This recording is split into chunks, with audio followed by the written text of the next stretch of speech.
Imagine if every decision you made came from a place of wisdom, calm, and control. Imagine facing life's chaos not with fear, but with clarity. Waking up every day, not anxious or scattered, but steady, because you know who you are and you know what matters.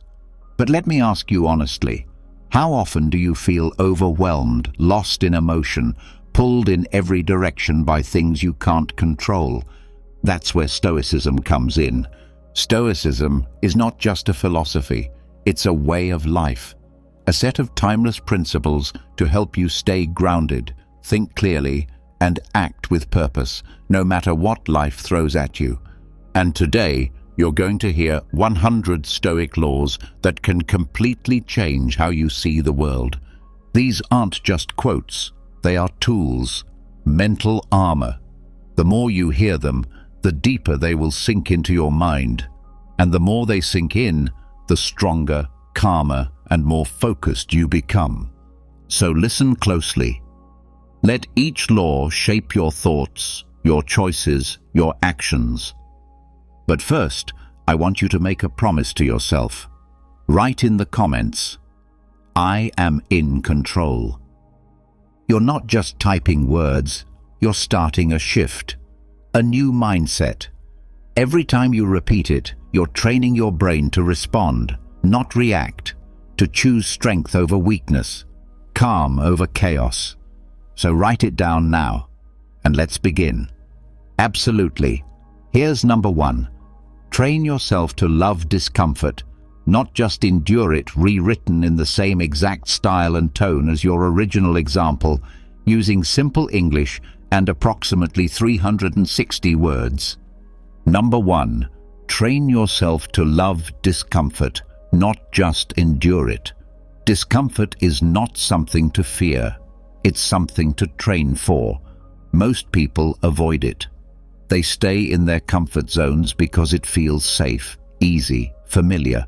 But that comfort, it's a trap. It keeps you weak. It keeps you stuck. It tells you, stay here, it's good enough, even when you know you're capable of more. But here's the truth. Growth only happens in discomfort. Strength only shows up when things get hard. And your mind only becomes powerful when it faces resistance and keeps going anyway. The Stoics didn't just survive pain, they practiced it. They welcomed challenges so they could become stronger.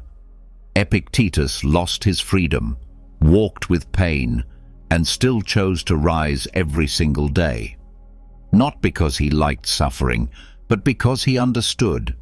Discomfort builds discipline. You can't build a strong body without stress. You can't build a strong mind without struggle. So don't just endure hard things, learn to appreciate them. Train yourself to lean into the pain, the boredom, the awkwardness, the resistance. Start simple. Take the stairs. Sit in silence. Do the extra rep. Speak when you're nervous. Wake up earlier than you need to. Delay the reward. Face the fear. Not because you have to, but because this is how you grow. Every time you choose discomfort on purpose, you're proving to yourself that you are in control. Not your mood, not your fear, not your laziness. You are. And when things get tough, and they will, you'll be ready. Not surprised, not broken, ready. Marcus Aurelius reminded himself daily, life will bring pain, insults, loss, pressure. You can't stop that, but you can prepare. And that preparation starts with choosing discomfort before it chooses you. So don't run from it. Don't wait for it. Train for it. Love it. Because every time you step into discomfort, you step closer to the strongest version of yourself. Number 2, choose frugality even when abundance is available. In a world that constantly tells you to want more, buy more, and chase more, choosing less is a powerful act. Frugality isn't about being poor, it's about being free. It's about knowing that you don't need everything to live a good life, you just need enough. And the truth is, most people are not controlled by need, but by desire, by comparison, by ego. The Stoics knew this well. They didn't wait to be forced into simplicity. They chose it, even when they had access to more. Marcus Aurelius was emperor of Rome. He had gold, palaces, servants. But he practiced simplicity in food, in clothing, in daily life. Not because he had to, because he wanted to stay in control, because he didn't want luxury to become a chain. When you live simply, you train your mind to be strong. You learn to be grateful. You stop needing more to feel happy. And when the world takes something away, as it always does, you don't panic, because you were never relying on it in the first place. So ask yourself, do you really need all the things you chase, or have you just been taught to want them? Frugality is not weakness, it's strength. It's choosing water over wine, silence over noise, enough over excess. It's saying, I could have more, but I don't need it. That is real power. Start small. Spend less than you earn. Choose value over brand. Save before you spend. Cut what doesn't matter so you can focus on what does. Don't live to impress. Live to be free. Seneca, one of the richest men in Rome, used to sleep on the floor once a month. He ate the simplest food, wore rough clothes, and reminded himself, "This is what I fear. This is what I try so hard to avoid." He trained himself to be ready for anything by choosing less, even when he had more. So choose frugality, not because you're forced to, because it sharpens you, it grounds you, it frees you. Because when you stop needing more, you finally realize you already have enough. Number 3, ignore praise like you ignore insults. Most people chase praise and run from insults. They let compliments lift them up and criticism tear them down. But both are dangerous if you let them control you. Because the moment your value depends on what others say, good or bad, you are no longer free. You've given your peace away. The Stoics taught us something powerful. Don't be moved by words. Don't let praise make you arrogant or soft. Don't let insults make you bitter or broken. Be steady. Be rooted in who you are, not in what others think you are. Marcus Aurelius wrote, "Receive wealth or prosperity without arrogance, and be ready to let it go." The same applies to praise. Accept it without attachment. Hear it, but don't let it define you. Because the truth is, people praise you today and forget you tomorrow. They lift you up one moment and criticize you the next. So why let your peace swing like a door in the wind? If someone compliments your work, be thankful, but don't crave more. If someone insults your effort, reflect on it, but don't fall apart. Stay balanced. Respond with reason, not emotion. This doesn't mean you should be cold or ignore feedback. It means you should build a strong enough mind that you can hear anything, flattery or insult, and stay steady. Think of a mountain. The wind may blow, storms may come, but the mountain doesn't move. Be that mountain. Start practicing now. When someone praises you, say thank you, but remind yourself, this doesn't make me better. When someone criticizes you, ask, is this true? If yes, learn from it. If no, let it pass like a leaf in the wind. Remember, your character is not built by compliments. It's built by discipline, by actions, by quiet strength. So don't seek approval. Don't fear judgment. Do what is right, not for praise, not out of fear, but because it aligns with your principles. Ignore praise like you ignore insults. Keep your head down, stay focused, and let your work speak for itself. Number 4. Practice going unnoticed. Attention weakens the soul. In today's world, everyone wants to be seen, to be liked, to be followed. People chase attention like it's oxygen, thinking that visibility means value. But it doesn't. In fact, the more you crave the spotlight, the more you depend on it. And when your worth depends on being noticed, you're no longer in control, others are. The Stoics believed the opposite of what the world teaches today. They didn't seek applause, they didn't perform for approval. They aimed to live with virtue, not recognition. True strength, they knew, is quiet. It doesn't shout. It doesn't need to be admired. It just is. So practice this. Do something great and tell no one. Help someone and don't expect thanks. Make progress in silence. Grow without needing to post about it. Because when you stop needing to be seen, you start seeing yourself more clearly. Attention can poison your mind. It feeds your ego. It whispers lies like, "You're only worthy if they notice you," or "You're only successful if people clap." But the truth is, the most solid things in life are invisible. Self-respect, discipline, integrity. These don't make headlines, but they shape who you are. Seneca said, "Withdraw into yourself as far as you can." He wasn't telling you to hide from life. He was telling you to stop living through the eyes of others. The soul grows strong in solitude, in silence, in doing the right thing when no one is watching. So train yourself to go unnoticed, to do good work in the dark, to walk past praise and criticism like they don't belong to you, because they don't. Not everything needs to be shared. Not every moment needs an audience. Some of the most powerful growth happens in private, far from the noise. When you stop chasing attention, you free your soul. You stop performing. You stop proving. You just live.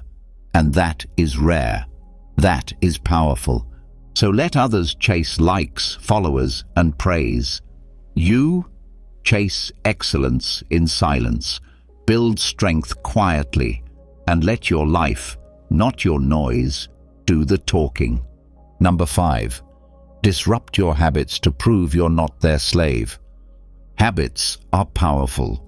They shape your days, your decisions, your destiny. But even good habits, if left unchecked, can become cages.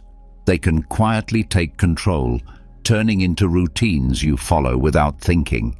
And when you do something just because it's what I always do, you stop choosing and start obeying.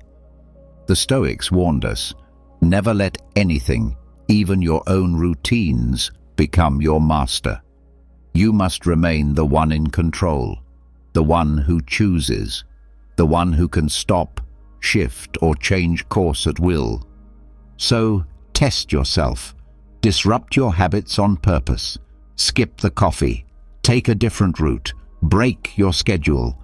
Pause a routine that feels automatic.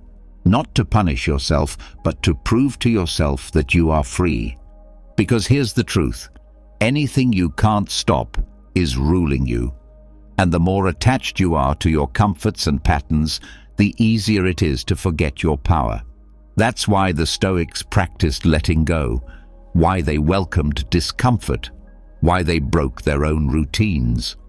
Epictetus said, "No man is free who is not master of himself." That includes your habits.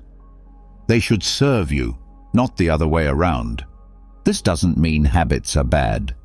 Discipline is good, structure is powerful, but it must be chosen, not automatic. You must stay sharp, aware, awake. Because freedom means being able to act with intention, not just by reflex. So try it. Eat something simpler.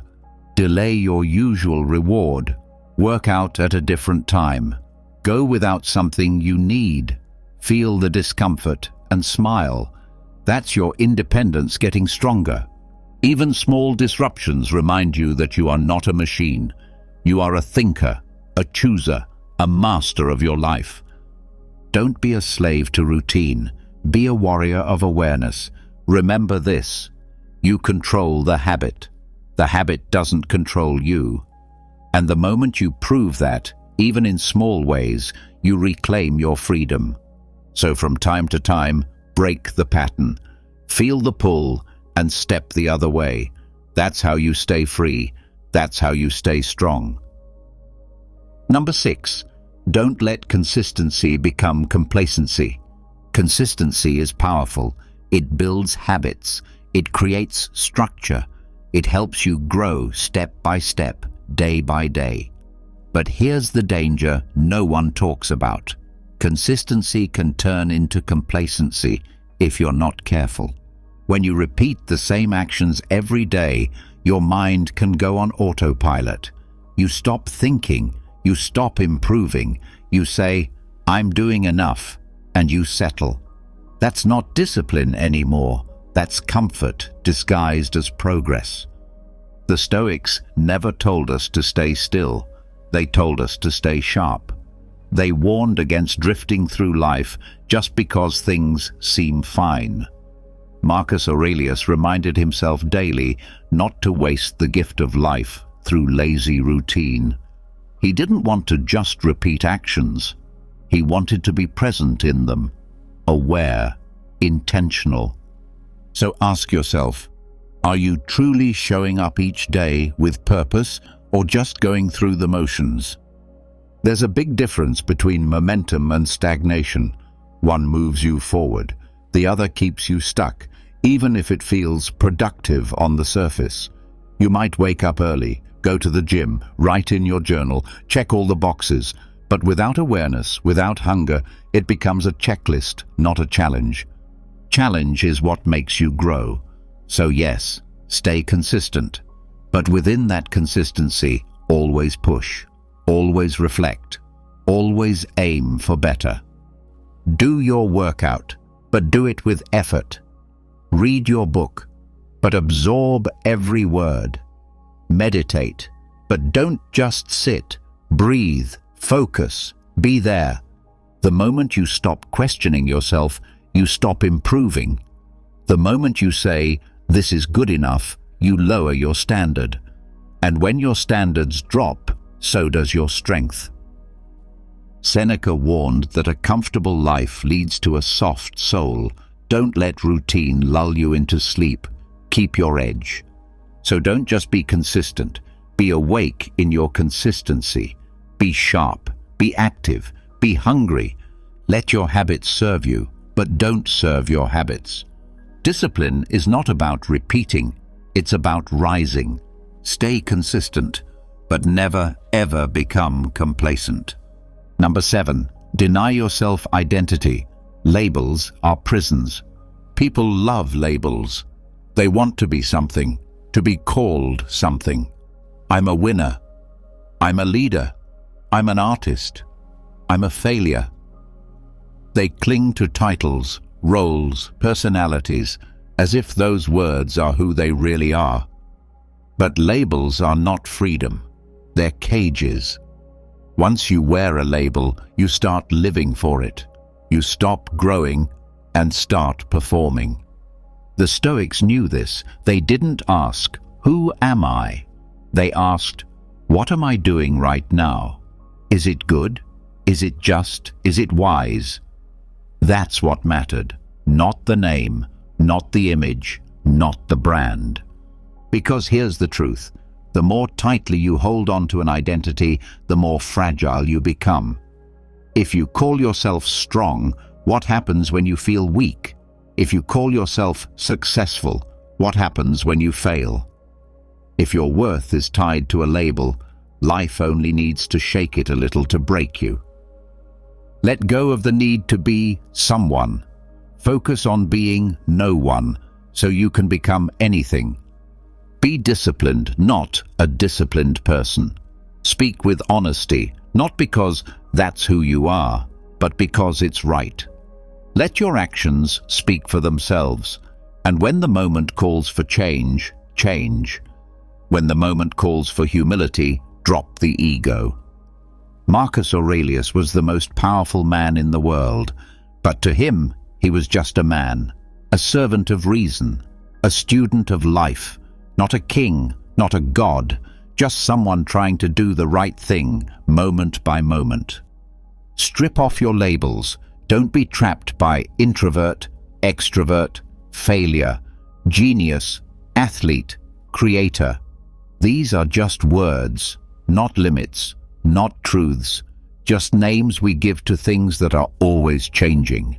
So when someone asks, "Who are you?" answer with your actions. Answer with your choices, not with a word, but with a life. Because identity is not something you wear, it's something you live. And the moment you let go of the need to be labeled, you free yourself to grow, evolve, and become what the moment demands. Deny yourself identity and become unstoppable. Number 7. Deny yourself identity. Labels are prisons. The world will try to name you. It will hand you labels: smart, weak, shy, bold, victim, leader, failure, winner. Some will feel good, others will hurt. But all of them are traps if you start believing that's all you are. Even the positive ones. Because the moment you accept a label as your identity, you limit yourself. You shrink your potential down to a single word, a fixed role, a static image. And worst of all, you start living to protect that image instead of growing beyond it. The Stoics didn't care for labels. They didn't say, "I am this," or "I am that." They said, "I am a human being with reason. I aim to live with virtue. That is enough." Marcus Aurelius never bragged about being emperor. He reminded himself that titles mean nothing. Only actions do. You are not your name, your job, your past, your personality type, or your followers. You are what you choose to do today. That's it. So strip the labels off. Deny the box. Don't say, "I'm just this way." That's an excuse. That's fear wearing a mask. Instead, be flexible. Be free. Be the kind of person who can change when needed, adapt when challenged, grow when tested. That's what strength looks like. Because every label, good or bad, becomes a prison when you cling to it. You start living for the label, not for truth. You stop asking, "What's right?" and start asking, "What fits my identity?" Let it go. Don't define yourself. Discover yourself again and again. And when someone tries to tell you who you are, pause. Ask yourself, is this truth or just another cage? You don't need to carry every label. You don't need to be understood. You need to be free. You need to be disciplined. You need to be honest with yourself. So deny identity. Deny the comfort of being boxed in, and choose instead to live by principle, not by image. That is what the Stoics did, and that is what the strong still do. Number 8. Refuse to tell stories about your pain. Everyone suffers. Everyone has wounds. Everyone carries something heavy inside. But strength isn't found in repeating the story of your pain. It's found in refusing to be ruled by it. Most people turn their suffering into an identity. They tell the story over and over again. What happened, who hurt them, how unfair life was. And the more they repeat it, the deeper it digs into them. It becomes who they are, not just what they went through. The Stoics saw this clearly. Pain is real, but it doesn't have to define you. Epictetus lost everything. He was born a slave, beaten, mocked, crippled. But he didn't spend his life talking about it. He spent it building his mind, strengthening his soul, teaching others how to rise above the past. Because the truth is this: when you stop telling the story, the pain loses power. You stop being a victim, you start being free. This doesn't mean you bury your feelings. It means you stop feeding them. You stop letting them control your future. You stop using them as a reason not to grow. Pain is a teacher. Learn from it, then let it go. When you constantly speak of your suffering, you stay stuck in it. You keep yourself in the moment you should have left behind. But when you fall silent and move forward with action, that's when healing really begins.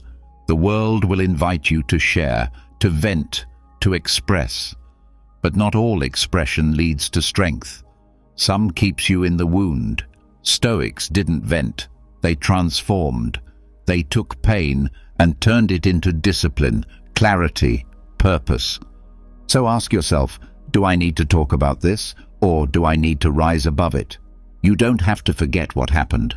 Just don't let it become your name. Your story is not your scars. Your story is your steps. So stop telling the pain.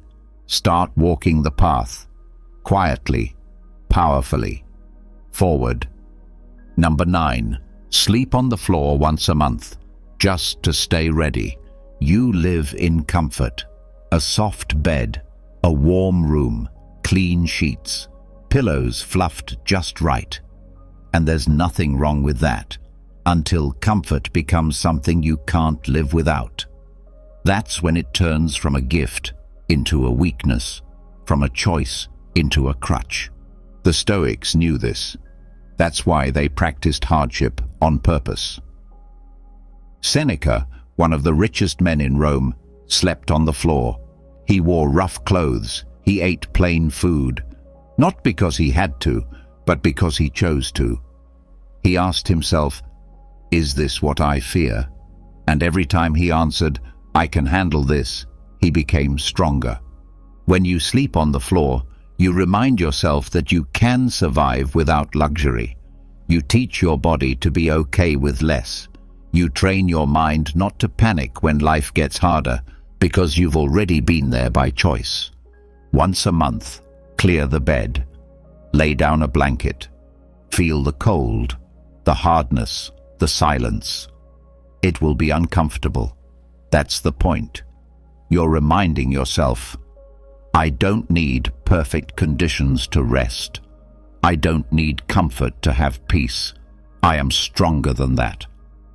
This simple act keeps your ego in check. It humbles you, it grounds you, and most of all, it prepares you, because life will throw you on the floor eventually. Maybe not literally, but in spirit. You'll lose something, face a setback, wake up to a new reality, and when that day comes, you won't break. You'll remember, I've been here before, and I'm still standing. Comfort is not the goal. Resilience is, power is, peace is. And peace doesn't come from a soft mattress. It comes from a trained mind. So make it a ritual. Once a month, no excuses, sleep on the floor. Let it teach you. Let it strip away your need for comfort. Let it build the quiet confidence that no matter where life puts you, you will adapt. The floor is not a punishment. It's a reminder. You are not your comfort. You are your courage. Number 10. Own fewer opinions. Not every thought needs to be said. Not every topic needs your voice. In a world that rewards noise and reaction, silence has become rare and powerful. Most people today have an opinion about everything. Politics, people, headlines, strangers, trends. They speak before thinking. They argue before understanding. They defend positions they barely even chose, just to feel right, just to feel seen. But the Stoic path is different. The Stoic path is quiet, careful, and disciplined.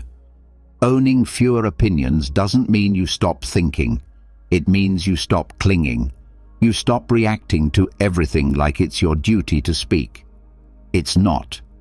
Epictetus said, "Only the educated are free." And part of being educated is knowing when to hold your tongue. Knowing that silence doesn't mean weakness, it means strength under control.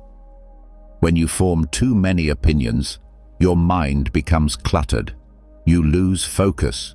You waste time defending things that don't matter. You get pulled into arguments that drain you, distract you, and make you forget your purpose. But when you narrow your focus, when you only speak about what you've thought through, what you've lived, what truly matters, you sharpen your mind. You protect your energy. You earn respect. So try this. The next time you hear something you disagree with, pause. The next time you feel the urge to speak, wait. Ask yourself, is this necessary? Is it wise? Or is it just ego wanting to be heard? Marcus Aurelius ruled an empire, yet reminded himself often, "You always own the option of having no opinion." Imagine that, the most powerful man in the world, choosing silence over pride. Fewer opinions, more understanding, fewer reactions, more peace. Fewer words, more clarity. You don't need to win every argument. You don't need to judge every situation.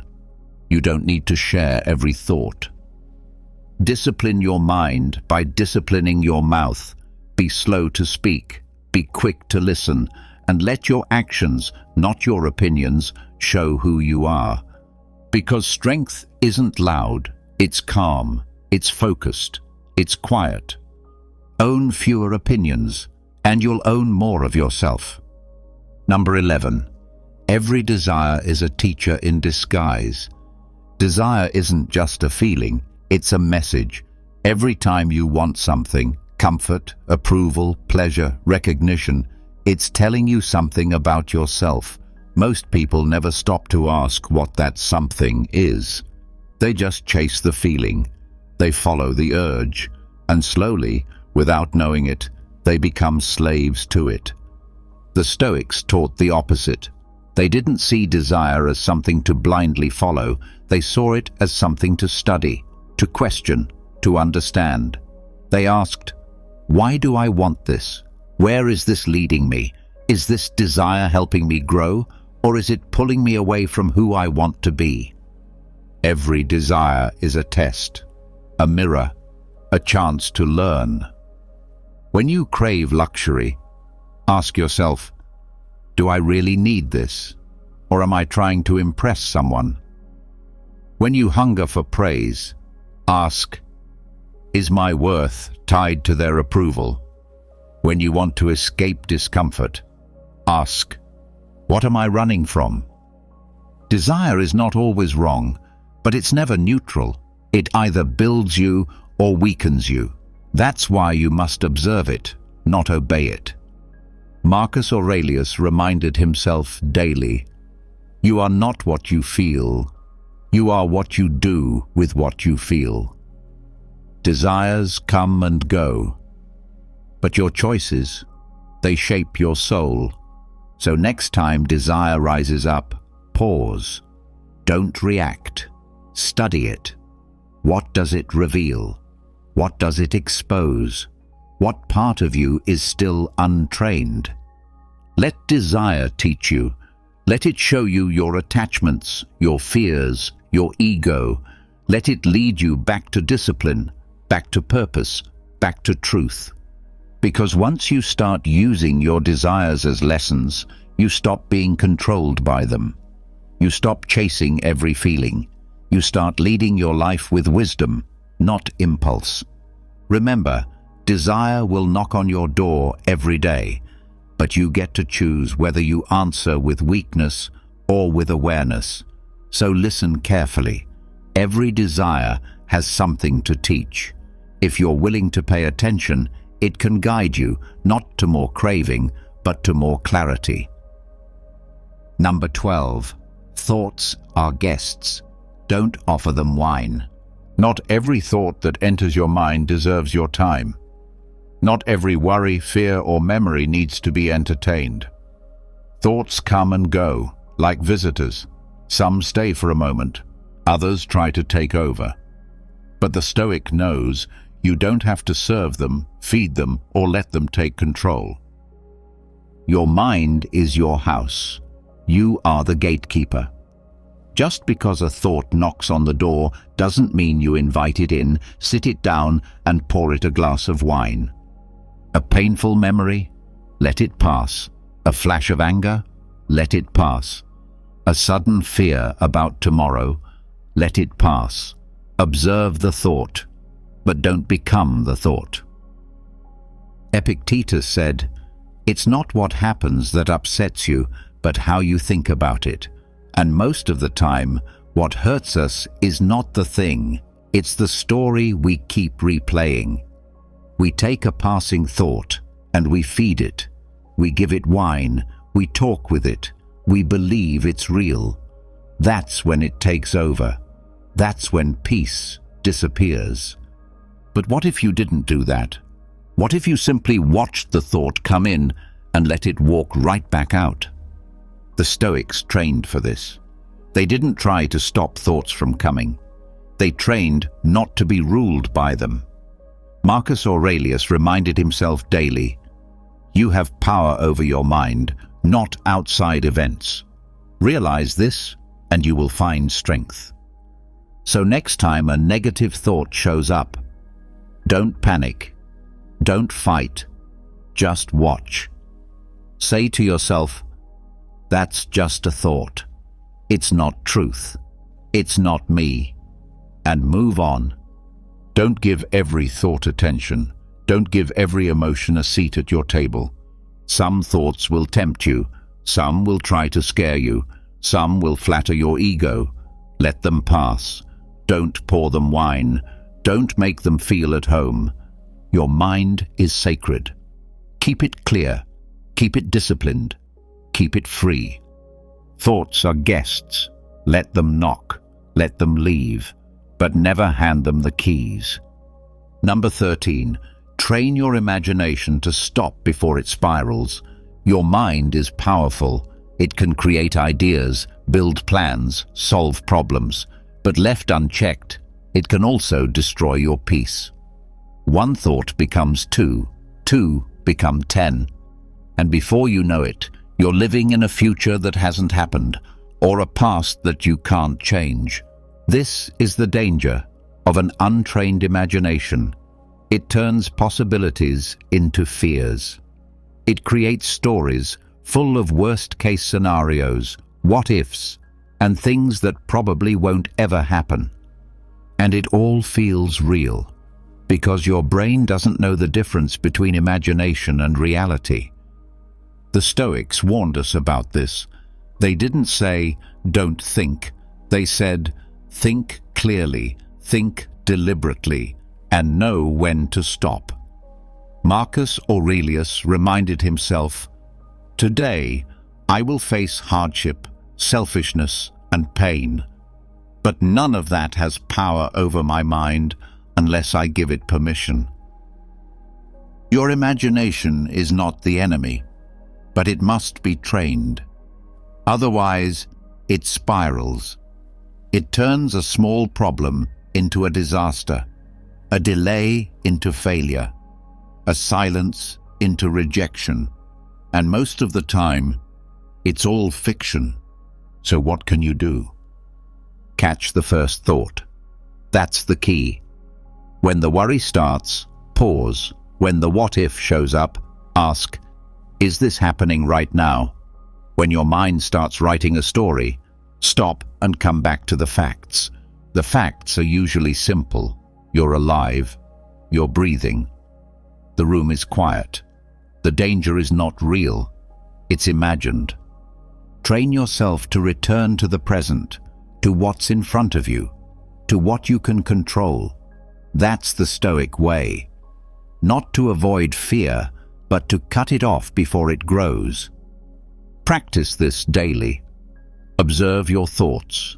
Question your stories. Breathe.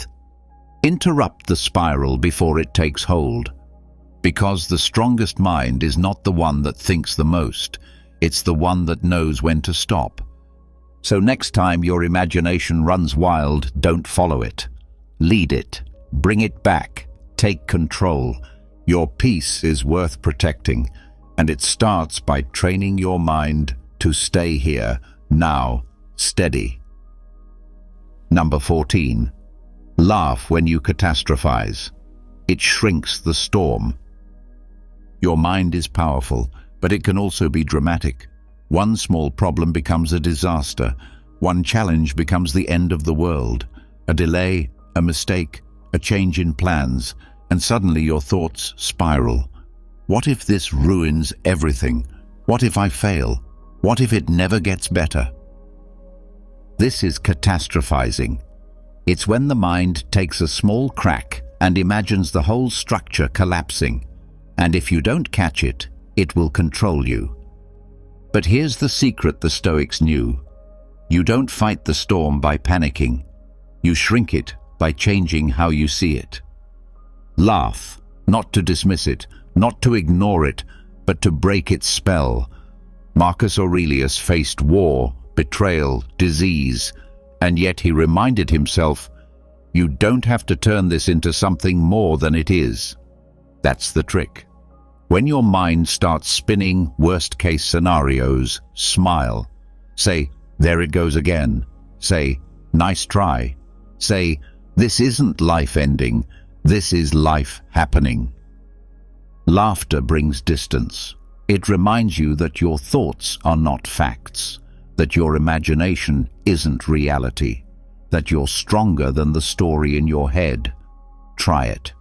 The next time your mind says, everything's falling apart, smile and say, no, it's just not going my way today. When you miss a deadline, get stuck in traffic, or make a mistake, laugh lightly. Remind yourself, this isn't a tragedy. This is life doing what it does. The Stoics didn't panic. They paused. They examined the fear, stripped it of drama, and responded with calm. You can do the same. Don't feed the spiral. Don't add lightning and thunder to a passing cloud. Shrink the storm by calling it what it is. Just a moment, just a thought, just a feeling. And sometimes the best way to do that is to laugh. A calm smile is stronger than 1,000 worries. So laugh, not because everything is fine, but because you refuse to let fear write the script. That's Stoic strength. That's control. That's freedom. Number 15. Visualize losing everything, including yourself. It sounds dark. It sounds extreme.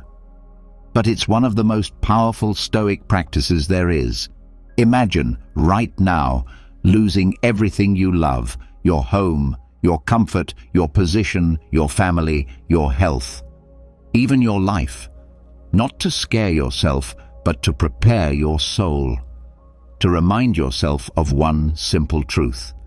Nothing is promised, and nothing truly belongs to you.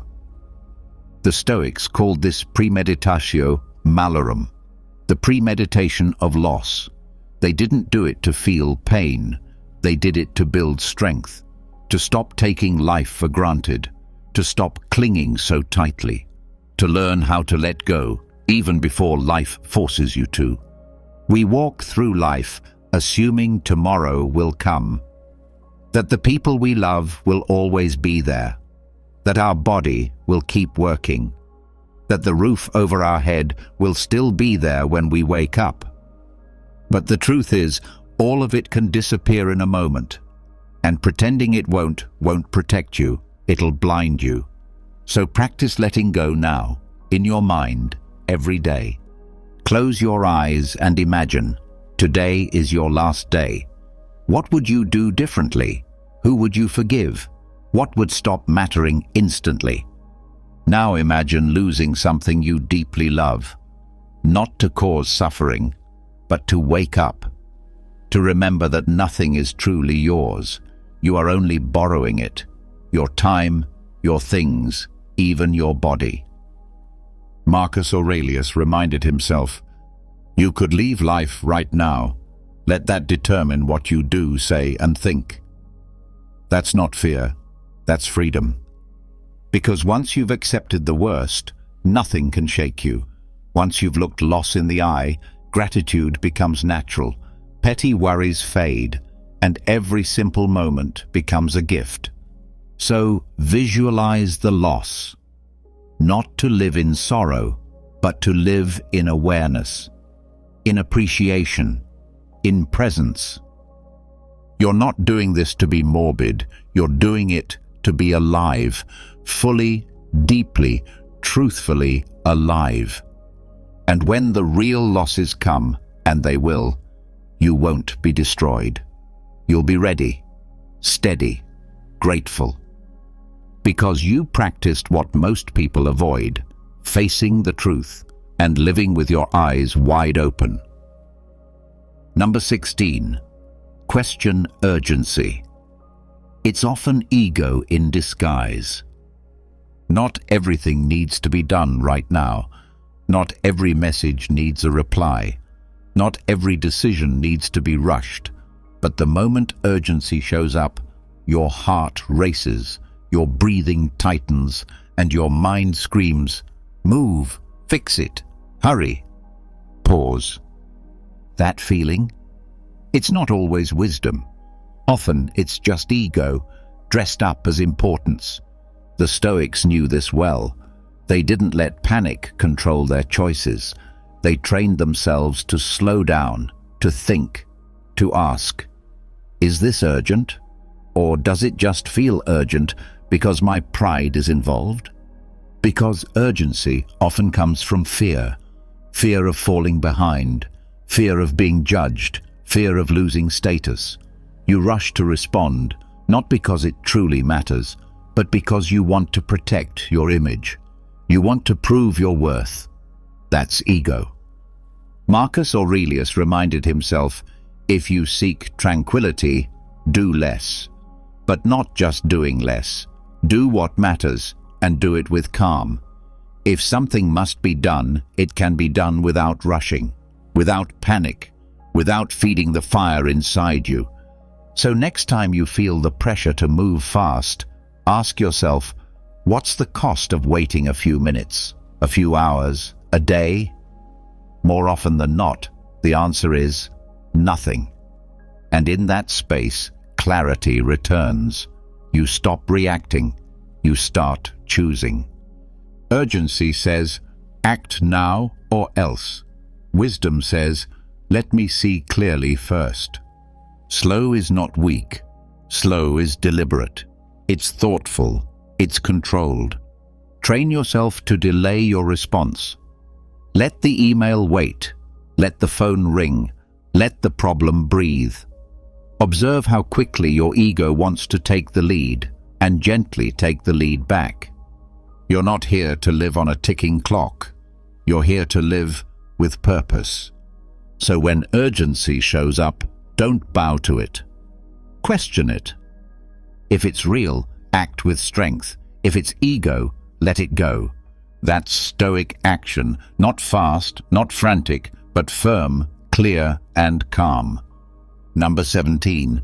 Reflect daily on what your future self would regret today. Every day you make choices, some small, some big. Most of them feel ordinary. What time you wake up, what you eat, how you spend your hours, what you avoid. But over time, those small choices shape the course of your entire life. And one day, you will look back on them. The question is, will you be proud or will you regret? The Stoics knew the value of reflection, not just to feel wise, but to stay on course. Seneca said, "Let us prepare our minds as if we'd come to the very end." In other words, live today in a way your future self will thank you for, not in fear, but in truth. So ask yourself each day, if I keep living like this, where will it take me? If I avoid that hard conversation again, what will it cost me? If I scroll instead of study, sleep in instead of train, delay instead of act, how will that feel in 5 years, in 10, Your future self is watching, quietly, waiting to see what you choose today. Build that habit. Pause at the end of the day. Reflect. What did I do today that moved me forward? What did I avoid? What would the older, wiser version of me wish I had done differently? And don't just ask, adjust. Apologize if you must. Fix what you can, and commit to doing better tomorrow. The Stoics didn't wait until life hit them with regret. They trained for it in advance. They imagined their death, not to be morbid, but to sharpen their time. They pictured their old age, not to fear it, but to honor the present. This isn't about perfection. It's about direction. So take 5 minutes, sit in silence. Ask, what would my future self regret if I wasted today? Then use the answer. Let it guide your next move. Let it shape your priorities. Because the best way to avoid regret later is to listen to it now before it's too late. Choose wisely. Your future is being written today. Number 18. Let the bad thought finish, then walk away. A bad thought enters your mind. Maybe it's fear. Maybe it's jealousy. Maybe it's doubt, anger, or a memory that still stings. You feel it rising like a storm, filling your chest, tightening your jaw. Your instinct is to fight it, push it down, or panic. But the Stoics offer you another path. Don't resist it. Don't react. Just watch it. Let it finish. Let it say what it wants to say. Let it play out, quietly, like a movie in your mind. And when it's done, when it loses power because you didn't feed it, walk away. The more you fight a thought, the more it fights back. But if you simply observe it, without judgment, it burns itself out. It's like fire without fuel. It flickers, then fades. Marcus Aurelius wrote, "You have power over your mind, not outside events. Realize this and you will find strength." That includes power over what thoughts stay and which ones you leave behind. You don't have to wrestle every fear. You don't have to believe every dark idea that shows up in your head. Some thoughts are just echoes, old programming, triggers. They come, but they don't have to stay.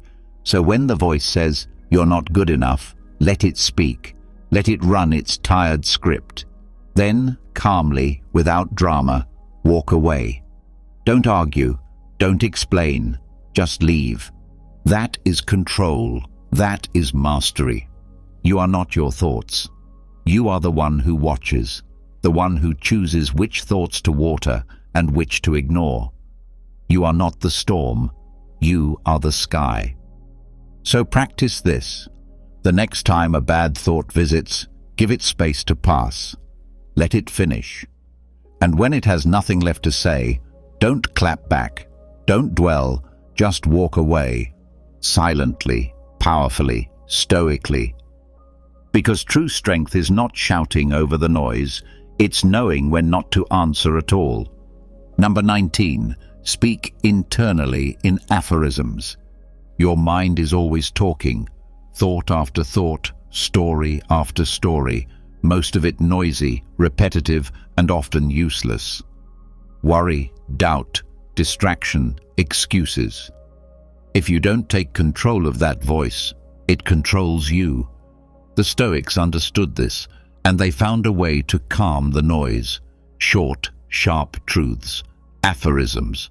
Aphorisms are simple. Few words, deep meaning, easy to remember, hard to ignore. They're mental armor, tools you carry into every situation, and when used daily, they become your inner compass. Marcus Aurelius filled his journal with them. The obstacle is the way. You have power over your mind, not outside events. It is not death that a man should fear, but never beginning to live. He didn't write these just to sound wise. He wrote them to remind himself of what matters, again and again. Why? Because when life gets loud, you need something louder, not in volume, but in clarity. Train yourself to speak internally in these truths. Don't let your mind spiral. Stop it with a phrase. When you're angry, this is just a moment, stay still. When you want to quit, endure and persist. When you're afraid, if it's outside my control, it's not my problem. These short lines become your anchors, your commands, your way of snapping out of emotion and back into reason. You don't need to write a speech in your head, just a sentence. One line that brings you back to yourself, one phrase that cuts through confusion. Make them yours. Write them, repeat them, memorize the ones that matter. Carry them with you. Speak them when you rise.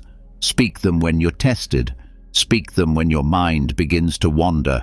Because in moments of chaos, you won't always remember a lesson, but you'll remember a phrase. And that one phrase might be the difference between acting with wisdom or reacting with weakness. So choose your inner voice carefully. Train it to be sharp, clear, calm. Let your mind speak like a Stoic, brief, honest, unshakable, few words, strong meaning, right action. Number 20. Don't reason with emotions. Outweight them. When emotions rise, fear, anger, sadness, envy, your first instinct might be to fix them, to argue with them, to solve them right away. But emotions aren't problems to solve. They're weather. They come, they change, they pass. The Stoics knew this. They didn't trust emotions in the moment, not because emotions are evil, but because they're temporary. And making permanent decisions from temporary feelings is how people ruin good days, relationships, and lives. So when anger rushes in, don't try to argue with it. Don't shout back in your mind. Don't try to explain it away. Just wait, breathe, sit with it, quietly, calmly. Don't feed it, don't fight it, and don't follow it. Let the emotion burn out on its own. Marcus Aurelius reminded himself, how much more harmful are the consequences of anger than the anger itself? He knew that reacting to emotions is usually worse than the emotion itself. So, train yourself. Feel the feeling, but don't obey it. Don't text back in rage. Don't speak out of frustration. Don't explain your sadness while it's still raw. Give it time. Even just 10 minutes can make a world of difference. Sit in silence. Go for a walk. Take cold air into your lungs. Let your body calm down, and your mind will follow. Most emotions, when left alone, lose their fire. They shrink. They pass. That's when the thinking returns. That's when you see clearly. Trying to reason with a strong emotion is like arguing with a storm. It doesn't work. You don't control a storm, you wait it out. And when it passes, the road is clear. So stop fighting your feelings, stop explaining them, stop acting on them too quickly. Be still, be patient. Let the emotion come, let it pass. And when it's gone, then choose your next move with reason, not reaction. This is Stoic control, not cold, not numb, just wise. Because strength isn't never feeling, it's never being ruled by what you feel. Number 21. Let others misunderstand you. That's their lesson. You will be misunderstood.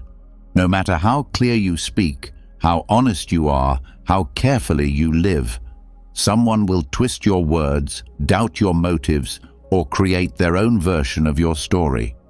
And the natural reaction is to explain, to defend, to prove your side. But the Stoics would ask, why? Why waste your energy convincing people who've already decided who you are? Marcus Aurelius wrote, Don't waste time arguing what a good man should be. Be one. That's the lesson.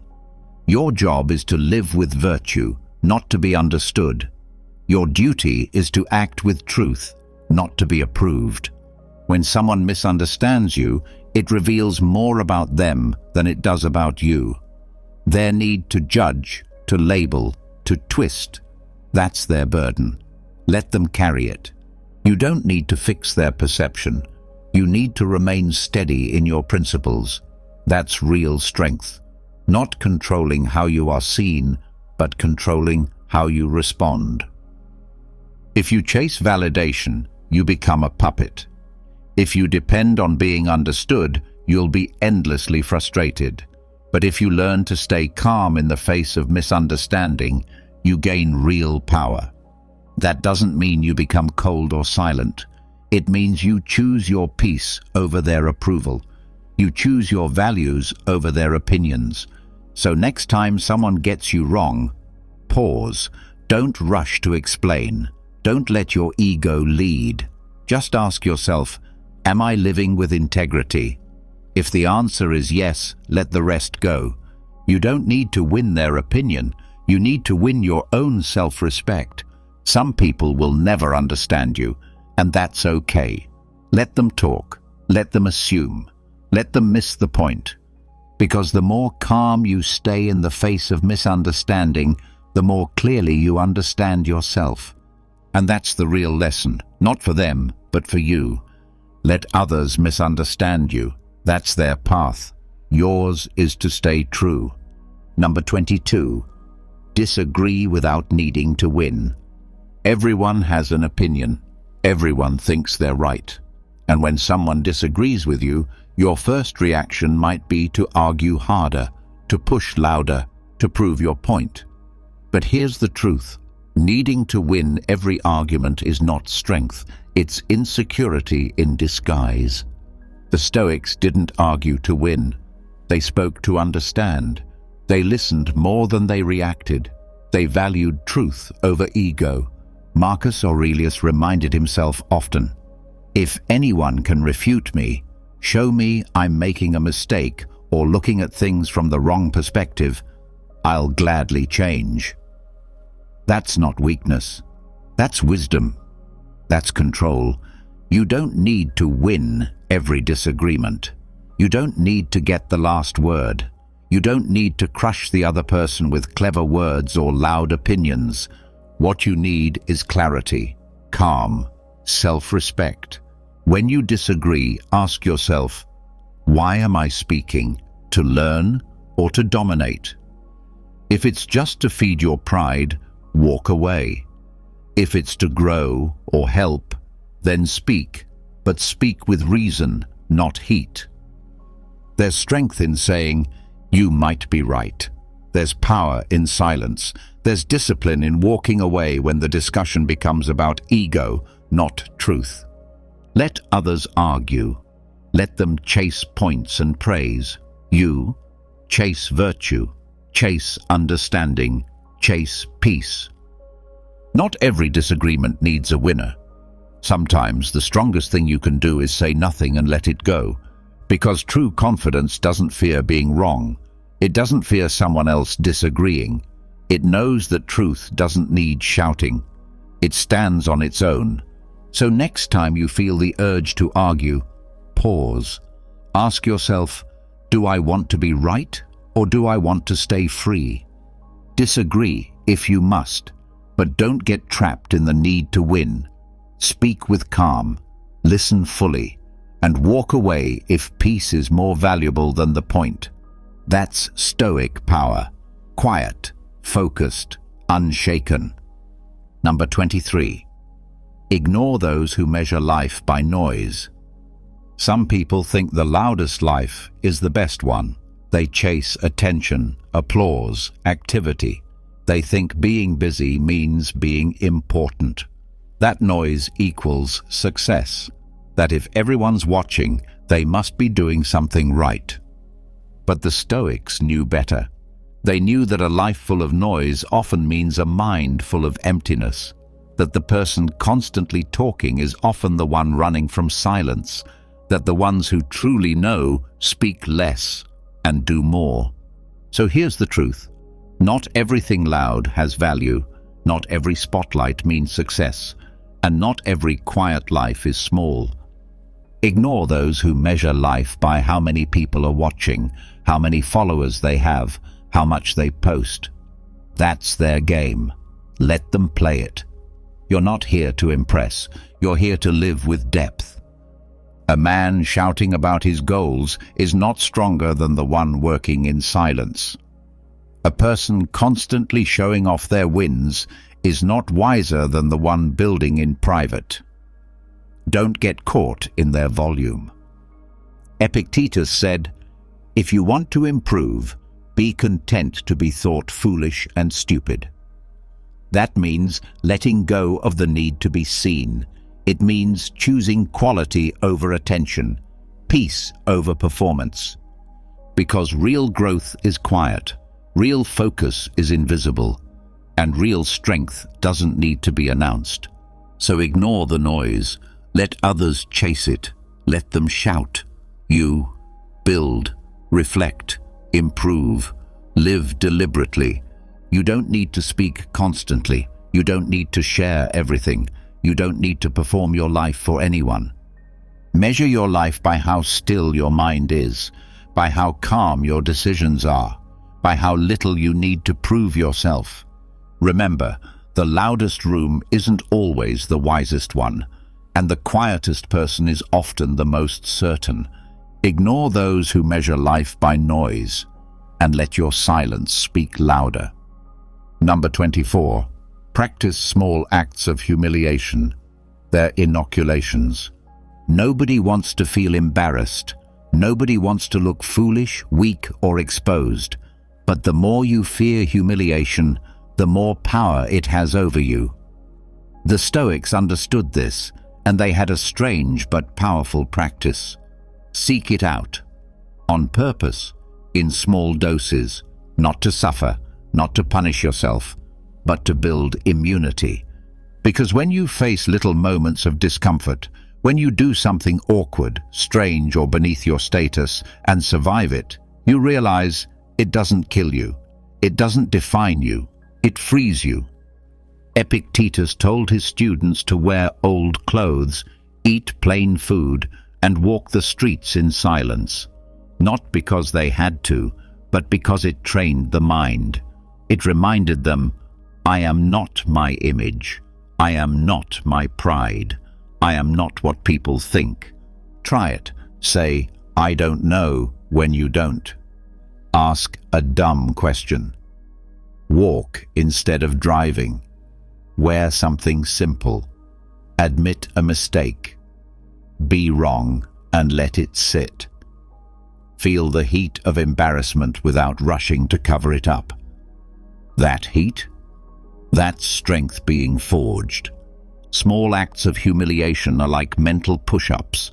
They tear down your ego and rebuild calm, clarity, humility.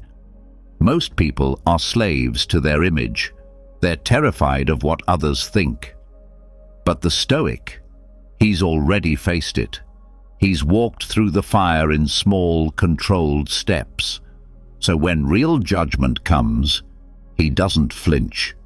Marcus Aurelius ruled the Roman Empire, yet he wrote to himself, "Don't waste energy on what others think, their praise or their laughter. It's all noise. So inoculate yourself. Don't hide from the awkward moment. Practice it. Because every time you feel the sting of embarrassment and stay standing, you become stronger. And when life throws real shame or failure your way, you'll already be immune. You won't crumble.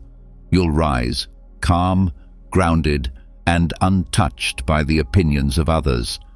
That is Stoic courage, built in small, quiet moments. Chosen, practiced, earned. Number 25. Seek no credit. Refuse the receipt. You did the work. You showed up. You helped. You sacrificed. You delivered when others didn't. And now, part of you wants to be seen, to be thanked, to be told, "Well done." That's natural, but the Stoic way is different. It says, do the good and walk away. No spotlight, no applause, no receipt. Real virtue needs no credit. Because the moment you start doing good for recognition, it stops being good. It becomes a transaction, a trade. I helped, now notice me. That's not selflessness, that's ego with a mask. The Stoics taught, your reward is the action itself, the peace of knowing you did the right thing. Marcus Aurelius, the Emperor of Rome, reminded himself daily, don't waste time expecting the world to see your goodness, just be good. So when you act quietly. Do what is just because it is just. Help because someone needs help. Give because you can. And then disappear. Let others count favors. Let them track who owes what. You keep no score. And when someone tries to thank you too much or repay you, smile and let it go. You're not here for receipts. You're here to live by principle. This is harder than it sounds. The ego wants credit. It wants to be seen, heard, praised. But discipline means telling the ego, no, that's not why we're here. When you seek no credit, you free yourself from disappointment. You no longer depend on others to validate your goodness. You carry it with you, quietly, like a sword you never have to show, but always have ready. So live like this. Give without claiming. Build without bragging. Do the right thing, then move on to the next right thing. Quiet, strong, untouchable. That's what makes a Stoic different. Not just what they do, but why they do it. So next time your ego says, make sure they notice, don't. Let others keep the spotlight. You keep your soul and walk on. Seek no credit, refuse the receipt, and stay free. Number 26. Listen only to understand, never to reply. Most people don't really listen. They wait for their turn to speak. They nod, they smile, but their mind is already forming an answer, a defense, a comeback. The conversation becomes a battle, not a bridge. And in that rush to reply, they miss everything that matters. The Stoic way is different. To the Stoics, listening was a skill, a practice, a form of discipline. They didn't listen to prove a point. They listened to gain clarity, to understand the person in front of them, to hear what was actually being said, not just what their ego wanted to respond to. Epictetus said, we have 2 ears and 1 mouth, so that we can listen twice as much as we speak. And he meant it, because when you truly listen, with your full attention, with no urge to interrupt, you become calm, you become wise, you become free. Listening isn't passive, it's active. It means putting your thoughts aside, even for a moment, to understand someone else fully. Not to agree, not to obey, just to see clearly. And clarity is power. So practice it. Next time you're in a conversation, catch yourself when your mind starts crafting a reply. Pause, breathe, bring your attention back to the speaker. Focus not just on the words, but on the meaning behind them. What are they really saying? What are they feeling? What truth are they carrying that you might miss if you rush? When you listen only to understand, your ego steps aside. Judgment fades. Connection grows. And most of all, you learn.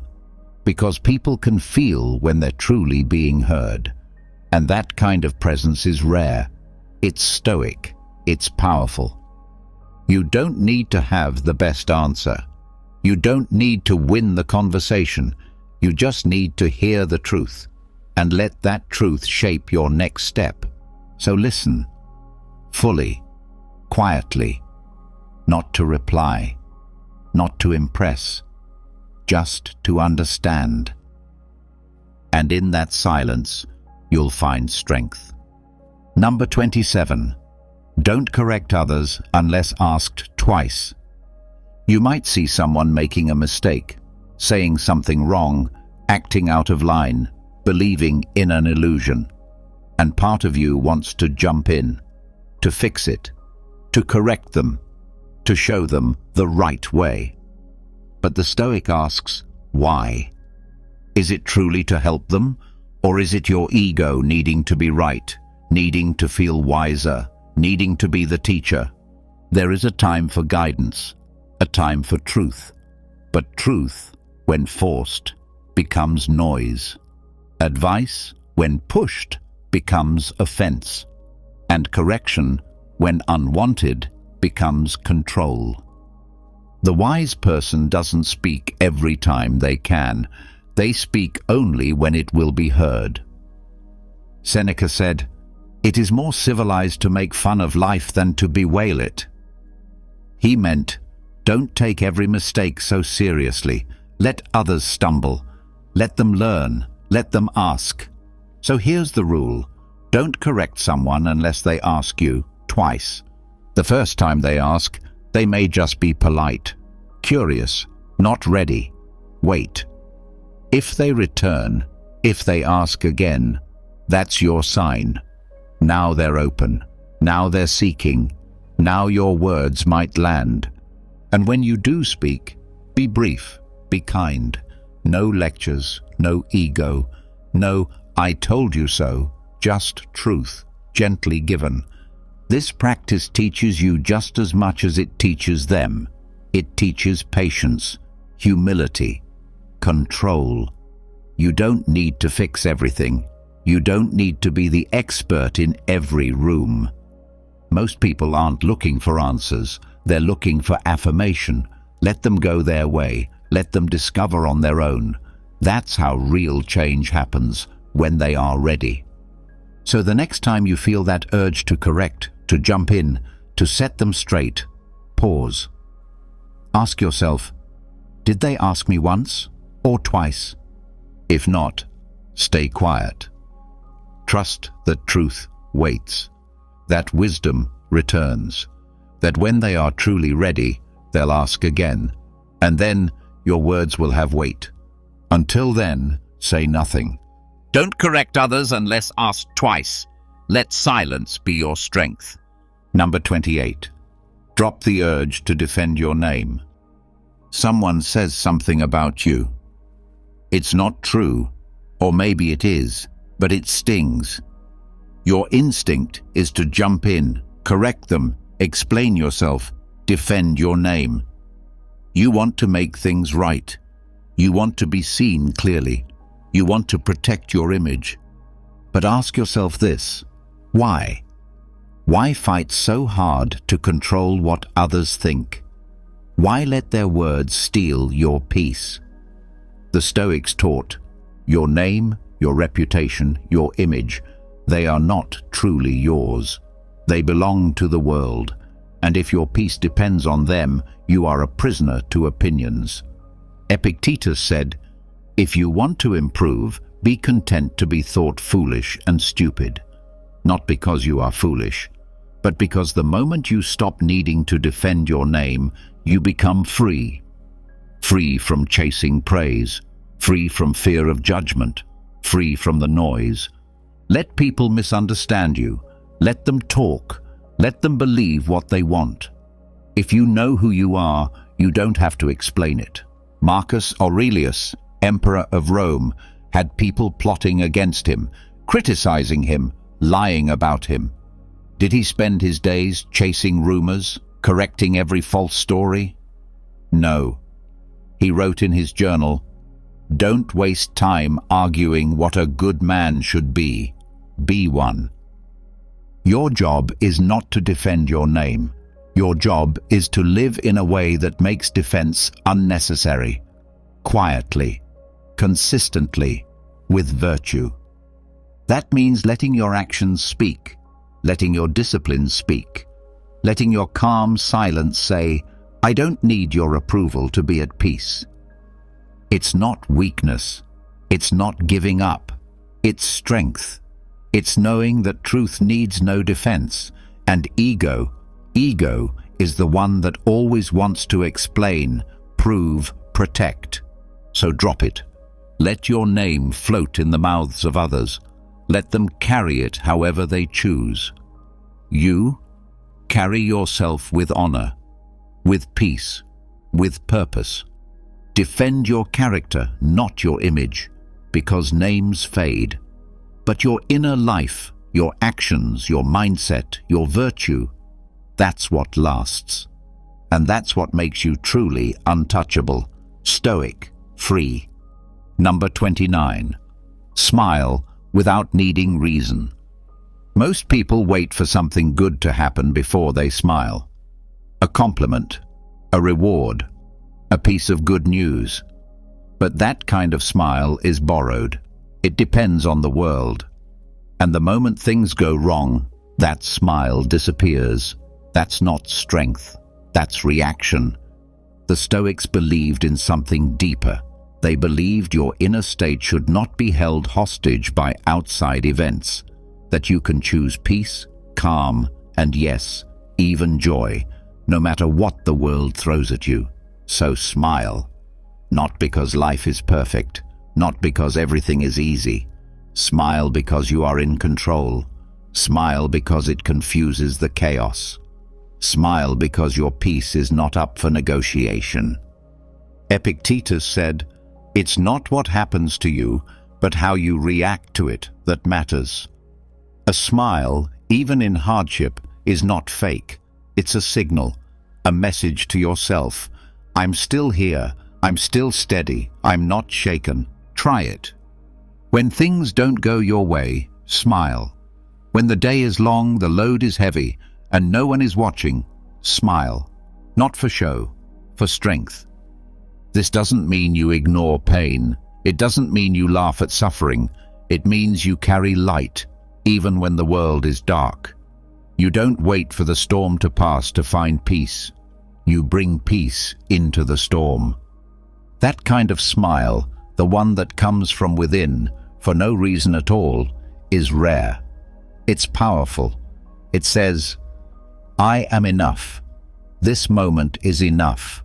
I choose joy, even now." So practice it, quietly, gently, not the forced kind, not the fake kind, just a soft smile born from self-respect, from presence, from freedom. You don't need a joke. You don't need approval. You don't need the stars to align. You just need to remember you are still here. You are still in control. And for that alone, you can smile. Smile without needing reason, and let that be your quiet rebellion. Number 30. Walk away even when you're right. Being right feels good. It feeds the ego. It makes you feel strong, smart, justified. But sometimes the need to be right is just another form of weakness. It keeps you stuck in arguments that don't matter. It ties your peace to someone else's understanding. And the Stoics knew that's a dangerous place to be. You can be right and still be unwise. You can win the debate and still lose your calm. You can prove your point and still waste your time, your breath, your energy.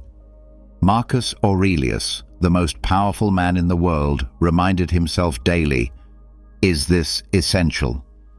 When someone insulted him, when someone disagreed, when things didn't go his way, he asked, is it worth it? And most of the time, the answer was no. Because real strength isn't in proving a point. It's in choosing peace over pride. Walking away doesn't mean you're wrong. It doesn't mean you've given up. It means you're in control. It means you've decided that your energy is too valuable to spend on someone else's ego or your own. Sometimes the person you're arguing with doesn't want truth. They want to win. And if you're wise, you'll let them. Not out of weakness, but out of clarity. You know what you stand for. You know what's true. You don't need to shout it. You don't need to force it. Let them talk. Let them believe what they want.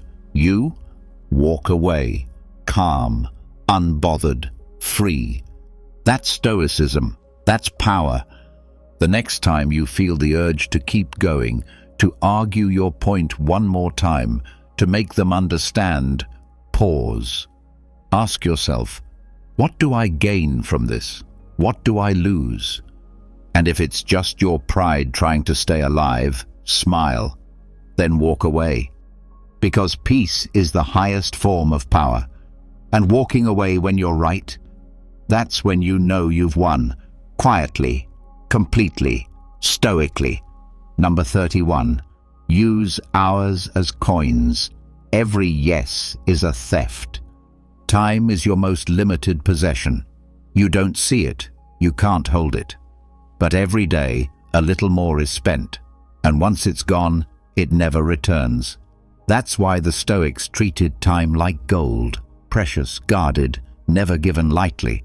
But most people spend it like it's endless. They say yes out of habit, out of guilt, out of fear of missing out. They give away their hours for things that don't matter, calls they didn't want, tasks they didn't choose, people they didn't respect. And they wonder why they feel exhausted, behind, unfulfilled. Every time you say yes to something unworthy, you say no to what matters. You steal from your future self, from your rest, from your growth, from your peace. Seneca warned of this clearly. People are frugal in guarding their personal property, but as soon as it comes to squandering time, they are most wasteful. He knew time is the only wealth that can't be earned back. So here's how you live. Treat your hours like coins. Spend them with care. Every request is a price. Every yes is a transaction. Ask, is this worth my time? Not, will they be upset? Not, will I look lazy? Just, is this aligned with who I want to become? If the answer is no, don't spend the coin. You don't owe your time to everyone who asks for it.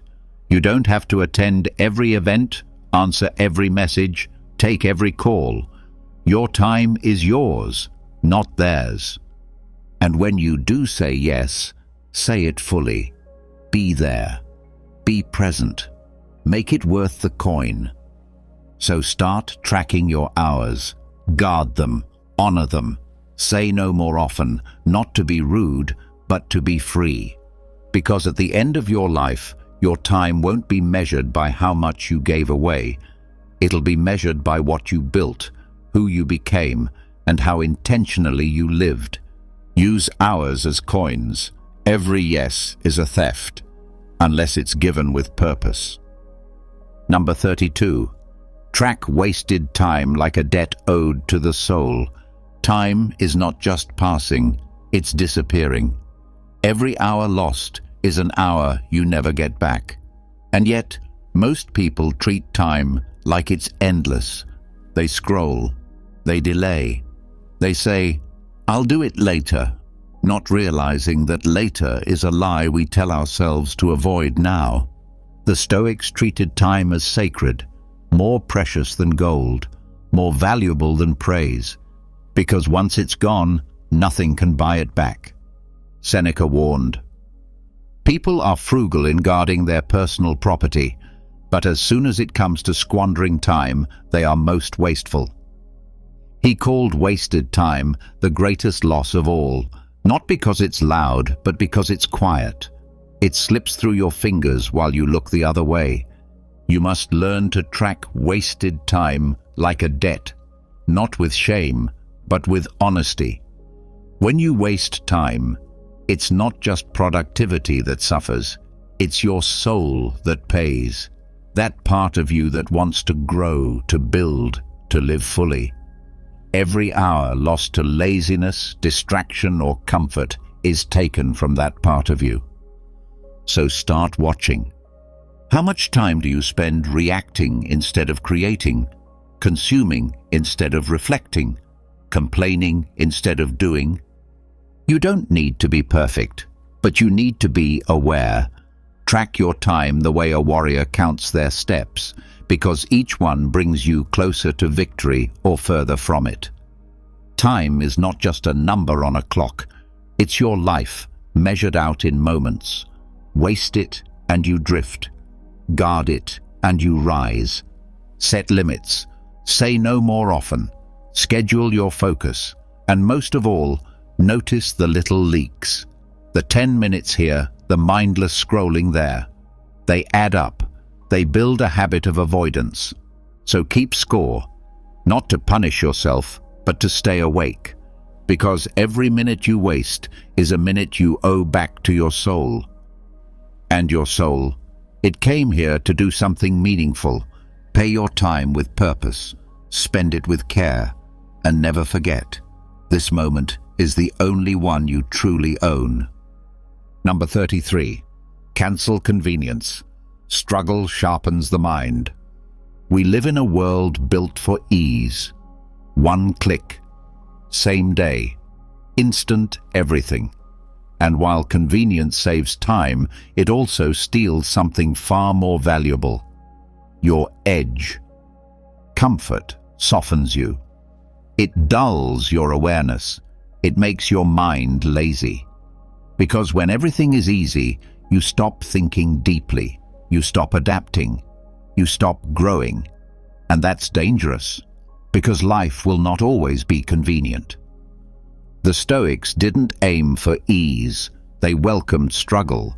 They believed that the harder path was often the better one, not because pain is good, but because challenge is a forge. It burns off weakness. It reveals what you're made of. Marcus Aurelius ruled an empire during plagues, wars, betrayal, and loss. He didn't complain. He didn't wait for comfort. He adapted. He reflected. He sharpened his thinking in chaos. That's why we still read his words today. So, cancel convenience on purpose. Walk instead of drive. Carry what's heavy. Do it manually. Skip the shortcut.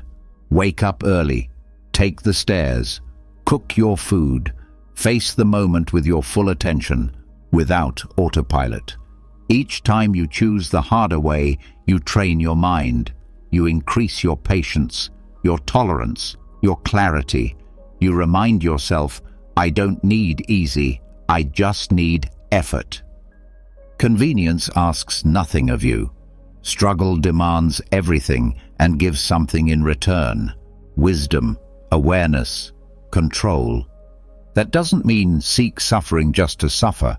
It means stop needing things to be smooth before you act. Stop avoiding resistance. Let challenge be your training. Your mind is like a blade. If you never use it, never press it, never test it, it rusts. But if you sharpen it through discomfort, it becomes something rare, precise, calm, powerful. So next time you have a choice between easy and effortful, pause. Ask yourself, which one makes me better? Then choose that one. Cancel convenience, not to punish yourself, but to prepare yourself. Because the world won't always be smooth, and when things get hard, you'll already be sharp. Number 34. Fast from novelty. The world is addicted to new updates, new trends, new content, new distractions. Everywhere you look, something is flashing, buzzing, pulling at your attention. And every time you chase it, your mind gets weaker, your focus scatters, your peace fades.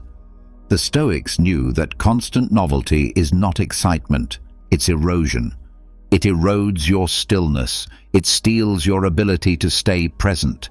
It feeds your cravings until nothing satisfies you unless it's fresh, different, better. Seneca warned against this. He said, "To be everywhere is to be nowhere."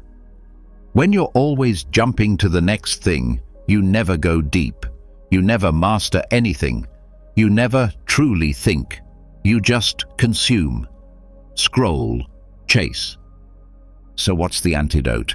Fast from novelty. Take a break from the new. Don't click the next video. Don't open the next app. Don't buy the next thing just because it's shiny. Sit with what you already have. Reread something wise. Revisit something old. Watch how your mind resists and how it calms down once it's starved of noise. Fasting isn't just about food. It's about discipline. It's about freedom. When you fast from novelty, you stop needing stimulation to feel alive. You return to what matters, to stillness, to depth, to clarity. It won't be easy at first. Your brain will itch for a fix, a scroll, a hit of dopamine. But if you can sit through that urge, if you can stay in the moment, you take back control. You tell your mind, "You don't run me, I run you." Try it for an hour, then a day, then longer. You'll notice things you missed. You'll think more clearly. You'll feel more peace, because the mind doesn't need more. It needs less. Less noise, less chasing, more presence, more meaning. So fast from novelty, not forever. Just long enough to remember that truth doesn't change. Wisdom doesn't expire. And peace comes not from what's new, but from what's timeless. That's the Stoic path. Simple, deep, unshaken. Number 35. Use boredom to diagnose your spirit. Boredom isn't the enemy. It's a mirror. A quiet signal that something deeper is off inside you. Most people feel boredom and reach for distraction. A phone, a screen, a snack, a noise. Anything to escape the silence. But the Stoic doesn't run from boredom. He listens to it. He studies it. He asks, "Why am I restless?" Because boredom is not about the world being empty. It's about your mind being untrained, your purpose being unclear, your inner fire flickering instead of burning. Marcus Aurelius had endless duties, yet he still reflected in silence. Epictetus lived in slavery with no comfort and still found purpose. Not because their days were exciting, but because their minds were alive, focused, grateful, directed. So when boredom hits you, pause. Don't numb it. Don't scroll past it. Sit with it. Ask, what am I avoiding? What have I forgotten to be grateful for? What should I be doing right now that I'm not? Boredom often points to a weak purpose, a distracted mind, a soul hungry for discipline, for challenge, for something meaningful to aim at. That's why the solution isn't to escape boredom, but to use it. Use it as a tool, a signal, a compass. Let it show you where you've become passive, where you've drifted, where you need to realign. Can't sit still for 10 minutes? That's not boredom, that's spiritual restlessness. Can't go a day without stimulation? That's not a personality trait. That's a muscle you've let weaken. So start rebuilding it. Next time boredom creeps in, don't run. Breathe. Reflect. Reach for a book, a journal, a walk, not a screen. Find quiet activities that demand your attention, that feed your spirit, that help you remember. Your peace doesn't come from being endlessly entertained. It comes from knowing who you are and what you're here to do. Boredom is not a curse. It's a test. Use boredom to diagnose your spirit, and when you pass the test, you won't need constant stimulation. You'll carry stillness inside you. Number 36. Treat free time as sacred. Free time is not empty time. It's not extra or leftover. It's not something to kill or fill with distractions. Free time is a gift, a space where your soul can breathe, A moment when you can finally choose what matters, without pressure, without noise. But most people waste it. They scroll, they binge, they numb. They treat free time like it has no value, like it's just something to burn until the next task begins. But the Stoics knew better. They treated their free time with deep respect, because that's when real life begins. Marcus Aurelius, Emperor of Rome, surrounded by duty every hour, carved out time to reflect, to write, to think. Not because he had time to spare, but because he knew what was truly important. Your free time reveals your values. Do you use it to grow or to escape? Do you use it to nourish your mind or to numb it? Do you use it to move closer to who you want to be or further away? Treat it as sacred. Don't fill it. Guard it. Protect it from meaningless distractions. Give it purpose. You don't have to be busy, just intentional. Read, reflect, walk in silence, write, build, rest, truly rest. Not by zoning out, but by tuning in. Free time is when you meet yourself. It's when the noise fades and your real thoughts appear. It's when your soul speaks up, but only if you're quiet enough to hear it. The Stoics didn't see free time as a break from life. They saw it as life itself, a chance to reconnect with reason, a chance to practice stillness, a chance to become better. So don't treat it lightly. Schedule it like it matters, because it does. Protect it from interruption. Say no to things that steal it. And when it arrives, don't run from it. Step into it. Because in those unstructured moments, you are free to be who you truly are. Treat free time as sacred, not because it's rare, but because it's the space where your best self is waiting. Number 37. Delay gratification for no reason. Train that muscle. You want it now. The food, the answer, the reward, the comfort. That's natural. Your brain is wired for it. But what's natural is not always what's wise. The Stoics knew this. If you always give in to what feels good now, you weaken the part of you that leads. Discipline is a muscle, and like any muscle, it must be trained. Not when it's convenient, but when it's uncomfortable. Not just when there's a reason, but sometimes just because. So practice this. Delay the thing you want, on purpose, even if you've earned it, even if it's harmless.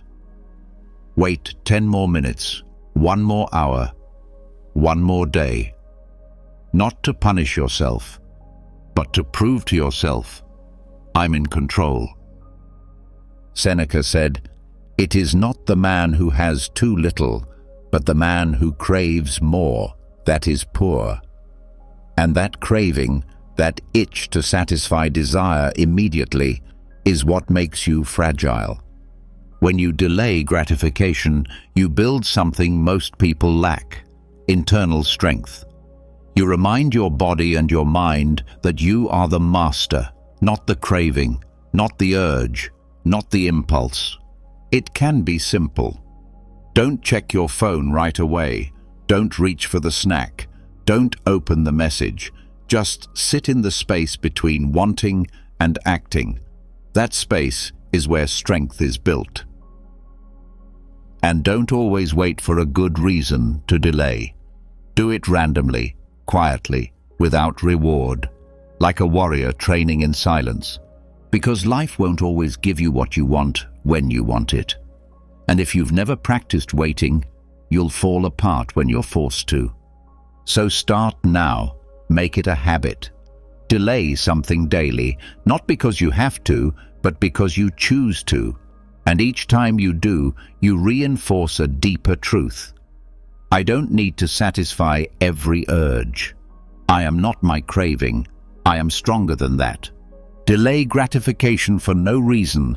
Train that muscle, and you'll become the kind of person who acts on principle, not impulse. Number 38. Schedule 1 hour a day for internal war. Every day, you fight battles the world can't see. Doubt, distraction, laziness, fear. You push forward while your mind tries to pull you back. And if you never stop to face those battles head-on, they'll slowly win. Quietly, invisibly, without resistance. The Stoics understood this truth. The hardest war is the one inside you. And if you don't make time to confront it, you become its prisoner. So schedule 1 hour a day, 1 hour for internal war. No phone, no noise, no pretending. Just you and your thoughts. Use that time to ask the hard questions. Where am I lying to myself? What am I avoiding? What weakness have I been feeding? What fear have I been running from? Write it down. Sit with it. Don't hide. Discipline is not just about what you do in public. It's about the battles you fight in silence, the temptations you resist when no one is watching, the inner voices you choose not to obey. Marcus Aurelius did this. He wrote to himself every day. His meditations were a daily battlefield, not for show, not for praise, just to keep himself honest, focused, sharp. You can do the same. Maybe your war is with comfort, maybe it's with anger, maybe it's with the part of you that makes excuses, that quits early, that wants to coast through life half asleep. Call it out, and then build a plan to defeat it. Use this hour to realign your values, to remember what matters, to renew your reason. This is not a punishment. This is preparation. Because if you don't meet your inner enemy on your terms, it will meet you on its terms at the worst moment. Don't wait for breakdowns to reflect. Don't wait for failure to examine yourself. Be proactive, be brutal, be honest. 1 hour a day. For internal war. It may be quiet, but it is where the real battle is won. And when you win there, no outside force can break you. That is Stoic discipline, earned in silence, forged in truth. Number 39. Don't rush sunsets. In a world obsessed with speed, slowing down feels unnatural. We rush through meals, through conversations, through days, always thinking about what's next, always chasing the next task, the next goal, the next moment.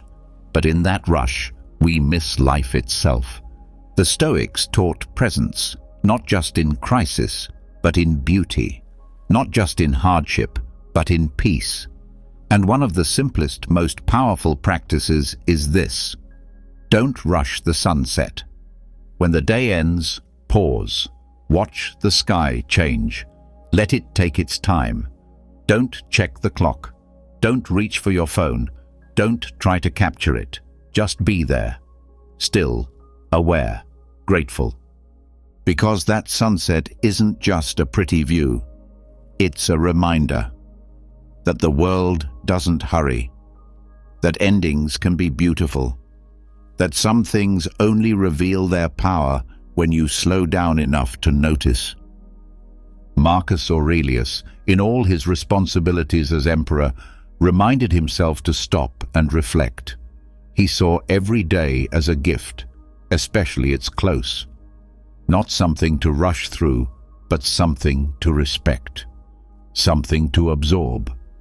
You don't have to love sunsets, but you must understand what they teach: patience, stillness, appreciation. Next time you're in a moment that feels peaceful, don't rush it. Don't try to squeeze it. Let it breathe.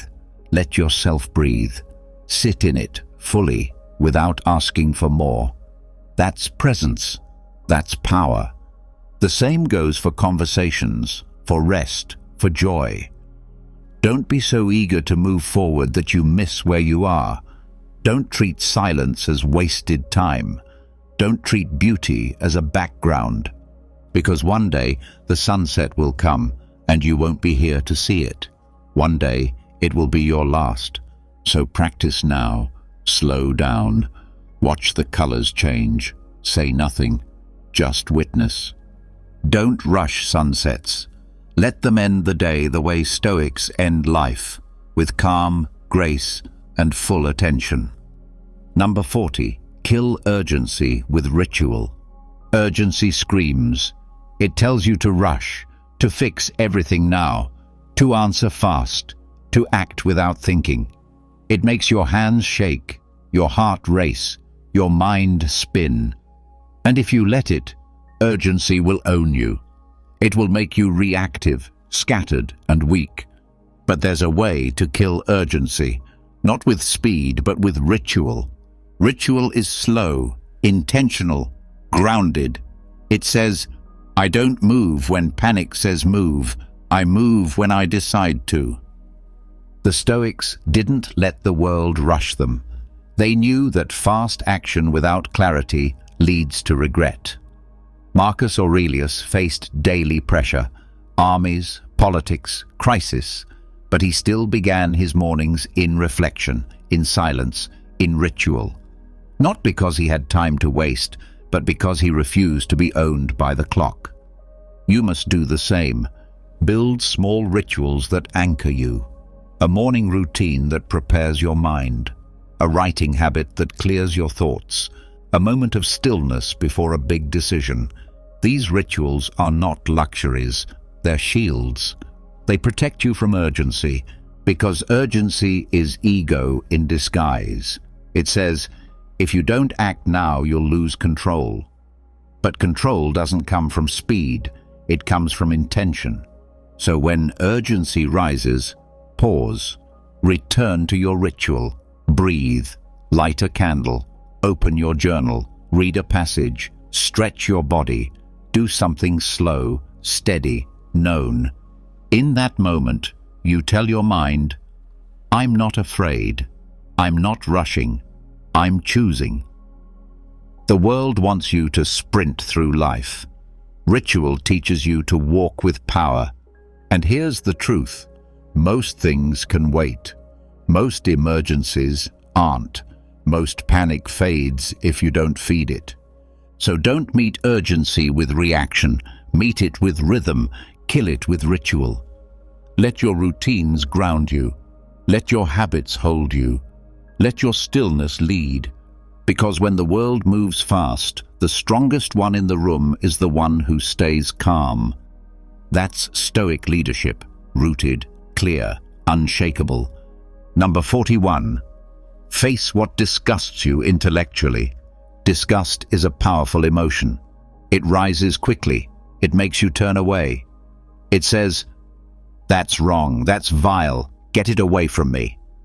And while disgust can protect you, it can also blind you. It can shut your mind before it even opens. That's why the Stoic doesn't just feel disgust, he studies it. The Stoic asks, why does this repulse me? What belief is being challenged? What fear is being touched? To grow, you must not only face what scares you physically, but what disturbs you mentally. A different opinion, a hard truth, an idea that offends your sense of order. Don't flinch, don't react, observe it, break it down, understand it before you judge it. Marcus Aurelius faced betrayal, greed, cruelty. And still he asked, what is this in its essence?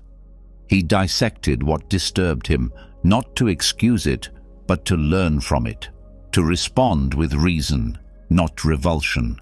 That's your task too. If a person disgusts you, ask why. Is it their behavior or your pride? If a topic offends you, ask why. Is it the truth or your discomfort? Face the thing directly, with a calm, steady mind. Not everything should be accepted, but everything should be examined.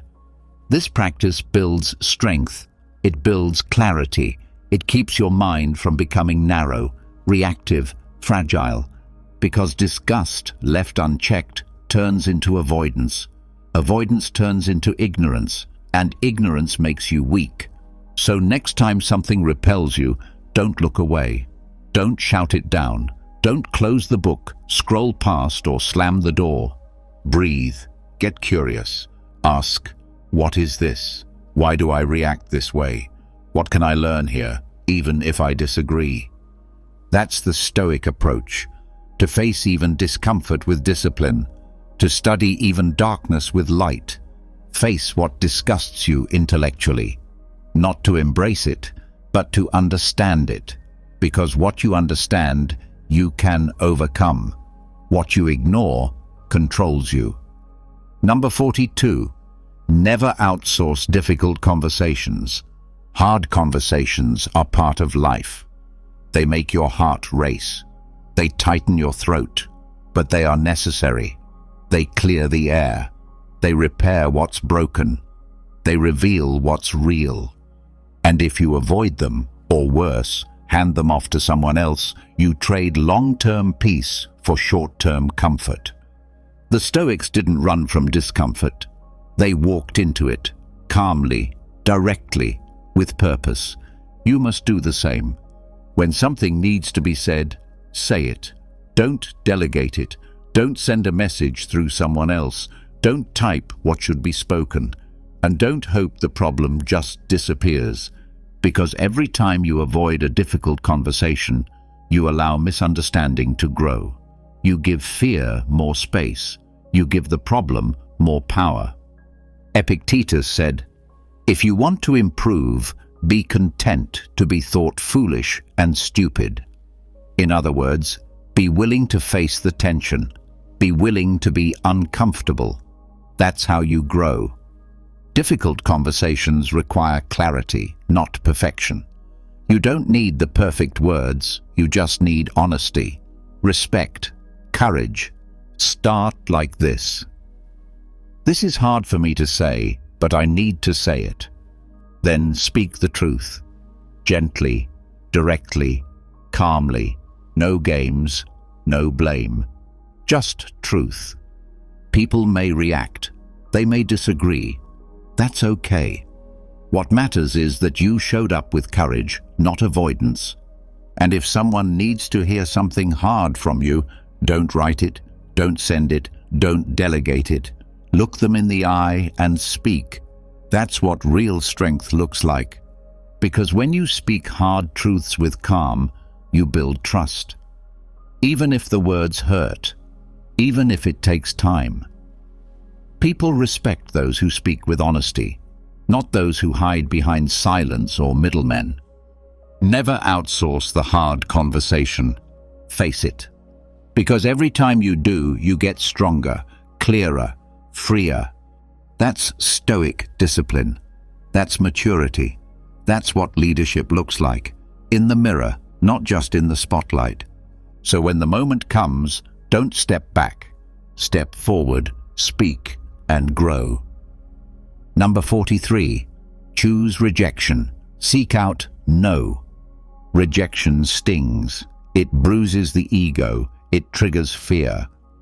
That feeling of being denied, dismissed, or unwanted is enough to stop most people before they even start. So they stay quiet. They play small. They only ask when they're sure the answer will be yes. But the Stoic sees rejection differently, not as failure, but as fuel. The Stoic trains himself to walk toward the thing others avoid, to seek out no on purpose, not for pain, but for power. Because every no makes you stronger. Every door that closes teaches you that you'll still stand, still breathe, still move forward. When you choose rejection, you free yourself from fear. You stop needing approval. You stop waiting to be accepted and start learning how to accept yourself. Epictetus said, "If you want to improve, be content to be thought foolish and stupid." That's not self-hate. That's courage. The kind of courage that lets you try, speak, ask, and act, even if the answer is rejection. Ask for the opportunity. Make the offer. Speak the truth. not because you expect applause, but because you are willing to hear no and keep going anyway. Try this. Once a week, do something you know might be rejected. A pitch, a bold ask, a new idea. Not because you need the result, but because you need the resistance. You need the practice of hearing no and not letting it control your next move. Most people run from no. The Stoic walks toward it, calm, prepared, unafraid. Because once you stop fearing rejection, you become unstoppable. You stop hesitating, you stop shrinking. You show up fully, not because the world accepts you, but because you accept rejection as part of the path. Choose rejection. Seek out no, not for punishment, but for proof that your courage isn't dependent on the answer. You don't need yes to move, you only need the will to ask. Number 43. Choose rejection. Seek out no. Rejection stings. It makes you feel small, exposed, unworthy. That's why most people avoid it at all costs. They stay silent instead of asking. They hold back instead of trying. They don't risk because they fear hearing the word no. But the Stoic mindset flips this. Rejection is not failure. It's training. It's freedom. It's the sharpening stone for your self-worth. Epictetus taught, "Don't seek for things to happen the way you want them. Seek for them to happen as they do." And sometimes, as they do means people say no. Let them. Invite it. Learn to be okay with it. When you choose rejection on purpose, you take its power away. You stop being ruled by fear. You build calluses on your courage. You learn that no is not the end. It's a step. Ask for things knowing you might be denied. Apply for the role. Speak your mind. Make the offer. Stand in the silence after. If they reject you, good. That's your lesson. That's your strength growing. Each no is proof you tried, proof you didn't hide, proof you are training your soul to stand firm without applause. The more you avoid rejection, the more fragile you become.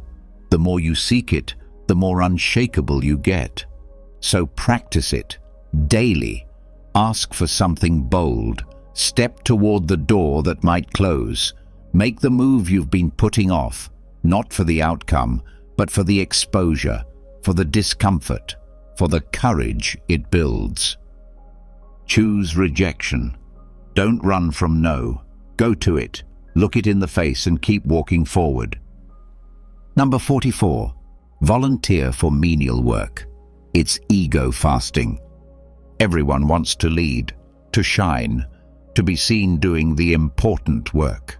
But the Stoic knows the real test is in the low tasks, the unnoticed tasks, the work that no one thanks you for. Why? Because that's where ego dies and where discipline is born. When you sweep the floor, carry boxes, serve the coffee, take the notes, without needing credit, you are training your soul. You are saying, I don't need a title to be useful. I don't need praise to serve. I am here for the work itself. Seneca reminded us, no condition is so bitter that a stable mind cannot find contentment in it. Even in the smallest job, there is a chance to practice excellence, to practice humility, to remember that nothing is beneath you, only beneath your ego. So, volunteer for the boring task, the dirty work, the quiet role, not once, often, not when convenient, when uncomfortable. It's a fast for your ego, a reset for your pride. You don't need to be recognized. You need to stay grounded, because when the time comes for greater responsibility, the one who served without complaint is the one who's ready. So don't wait to be asked. Step forward, volunteer for menial work, and let it sharpen your character. Number 45. Let others walk ahead. Watch yourself shrink. There will be times when others move faster. They get promoted, they get praised, they buy the house, build the brand, gain the spotlight. And you're still where you are, quiet, steady, unnoticed. It's tempting in those moments to speed up, to chase, to compare. But the Stoic doesn't run after appearances. He watches, he reflects. He lets others walk ahead, not out of weakness, but out of wisdom. When you let someone else pass you by and you feel smaller inside, don't ignore that feeling. Study it, because that's your ego shrinking. That's your pride being tested, and that's a gift. The Stoics knew that progress is not always visible, that the race isn't always loud, that sometimes the best thing you can do for your soul is to slow down, be still, and let others have their moment, while you build your own in silence. Marcus Aurelius wrote, "Ambition means tying your well-being to what other people say or do. Sanity means tying it to your own actions. So let them go, let them win the crowd, let them post the victory. You win your own respect." It's hard to watch others move ahead, but that discomfort reveals where your self-worth is still too dependent on speed, status, or recognition. So when others pass you, don't react, reflect. Ask, am I falling behind, or am I following my own pace? Is my path truly mine, or a copy of theirs? Let your spirit shrink, just enough to shed ego, just enough to grow humility, because what shrinks in pride expands in power. You're not here to race, you're here to become, quietly, patiently, deeply. Let others walk ahead. Smile, nod, watch your ego dissolve, watch your clarity rise. That's not falling behind, that's rising within. And in time, when you do move forward, it won't be out of comparison, it'll be out of conviction. Let others walk ahead and become someone who doesn't need to catch up. Number 46. Stop hiding your ignorance. You don't know everything, no one does, but most people pretend they do. They nod when they don't understand. They bluff through conversations. They avoid asking questions, afraid of looking stupid, afraid of seeming weak. But the Stoic sees ignorance differently, not as shameful, but as a starting point, not as failure, but as honesty. Epictetus said it clearly. It is impossible for a man to learn what he thinks he already knows. If you hide your ignorance, you block your own growth. You let pride win. You trade truth for image. Stop doing that. You don't need to be the smartest in the room. You need to be the clearest. And clarity begins with admitting what you don't know. Ask the question. Say, I don't understand. Say, teach me. Let the ego shrink.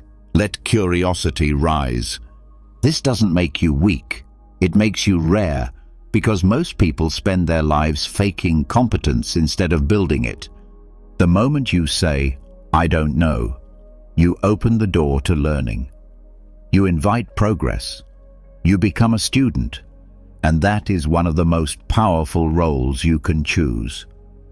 When you hide ignorance, it grows in the dark. When you expose it, it begins to dissolve. So stop pretending. Stop guessing. Stop nodding along. Don't protect your pride. Protect your future. Admit it. Own it. Then fix it. Marcus Aurelius, the most powerful man of his time, still studied daily, still asked questions, still reminded himself how little he knew. If he could do that, what excuse do you have? So let others chase appearances. Let them bluff. Let them hide behind empty words. You, be bold enough to say, I don't know. Then go find out. Stop hiding your ignorance. It's not weakness. It's the first sign of wisdom. Number 47. Give away your last advantage. You've worked hard. You've built strength, gained skills, earned respect. You've struggled, sacrificed, pushed forward. And now you hold something others don't. An edge, an insight, a position of power. The natural instinct is to protect it, to guard it, to hold it close. But the Stoic does the opposite. He gives it away. Why? Because true strength doesn't come from holding power, it comes from not needing it. Anyone can be generous with their extra. It takes real character to give when it costs you, to offer your final advantage and expect nothing in return. That's not weakness. That's mastery. Seneca said, "You act like mortals in all that you fear, and like immortals in all that you desire." We clutch at our advantages because we fear loss. But what if loss is the training? What if letting go is the path to true freedom? Try it. Share the knowledge you worked years to gain. Open a door for someone who might pass you. Give someone else the credit. Give away the winning move. Not to be praised, but to prove. I don't need to win to know who I am. This practice breaks the grip of ego. It teaches detachment. It says, "What I have is not what makes me strong. Who I am without it does." Your last advantage is your final test. Can you walk without the edge? Can you still act with calm, purpose, and dignity, even when the playing field is no longer tilted in your favor? If yes, then you are free, because nothing owns you. Not your skill, not your title, not your edge. So next time you hold the upper hand, give it away. Do it quietly, with strength, with grace. Not to lose, but to grow. Give away your last advantage and watch what remains. Not less power, but more peace. Not less success, but more soul. Number 48. Apologize when you least want to. There are moments when the last thing you want to do is say, "I'm sorry." Your pride rises, your mind defends, your ego builds a wall. You find reasons why you were right, why they misunderstood, why they should apologize first. But the Stoic knows, the more you resist the apology, the more you probably need to give it. Apologizing isn't weakness, it's strength under control. It's the ability to step over your ego, admit your flaws, and repair what matters more than your pride, your character. Marcus Aurelius ruled an empire, but reminded himself daily to stay humble, to own his faults, to live in harmony with others, because holding on to pride only creates distance, and distance leads to regret. When you least want to apologize, that's when your pride is loudest. That's when your ego is at war with your better self. And that's when an apology has the most power, not just to heal the relationship, but to strengthen you. You don't have to apologize for things you didn't do, but you can always apologize for how you responded, for the tone, for the silence, for the delay, for the moment when you could have acted better, but didn't. And when you do apologize, do it fully. No, if I offended you. No, but you also. Just, I was wrong. I'm sorry. That's it. Clean, clear, freeing. It takes courage to say it first. It takes even more to say it when you think you don't have to. But here's the truth. The apology you give when it's hardest to say, that's the one that transforms you. So next time your pride flares up, pause, breathe. Ask, what matters more, being right or being at peace? Then choose peace. Don't wait. Don't justify. Don't stall. Apologize when you least want to. That's when it means the most, and that's when it sets you free.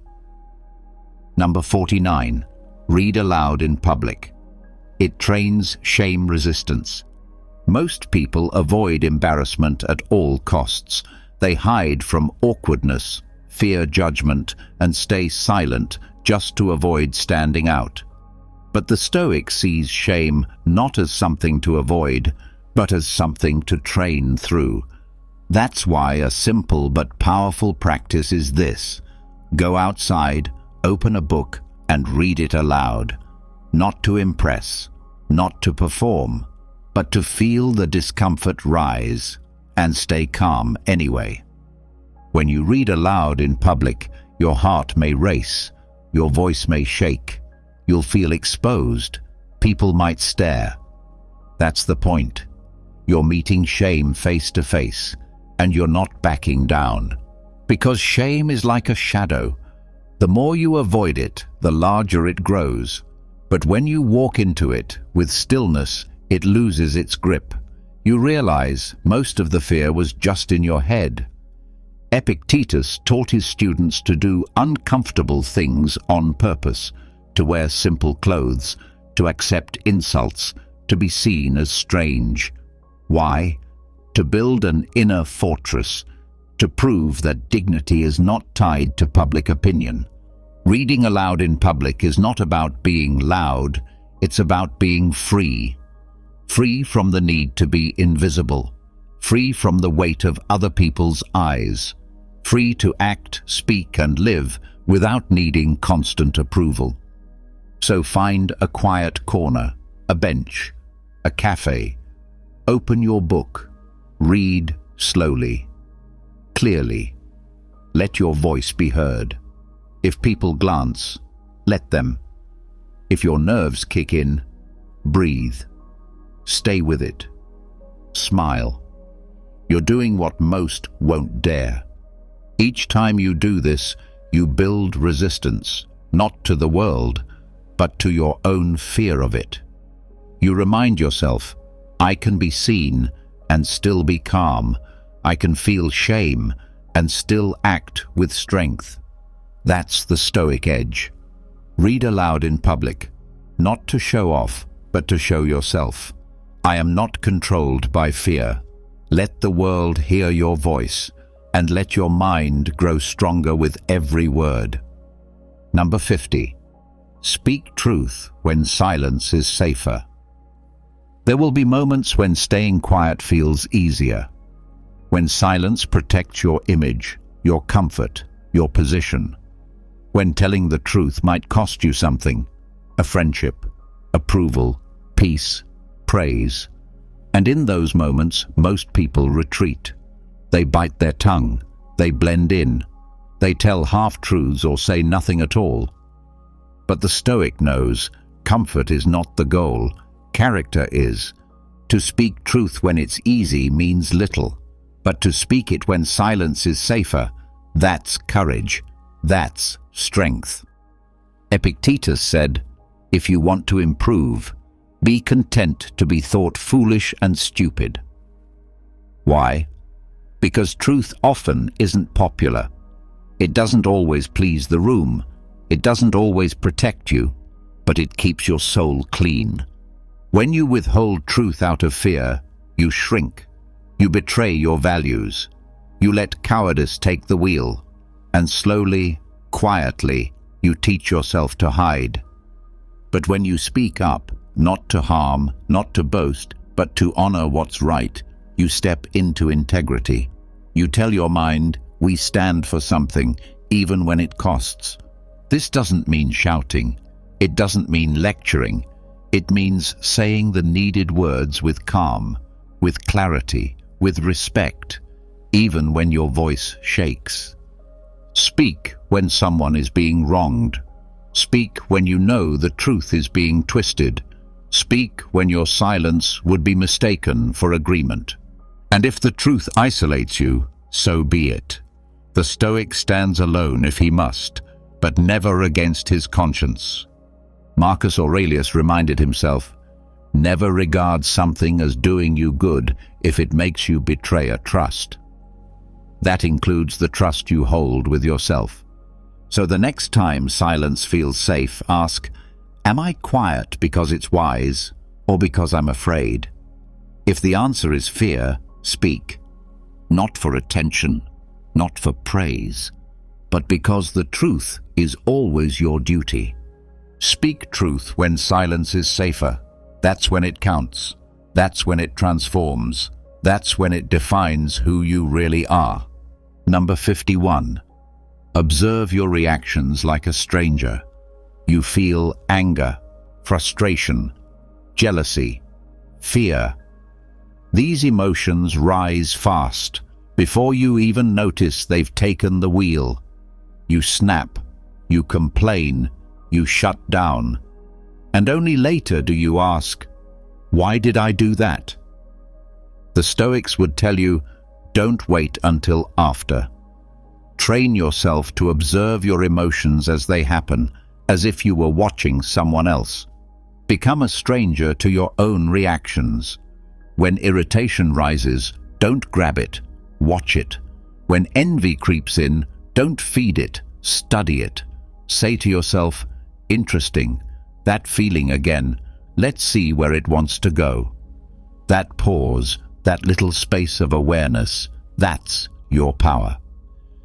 Marcus Aurelius reminded himself, you have power over your mind, not outside events. Realize this, and you will find strength. But to do that, you must first see your mind clearly, not through emotion, but through observation. Most people are their reactions. The Stoic watches his. He steps back. He lets the emotion pass in front of him like a cloud, not because he's numb, but because he's in control. Try it.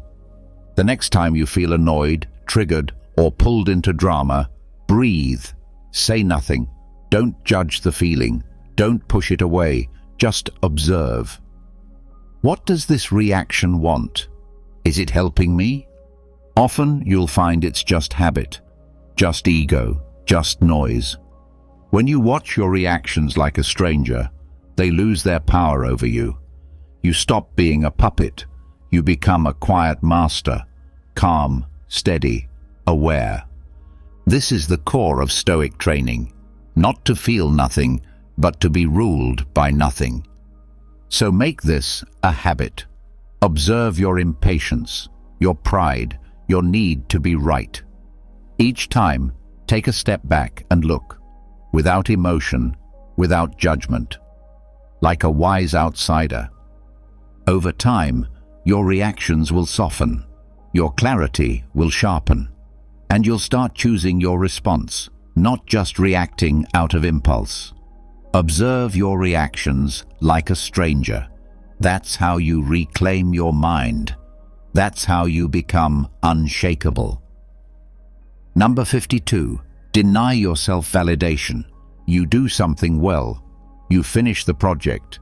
You show discipline.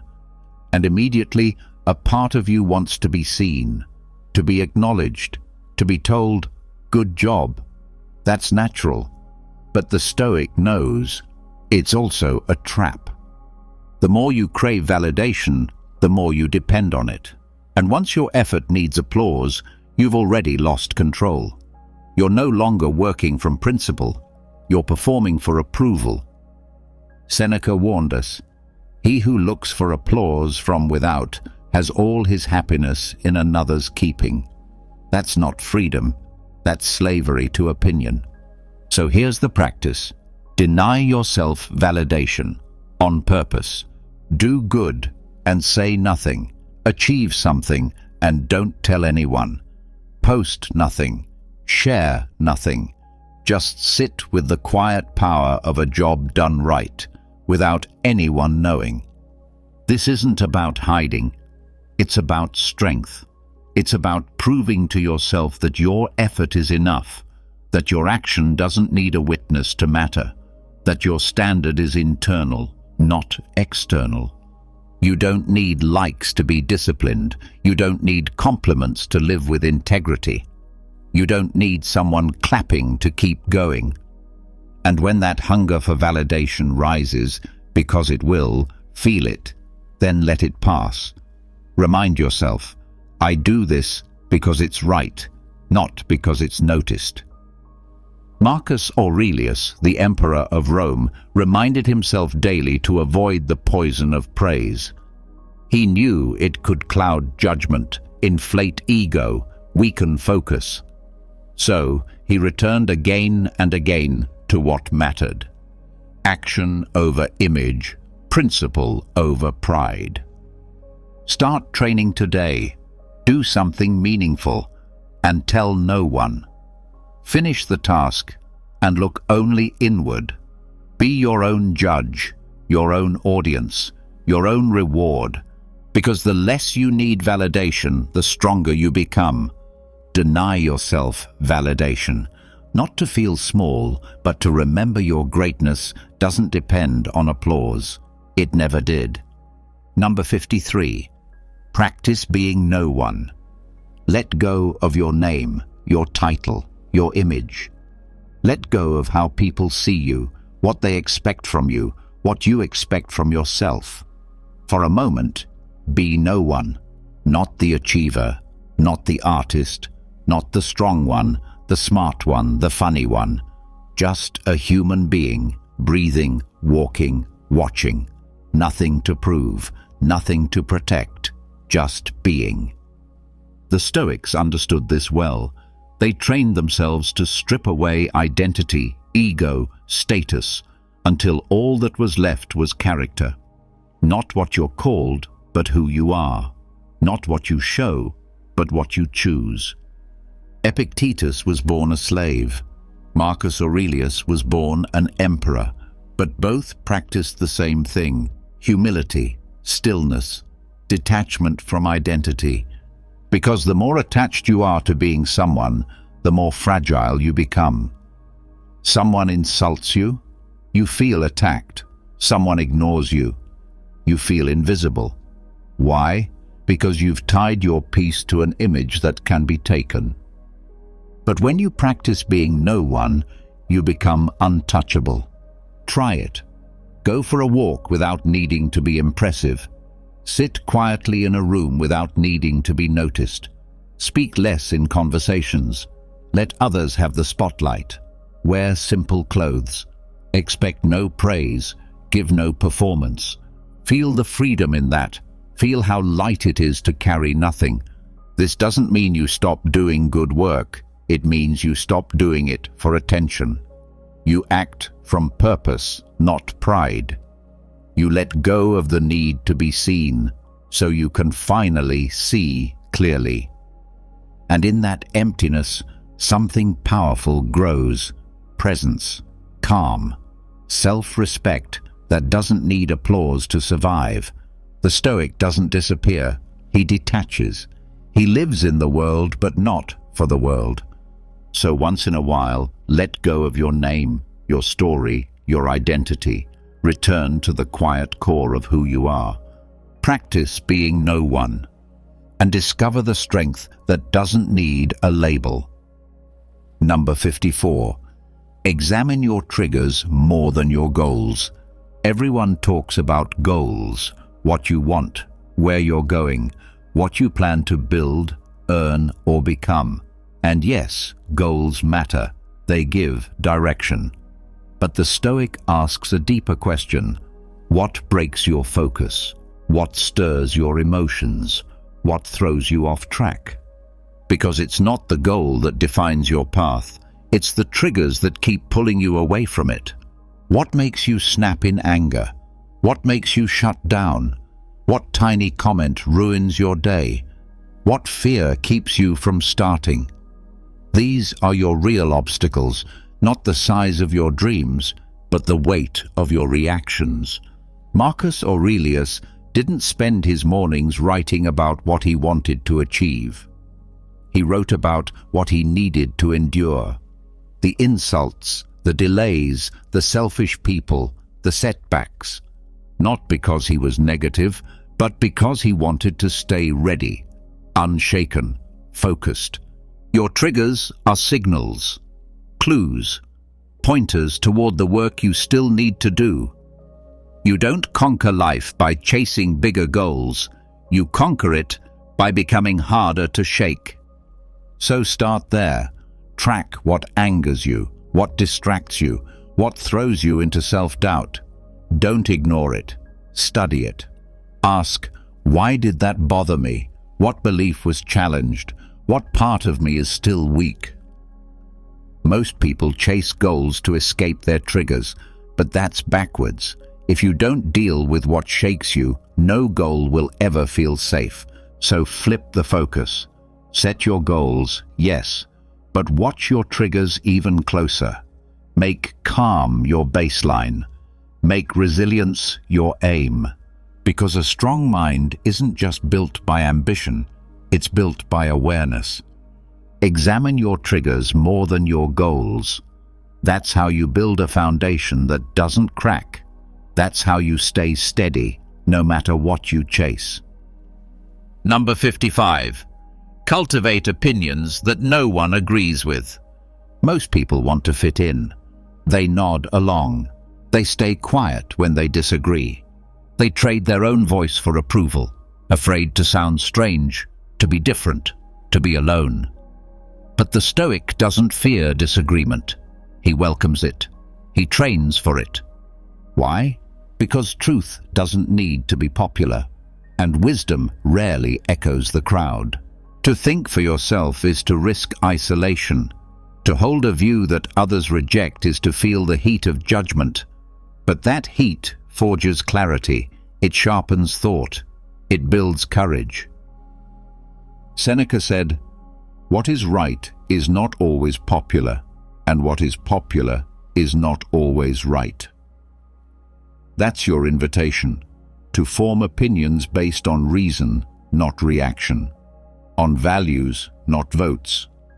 And once you know they're right, hold them, even if no one stands with you. But this isn't about being a contrarian. It's not rebellion for rebellion's sake. It's about building a mind that is your own.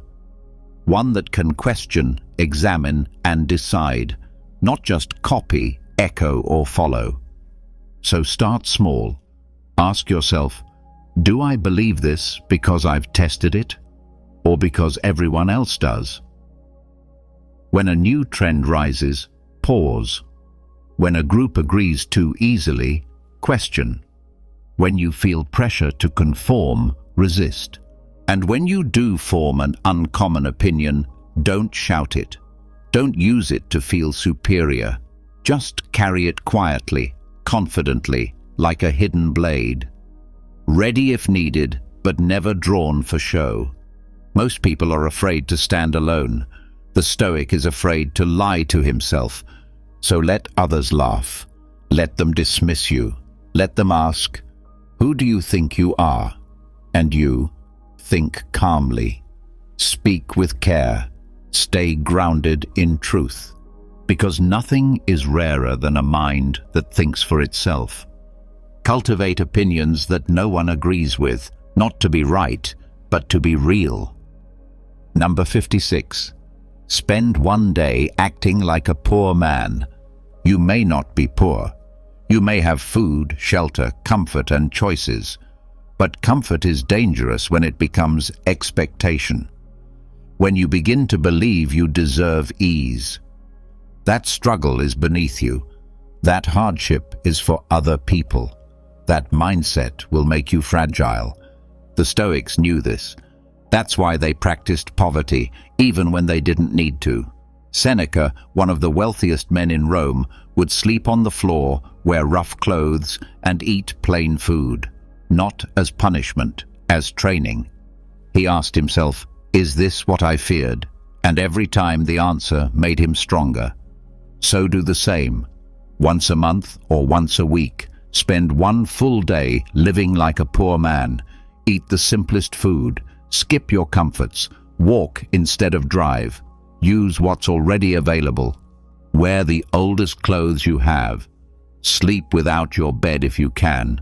Not to feel shame, but to feel clarity. You'll learn how little you actually need. You'll see that peace doesn't come from luxury. It comes from control, from resilience, from knowing that if life ever strips everything away, you'll still stand. This practice also softens your judgment. It makes you less proud, less entitled. It reconnects you to humility, gratitude, awareness. Most people fear losing what they have, but the Stoic faces the loss before it happens, and in doing so, removes the fear. You won't break from one day of simplicity. You'll become sharper, cleaner, less attached to comfort. And when you return to your normal life, you'll appreciate it more, not as something owed to you, but as something borrowed. So choose one day. Strip it all back.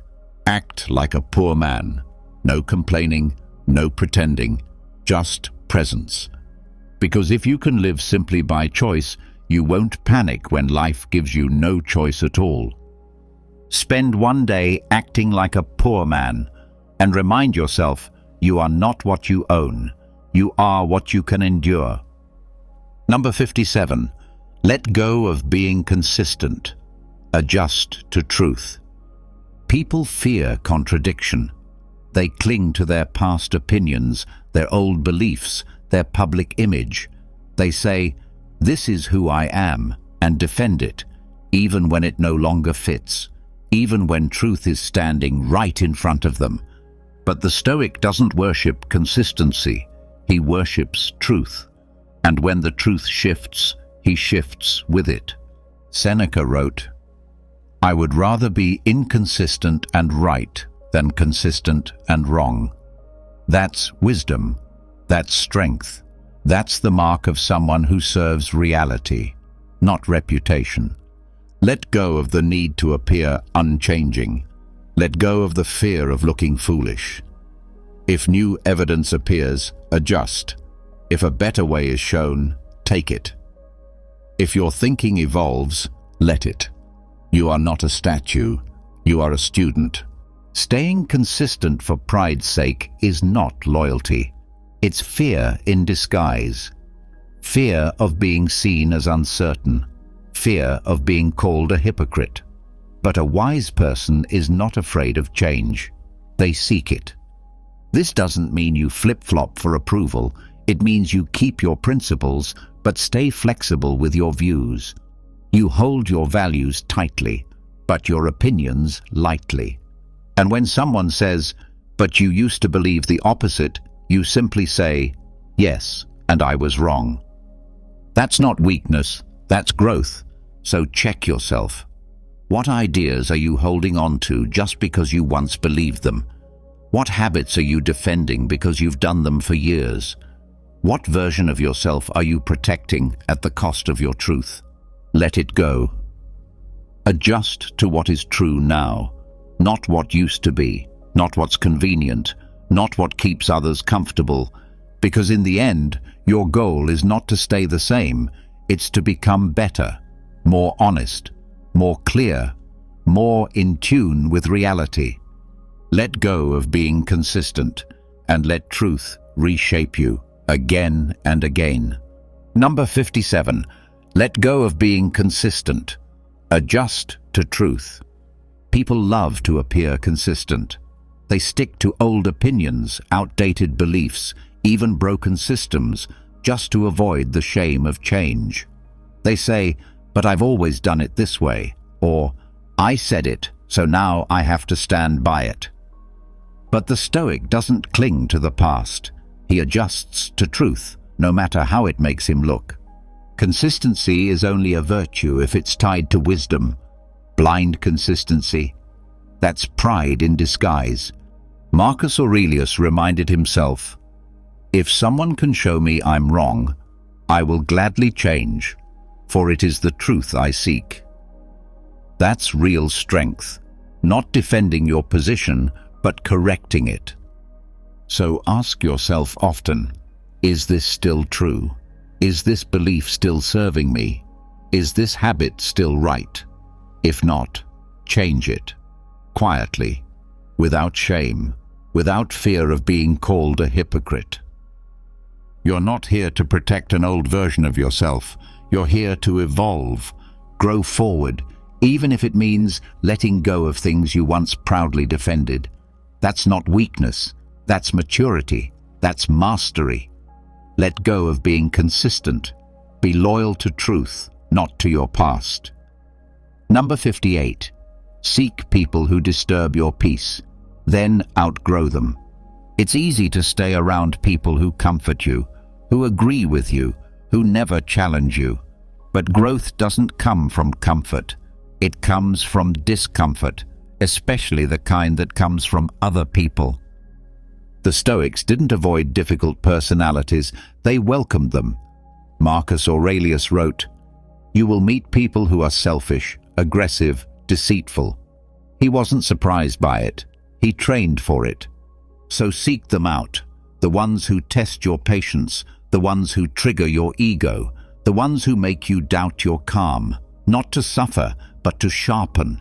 Each time they disturb you, they reveal where you still need work. Let them talk over you. Let them criticize you. Let them misunderstand you. And you, stay grounded, stay calm, stay above. Eventually, you'll outgrow them, not by escaping, but by rising. They won't change, but you will. Seek people who disturb your peace, and thank them for showing you where to grow. Number 59. Practice rituals that mean nothing to build discipline. Not every action needs a deep reason. Not every habit must serve a goal. Some rituals exist for one purpose only: to train your will, to sharpen your discipline, to remind you that you are in control, not your mood, not your comfort, not your cravings. That's why the Stoic practices simple, even pointless rituals, not because they matter in themselves, but because doing them anyway is what matters. Drink water before every meal, touch the floor every morning, write the same sentence each night, sit in silence for 5 minutes. Do it not because you have to, but because you choose to. Marcus Aurelius reminded himself daily to return to reason, to face discomfort, to repeat what he already knew, not because the words changed, but because he did, through the repetition. Discipline grows in repetition, not in excitement, not in variety, in quiet, steady acts of self-command. So create a ritual, one that seems small, even meaningless, and do it daily. No skipping, no excuses, not to achieve some big result, but to practice showing up, even when there's no reward. Because if you can control yourself in the small, you'll have the strength when the big tests come. The modern world says, only do things that make sense, that optimize, that produce. But the Stoic says, sometimes you do something just to prove you can, just to keep the sword sharp. These rituals become anchors. On days when everything feels chaotic, when your mind is cloudy, your emotions heavy, you still do the thing. And that quiet act says, I am still here, I still decide. So pick your ritual, make it boring, make it simple, but make it non-negotiable. And when someone asks, why do you do that every day? You smile and say, because I said I would. Practice rituals that mean nothing, so you can build the discipline that means everything. Number 60. Refuse to explain yourself. You don't owe anyone an explanation for every step you take. Not everyone deserves to know your reasons, your thoughts, or your motives. In a world obsessed with justifying everything, your decisions, your silence, your boundaries, the Stoic stands apart. Calm, clear, unshaken. Refusing to explain yourself is not arrogance. It's clarity. It's the quiet confidence that says, I know why I'm doing this. That's enough. Marcus Aurelius ruled an empire, but he didn't argue with fools. He didn't defend every move. He acted from principle, not permission. He reminded himself, if it's right, do it. If it's true, say it. Not, if they approve, proceed. You explain yourself when you feel unsure. You justify when you need validation. But once you know your values, your reasons, your direction, explanation becomes unnecessary. This doesn't mean be rude, it means be rooted. You can be kind without over-explaining. You can say no without a paragraph. You can walk away without a speech. Let people misunderstand you. Let them guess. Let them talk. That's their burden, not yours. When you stop explaining everything, you begin to live freely. You protect your energy. You act with purpose, not performance, and you rise above the noise. So next time you feel pressured to explain, pause, ask, do I need their permission or just my own clarity? Then choose silence, choose calm, choose action without defense, refuse to explain yourself, and let your life speak for you. Number 61. Don't talk about virtues, apply them silently. It's easy to speak about patience, to quote wisdom about courage, to post about humility, to admire discipline in theory. But talk is light, it costs nothing, and the more you talk about virtue, the more you risk turning it into a performance instead of a principle.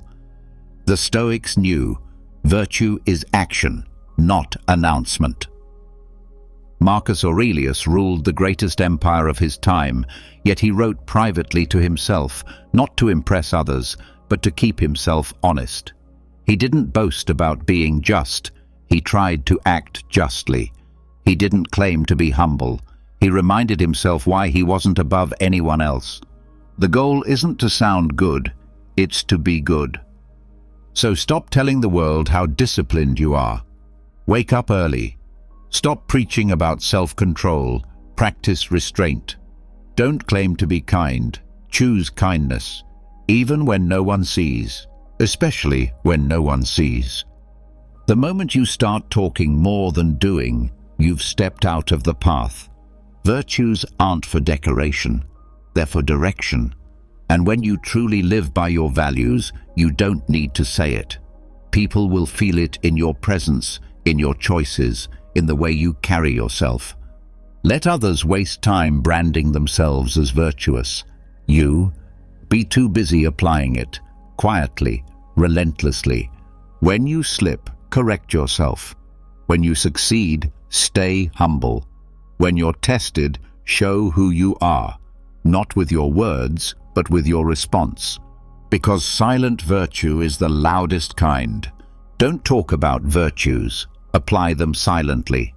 Let your life be your proof. Let your actions be your voice. Let your consistency speak louder than your explanations. That's the Stoic way, not to impress, but to live. Number 62. Be kind without being liked. Kindness is a choice, a strength, a discipline. But too often, people confuse it with being liked. They smile to be accepted. They help to be approved. They soften the truth to avoid disapproval. That's not kindness, that's people-pleasing. The Stoic separates the two. Kindness is rooted in principle, in justice, in doing the right thing even when it's hard, even when it's not returned, even when it's misunderstood. Being liked is about image. Kindness is about character. Marcus Aurelius said, "Waste no more time arguing what a good man should be. Be one." He didn't say, "Be liked." He said, "Be good." Sometimes kindness means being firm, saying no, setting a boundary, giving hard truth instead of empty comfort. It might make people angry. It might make them talk. That's fine. Your job isn't to be liked by everyone. It's to stay in integrity with yourself. So give the compliment without expecting one back. Offer help even if they never thank you. Walk away peacefully when they gossip. Hold the door open for someone who won't look up. Tell the truth with love, even if it costs you approval. That's kindness, quiet, strong, unshakable. People will misunderstand it. They'll take your silence as weakness, your limits as coldness, your honesty as arrogance. Let them. You're not here to manage how others feel about your goodness. You're here to be good regardless of how it's received. So be kind, not to be liked, but to be right, to be whole, to live in a way that doesn't betray your soul, because one day, when the noise fades and the crowd forgets, it's not their praise that will matter, it's your peace. Be kind without being liked. That's the Stoic way. Number 63. Give gifts that cost you inner effort. It's easy to give what's easy, to hand over money, time, or things that don't challenge you. To give from surplus, from convenience. And while that kind of giving is good, it's not transformative, not for you and not for the one receiving. The Stoics believed the most powerful gifts come from within when they cost something deeper, not your wallet, your pride, your comfort, your attention, your silence, your forgiveness. Give a gift that requires inner effort. Forgive someone who hasn't apologized. Compliment someone you envy. Listen without interrupting. Admit you were wrong when your ego screams to justify. Be kind when you feel tired. Patient when you feel angry. Generous when you feel empty. These are not gestures, these are tests, and they strengthen you from the inside. Marcus Aurelius wrote, "Waste no more time arguing what a good man should be. Be one." That begins with effort, the kind no one sees, no one claps for, no one may even notice. But you will notice. Your soul will feel it. Because when you give a gift that costs inner effort, you're not just helping someone else, you're shaping your character. You're proving to yourself that your higher self is stronger than your lower impulses. This kind of giving is hard. That's the point. The next time you want to give, don't reach for something easy. Reach inside. Ask, what can I offer that requires discipline, vulnerability, self-control? That's a real gift, a Stoic gift. And don't wait for the perfect moment. Give it quietly, freely, without needing recognition. Because a gift that costs you something on the inside always gives something back. Clarity, strength, peace. So give not just from your hand, but from your will. Give gifts that cost you inner effort, and watch your character grow in the giving. Number 64. Be radically honest with yourself, especially when wrong. Lying to the world is one thing. Lying to yourself? That's the real danger. Because the world might believe your mask, but deep down, you always know the truth. And if you can't face that truth, you will never grow. The Stoic demands brutal honesty, not with others first, but with himself. Especially when he's wrong, especially when it hurts. It's easy to shift blame, to defend, to justify. It wasn't my fault. They misunderstood. I had no choice. But none of that helps you get better. Growth begins where your excuses end. Marcus Aurelius didn't write to impress others. He wrote to inspect himself. His journal was a mirror, not for praise, but for correction. Where did I fall short today? Where was I reactive, selfish, weak? He didn't hide from his flaws, he hunted them. You must do the same. When you fail, say it. I was wrong. When you lie, admit it. That was fear, not wisdom. When you choose ego over truth, call it what it is.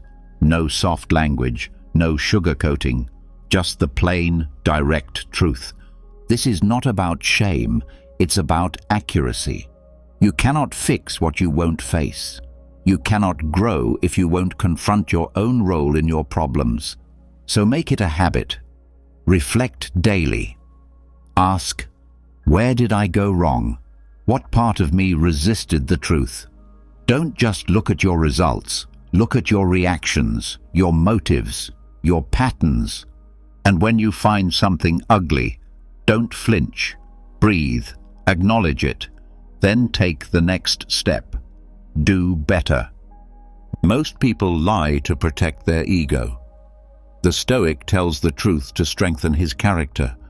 Be radically honest with yourself, not just when it's easy, but especially when it's hard, especially when it burns. Because that moment of pain, that's the door to freedom. That's where the real work begins. And only those brave enough to walk through it ever become truly strong. Number 65. Take blame even when blameless. It's natural to defend yourself, to say, it wasn't my fault, to point at others, at the system, at chance, especially when you truly did nothing wrong. But the Stoic doesn't ask, who's to blame? He asks, what can I take responsibility for? Because true strength isn't proven by being right. It's proven by staying steady, even when wrongly accused. When you take blame, even when blameless, you choose humility over pride, growth over defense, responsibility over reaction. This doesn't mean you lie. It doesn't mean you accept abuse. It means you carry weight even when you could drop it. It means you absorb the tension instead of throwing it back. It means you ask, what could I have done differently? Not because you caused the mistake, but because you're strong enough to learn from anything. Marcus Aurelius led armies, judged leaders, faced betrayal, and still reminded himself, when you are blamed unfairly, ask, is any part of it true? If so, fix it. If not, let it go. No anger, no defensiveness, just clarity. This is the quiet power of a Stoic. He doesn't need to be seen as innocent. He needs to be in control of himself. Try it. Next time blame comes your way, pause. Don't argue. Don't explain. Take it in. Ask, is there even 1% of truth here?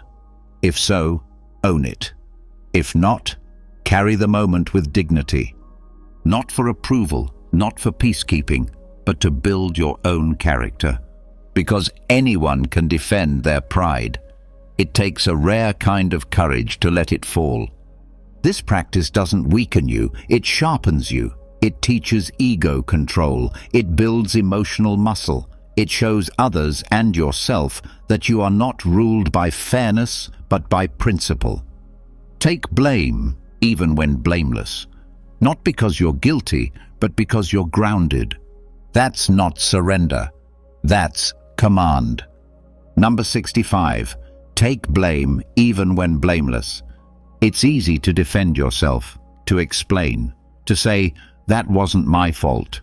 And maybe it wasn't. Maybe the mistake was someone else's. Maybe the failure came from things outside your control. But the Stoic knows. Sometimes the higher path is not in defending, but in absorbing. Take blame, even when blameless. Not to be a doormat, but to build strength. Not because you are guilty, but because you are capable.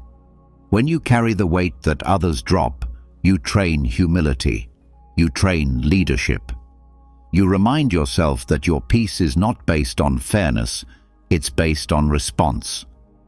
Marcus Aurelius faced betrayal, incompetence, and failure from those beneath him. Did he lash out? No. He looked inward. He asked, what can I do better? Not, who can I blame? That mindset builds character.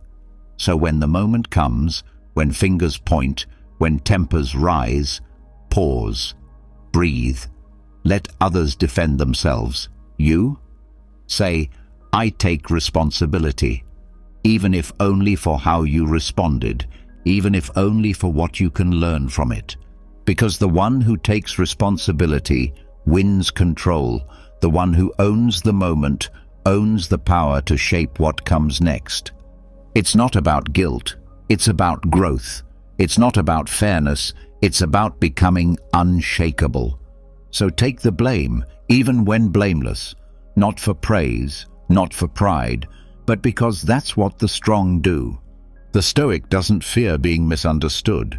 He fears missing the chance to grow. Number 66. Observe how often you lie, even in tone. Lying isn't always words, it's tone, it's silence, it's the pause before a truth, the smile that hides resentment, the "I'm fine" that means "I'm furious." Most people lie every day, not by what they say, but how they say it. The Stoic watches this closely, because every small lie chips away at your integrity. Every twist in your tone weakens your center. And when you live behind masks, even subtle ones, you lose clarity, not just with others, but with yourself. So practice this. Speak clearly, honestly. When you're upset, admit it calmly. When you're tired, say so. When you don't know, say, "I don't know." Epictetus said, "First, say to yourself what you would be, and then do what you have to do." That begins with truth, in tone, in posture, in presence. Start noticing. Where do I pretend? Where do I soften truth to be liked? Where do I smile when I mean to speak? This isn't about rudeness, it's about alignment. Because when your tone matches your truth, your words gain weight, your presence becomes solid, you stop performing and start being. So listen closely to yourself. Observe how often you lie, even in tone, and use that awareness to come home to truth, quietly, gently, completely. Number 67. Stop performing goodness. Goodness isn't something you show, it's something you live, quietly, consistently, without applause, without an audience. But in today's world, goodness is often turned into a stage, a performance for likes, for praise, for validation. People don't just want to be good, they want to be seen as good. But the Stoic sees through that illusion.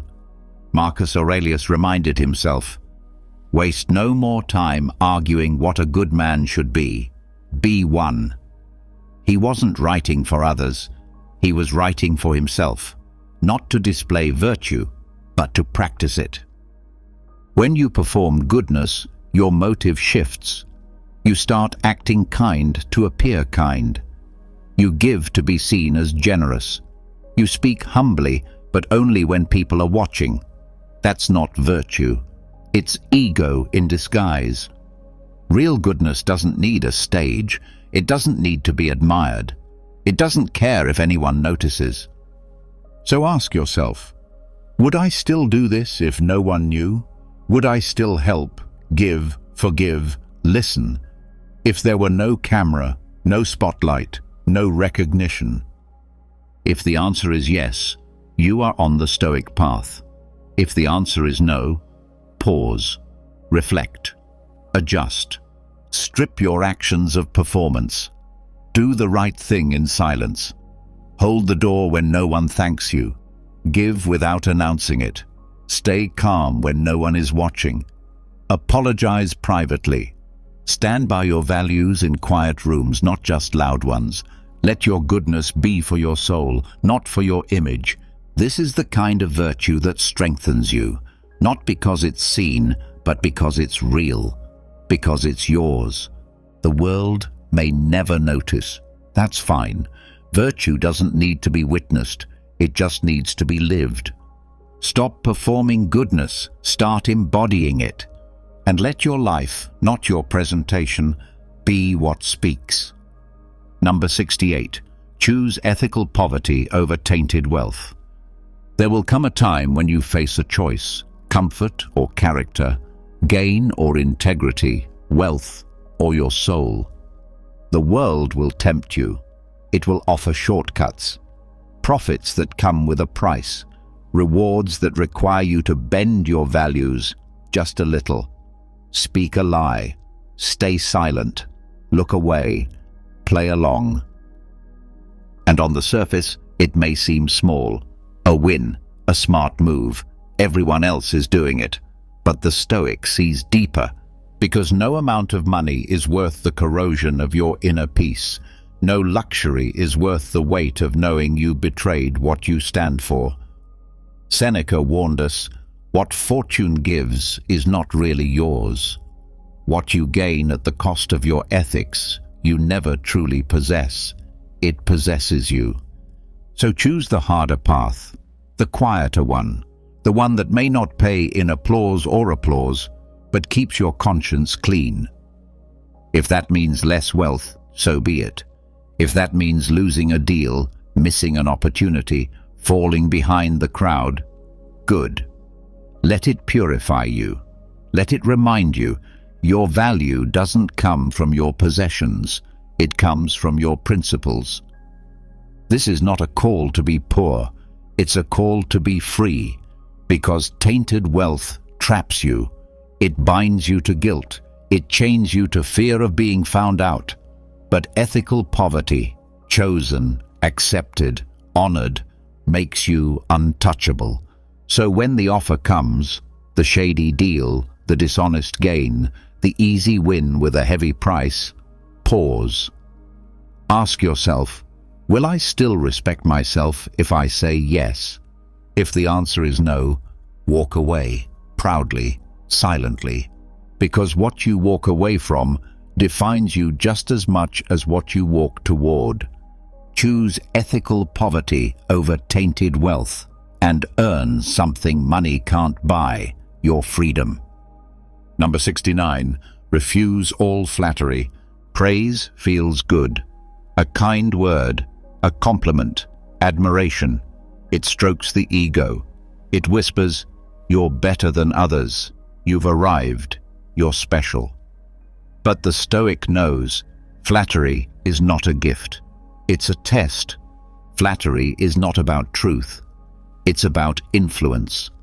It's not about lifting you. It's about softening you. It feeds your pride until you depend on it. And once you depend on it, you can be controlled by it. Refuse it. Not rudely, not dramatically, just quietly, calmly, like someone who doesn't need approval to know who they are. Epictetus warned, if you want to be noble, start by understanding that you are not noble yet. Meaning, no matter how much praise you receive, you are still training, still learning, still becoming. The danger of flattery isn't that it makes you smile, it's that it makes you soft. You begin to believe it, you begin to crave it, and soon you act not from virtue, but for attention. So when someone flatters you, pause. Ask, is this true or is this bait? Even if it's true, do you need to hear it? Can you thank them politely and then release it completely? The Stoic lives by inner judgment, not public opinion. He knows that character isn't built in compliments. It's built in solitude, in effort, in choices made when no one is clapping. So practice this. When someone praises your strength, train harder. When someone calls you wise, speak less. When someone admires your calm, test it in chaos. Let your discipline grow in silence. Let your peace be untouched by noise, positive or negative. Refuse all flattery, not because you hate kindness, but because you love freedom. Flattery binds you to how others see you, but a Stoic is bound only to truth. Walk through praise like it's smoke. Don't breathe it in. And keep moving. Quiet, focused, free. Number 70. Practice helping anonymously. Everyone wants to be seen as kind, as generous, as good. But the Stoic doesn't help to be seen. He helps to serve. Quietly, without credit, without recognition, without applause. Why? Because true virtue asks for nothing in return. To help anonymously is to give purely. No ego, No expectation, just the act itself, done because it is right. Seneca said, "The reward for a good deed is having done it." That's enough. That must be enough. So start practicing. Pay for someone's meal and walk away. Leave a note of encouragement with no name. Offer resources, support or kindness without ever being connected to the outcome. Make it a habit to give in the shadows. This isn't about hiding, it's about refining. Stripping away the part of you that needs credit, that wants to be seen as good rather than simply being good. Because when you do good silently, you're building something far more valuable than reputation. You're building character, integrity, strength of soul.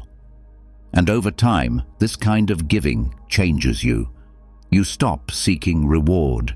You stop needing praise. You begin to act not for approval, but from alignment. No one may ever know what you did, and that's the point. You're not doing it for the world to see. You're doing it to become the kind of person who gives, even when no one is watching, especially then. So each week, help someone anonymously. Make it part of your rhythm. Let it humble you. Let it train your ego to sit still. Let it teach your hands to give without needing to be held up. That's the Stoic way. Quiet strength, invisible goodness, selfless action. Practice helping anonymously, and watch how quietly your soul becomes free. Number 71. Accept the role of a fool. Fools can evolve. Everyone wants to appear wise, to be respected, admired, seen as someone who gets it. So they hide their ignorance. They fake understanding.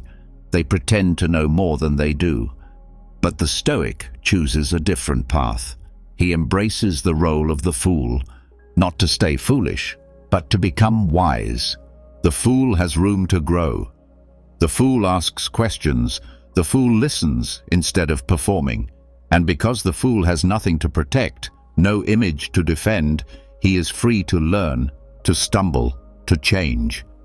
Seneca wrote, "While we teach, we learn. But more importantly, while we admit we don't know, we open the door to knowing." When you accept the role of the fool, you kill your pride. You allow yourself to be corrected. You stop pretending and start progressing.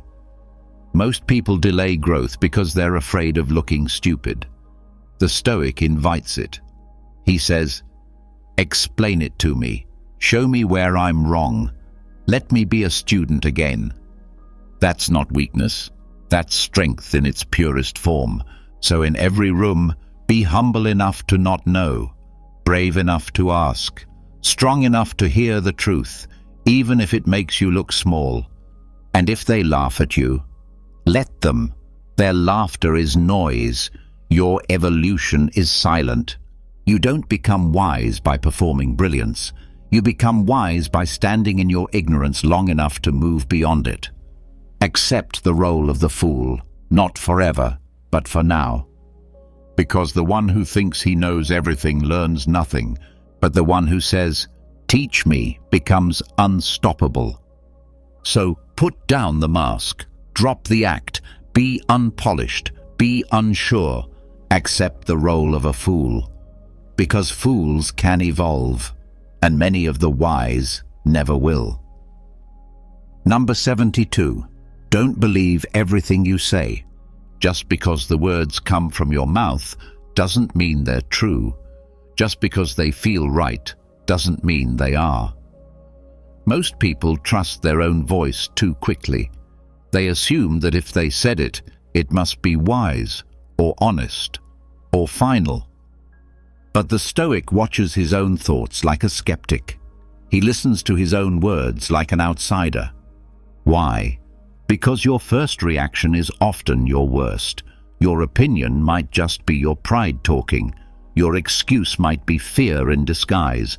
Your confident answer might be nothing more than a habit you've repeated so often you forgot to question it. Epictetus warned, It is impossible for a man to learn what he thinks he already knows. And when you believe your own words without inspection, you stop growing. So practice this. Speak and then observe. Ask yourself, is that really true? Do I believe this because it's useful or because it's comfortable? Because it's proven or because it protects me? Challenge your assumptions.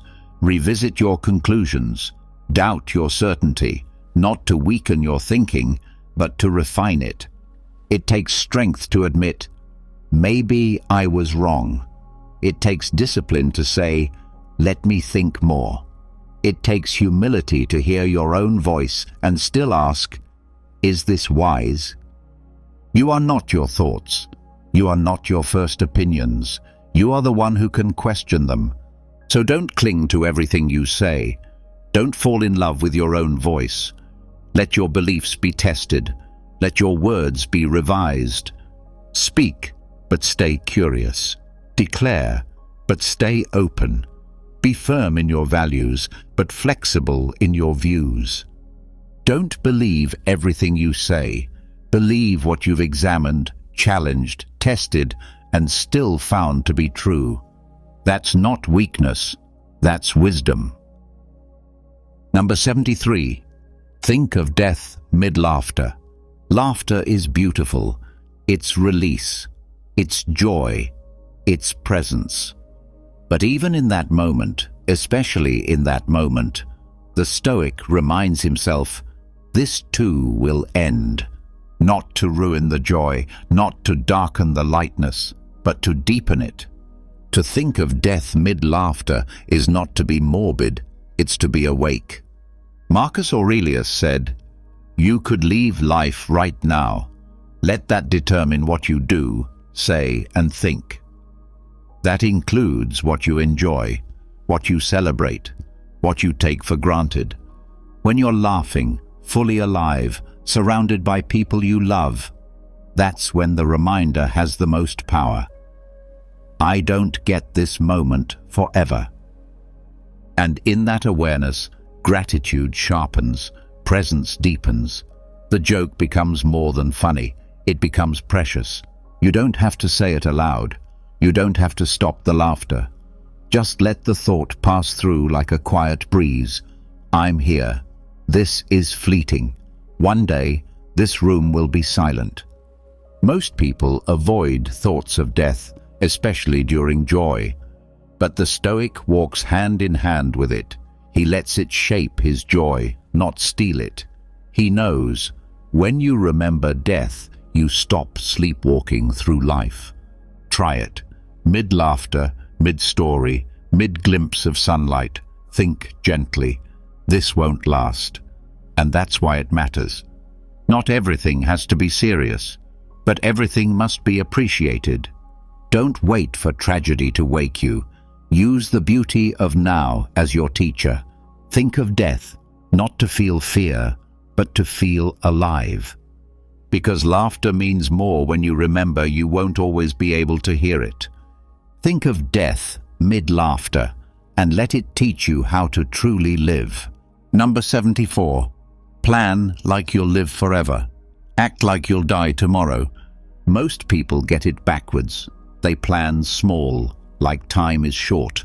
They hesitate, delay, put off their dreams, but then they act like life is endless, wasting days, drifting, scrolling, waiting for the right moment. The Stoic splits the difference with clarity and urgency.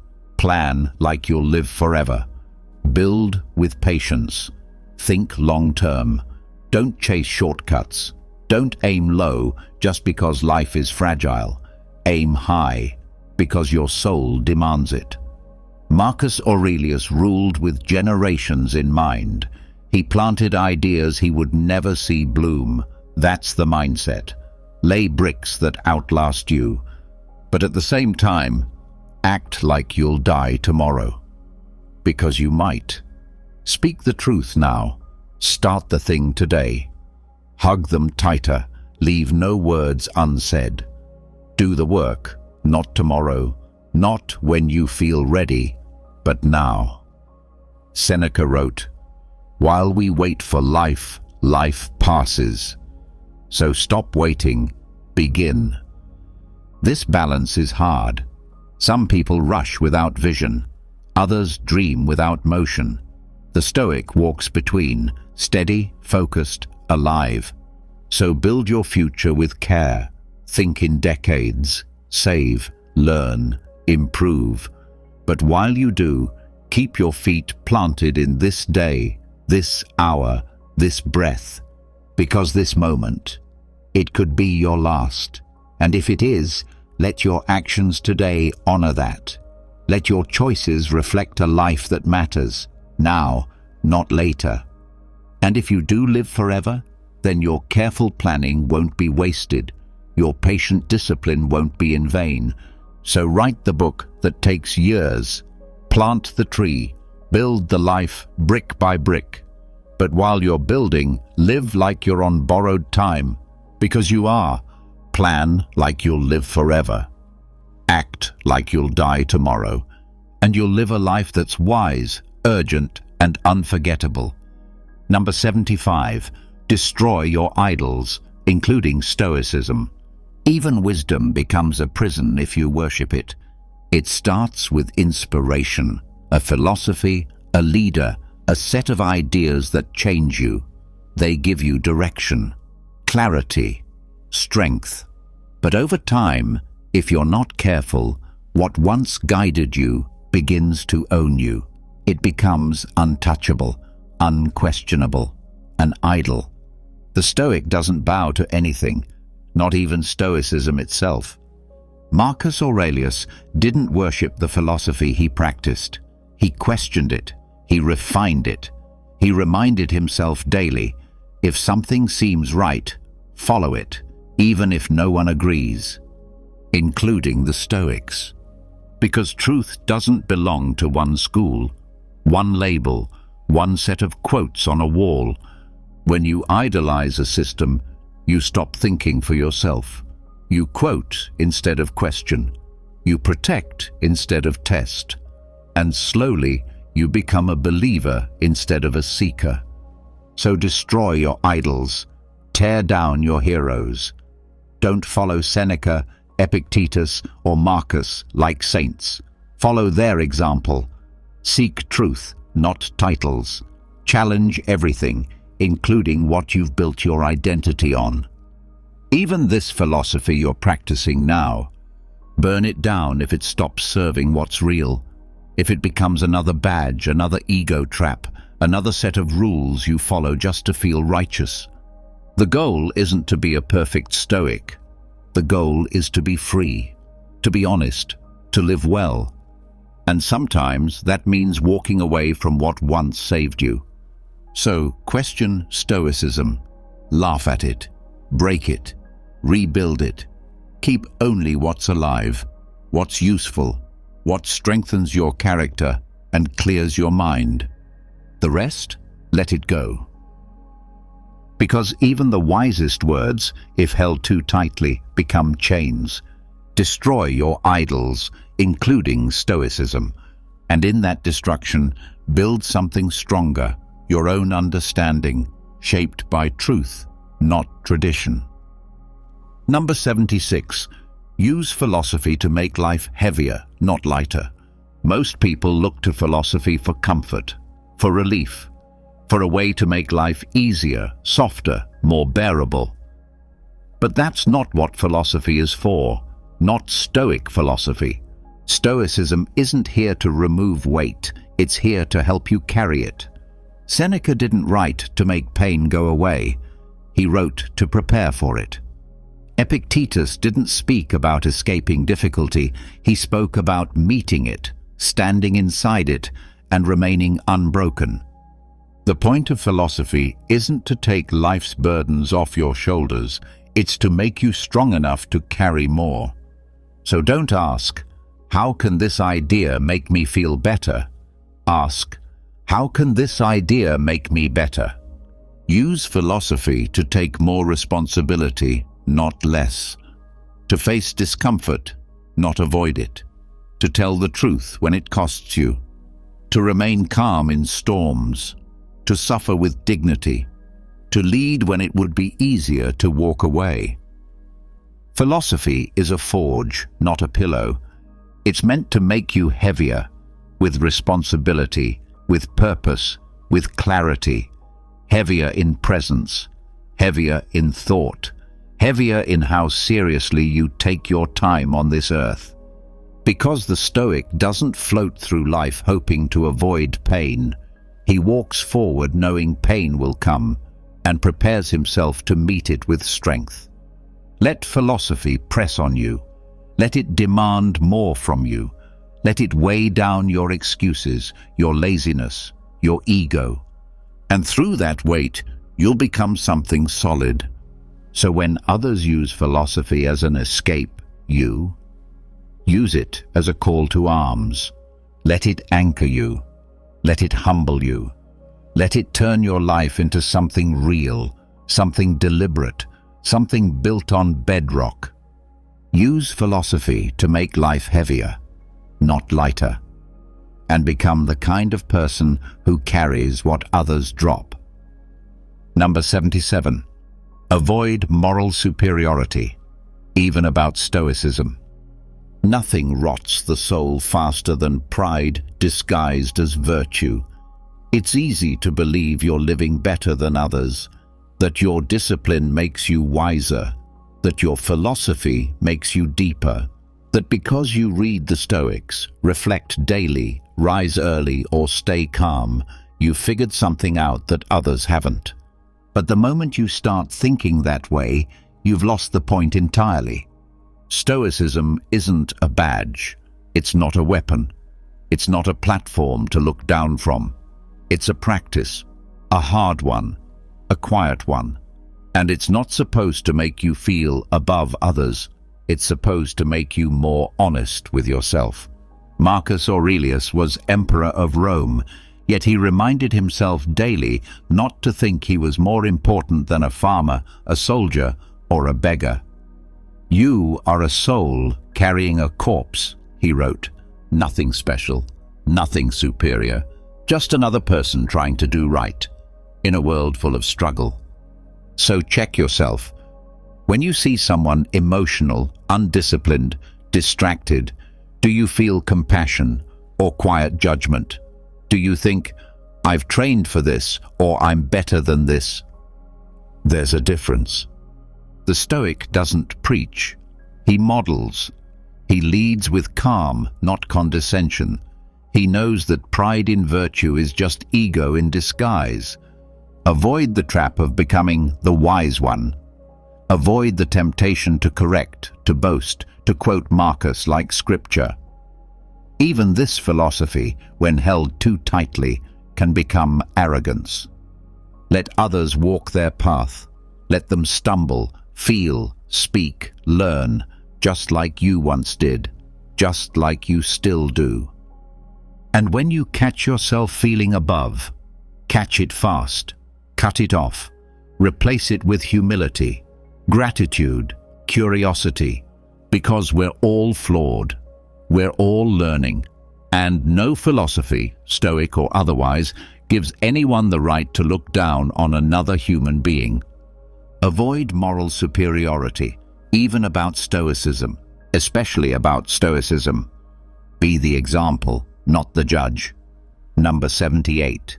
Study non-Stoic schools to stress test your beliefs. It's easy to stay inside the walls of your own philosophy, to read only what confirms what you already believe, to quote Marcus, Seneca, Epictetus, and stop there.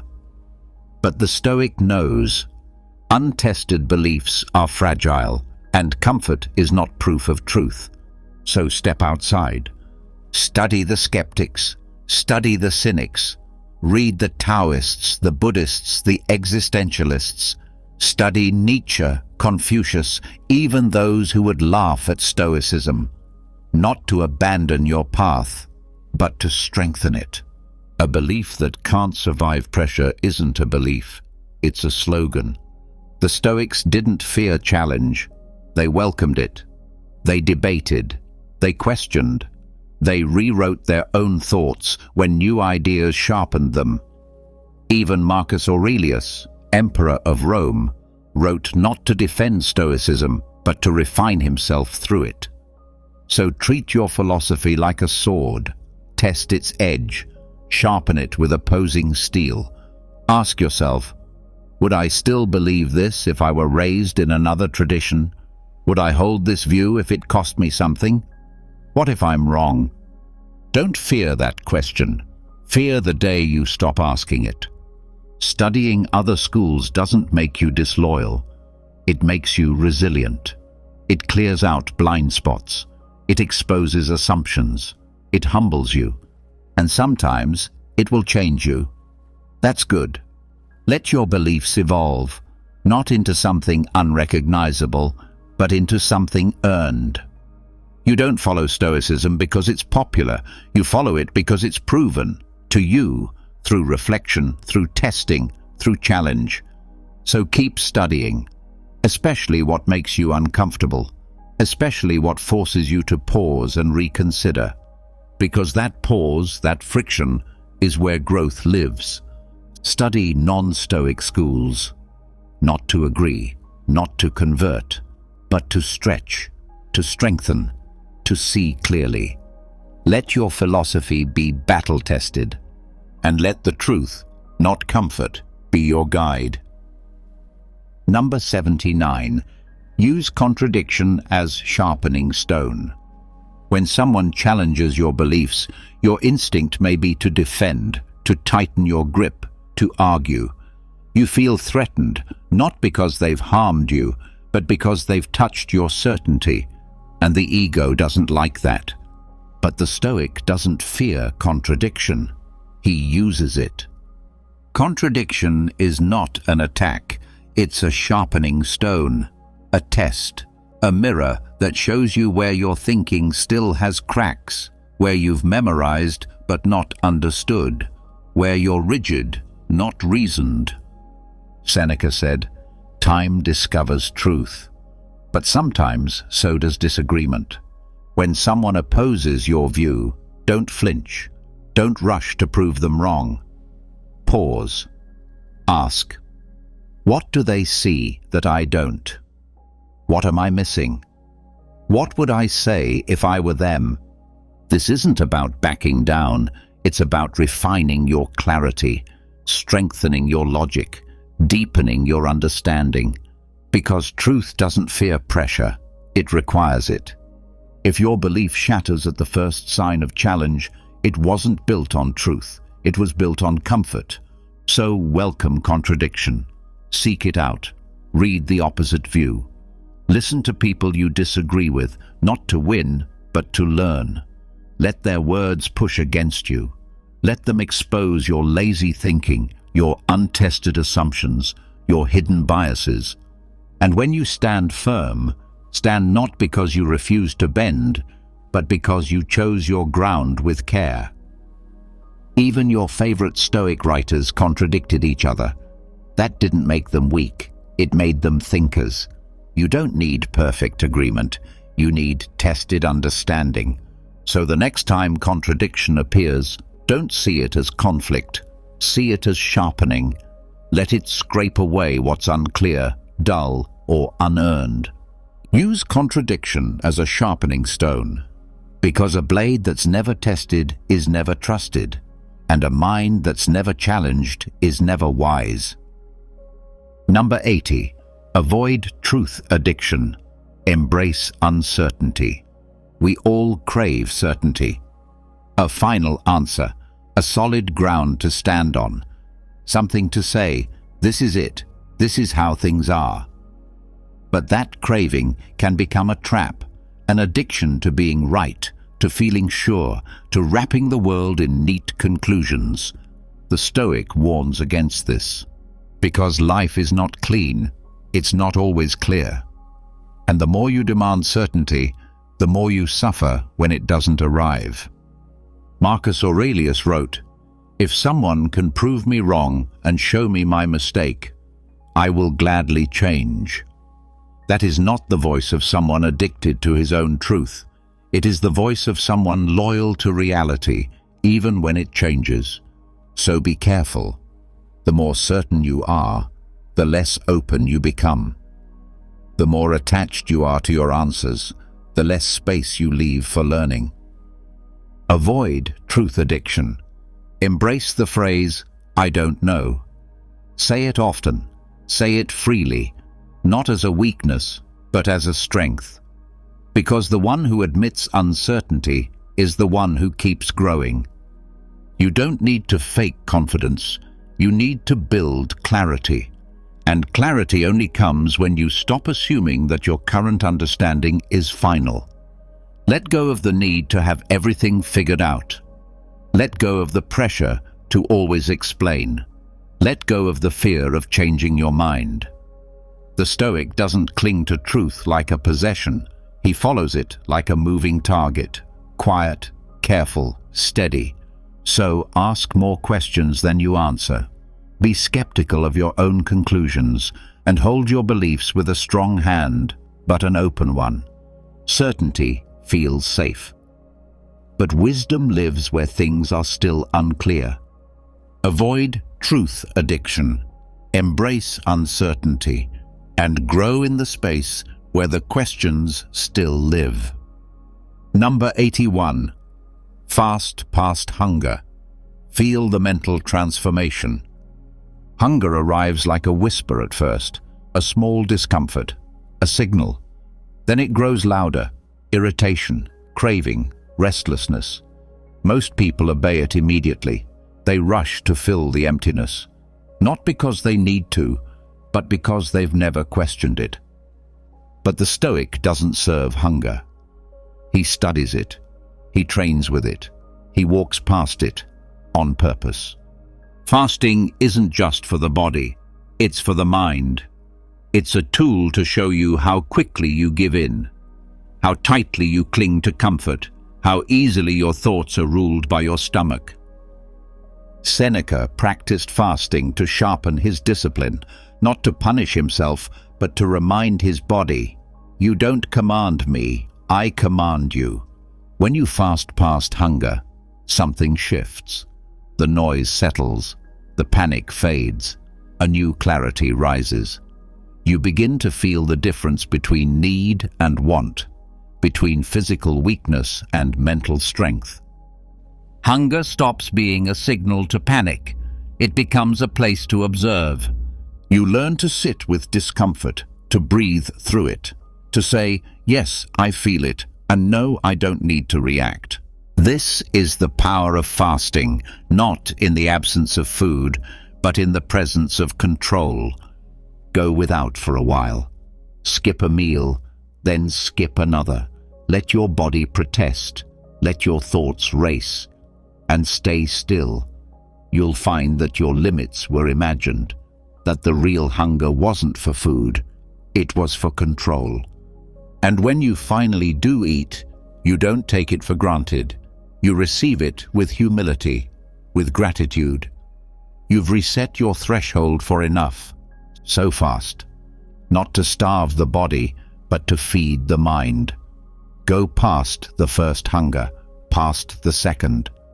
Wait until your clarity returns, and then eat with awareness, with discipline, with peace. Fast past hunger.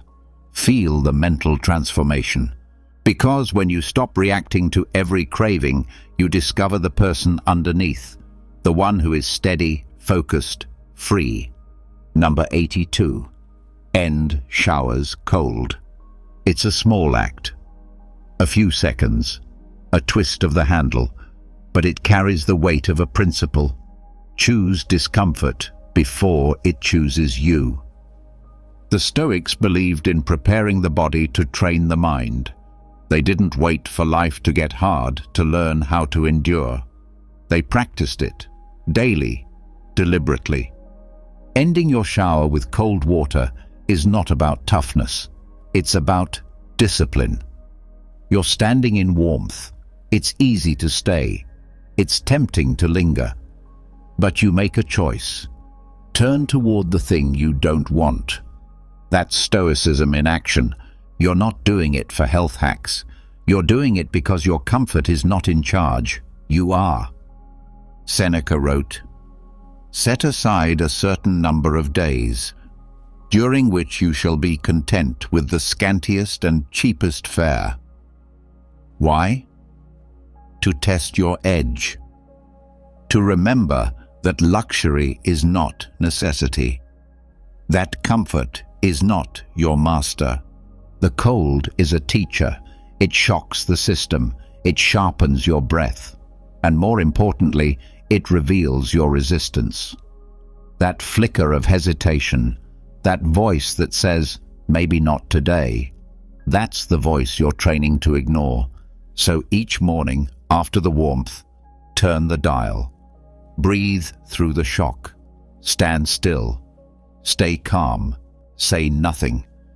Not to prove anything to the world, but to prove something to yourself. I can choose hard things. It doesn't need to be long. 10 seconds, 20. That's enough. Enough to remind your mind who's in charge. Because if you can embrace cold water when every cell says no, you'll be stronger when real discomfort comes.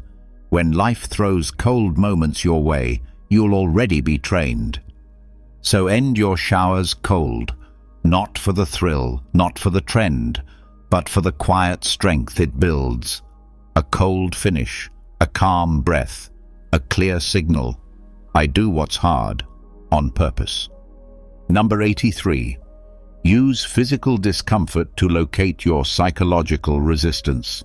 Pain has a voice. Discomfort has direction. When your body aches, trembles, tightens, something deeper is often speaking through it, and the Stoic listens. Physical discomfort is not just about the body, it's a doorway to the mind.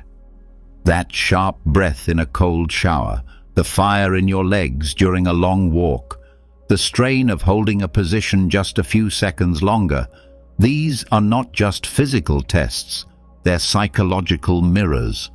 They reveal your limits, your fears, your mental habits, where you panic, where you quit, where you doubt. Most people feel discomfort and stop. The Stoic feels it and looks closer. Why did I tense up? Why did I want to quit? Why did I feel anger, fear, frustration? What belief rose with this pain? Marcus Aurelius faced illness, fatigue, aging, but he always asked, "Is this in my control?" And if it wasn't, he trained his mind to meet it with reason, not reaction.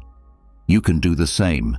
Start with the body, push it gently, hold a difficult pose, run further than usual, take the cold, go without, feel where the mind wants to escape, and don't, not yet. Stay. Observe the discomfort, name the thoughts. I'm not strong enough. This will never end. I can't take it. These thoughts are not from your muscles, they're from your mind. And when you learn to meet discomfort with stillness, those thoughts lose their power. You find new space, space between pain and panic, between sensation and surrender. And in that space, you grow. This is why the Stoic welcomes discomfort, not to suffer, but to uncover. Because what the body feels, the mind reflects. And what the mind resists, the body holds. So use the discomfort. Follow it inward. Let it show you what still needs training, not just physically, but mentally. Use physical discomfort to locate your psychological resistance. That's where your real work begins. Number 83. Use physical discomfort to locate your psychological resistance. Pain has a voice, not just in the body, but in the mind. When you feel cold, tired, sore, or hungry, your body speaks first. But listen closely. It's not just your muscles complaining, it's your mind resisting. The Stoic trains himself to hear both. That tightness in your chest during a hard workout. It's not just physical. It's your fear of failing. That urge to quit when you're tired. It's not just fatigue. It's your need for control. That rush of frustration in the cold, in the heat, in the stillness. It's not the environment. It's your ego. Physical discomfort becomes a mirror, a way to see what you still run from, what you still cling to, what makes you angry, impatient, weak. Seneca said, "Throw me to the wolves, and I will return leading the pack." But how? Through exposure, through practice, through using the body as a tool to train the mind. So next time you're in pain, don't just endure it. Study it. Ask, what am I really resisting? What belief is being challenged? Your body becomes a testing ground. The ice bath shows you your breath. The run shows you your excuses. The ache shows you your limits, most of which are mental. Use discomfort with intention. Sit in it. Move through it. Let it reveal what's hiding. Not all suffering is useful, but chosen discomfort, that's a compass. It points directly at what you still fear, still avoid, still need to conquer. Use physical discomfort to locate your psychological resistance.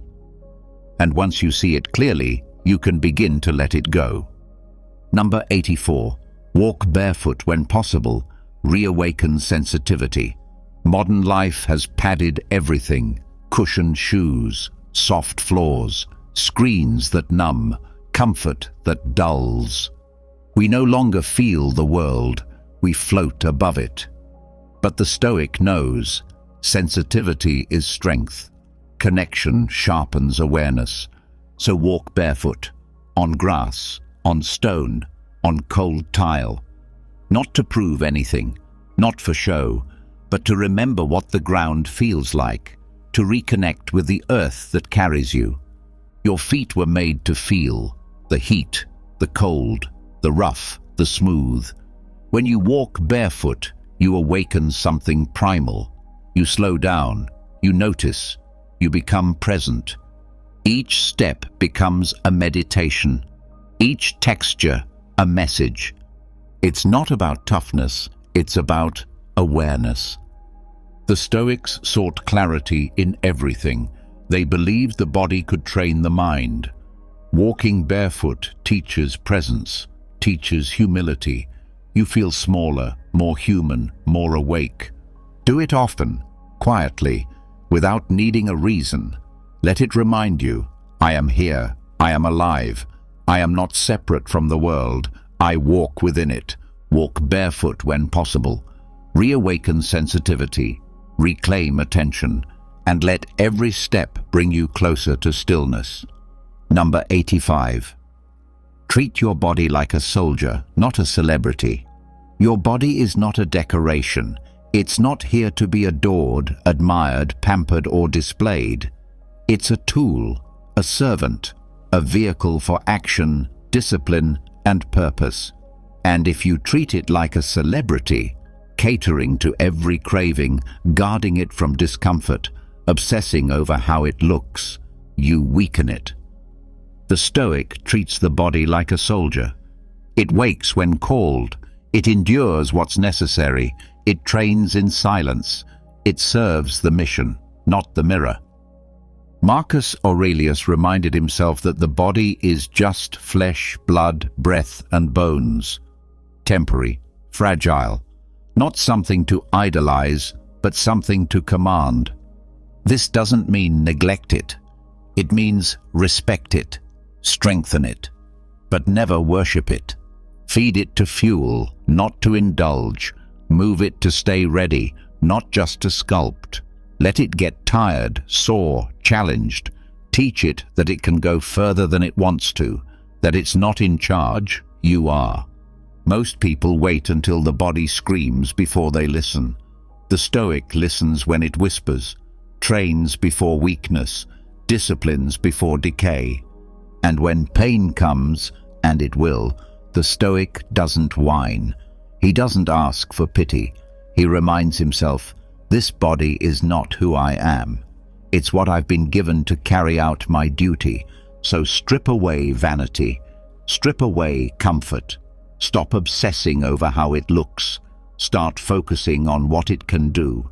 Can it hold the line when your mind wants to quit? Can it stay steady in cold, in hunger, in fatigue? That's the real test.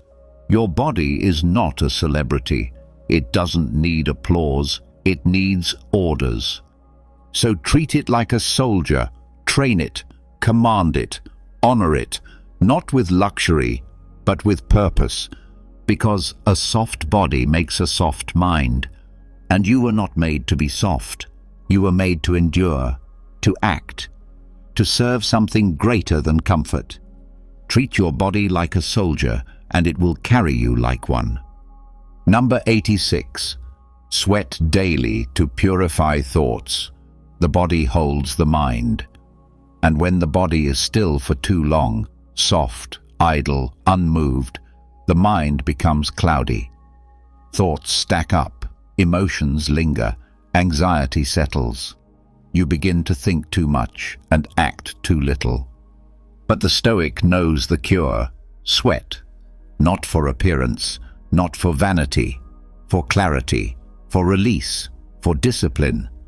Sweating is a form of cleansing, not just of the body, but of the mind.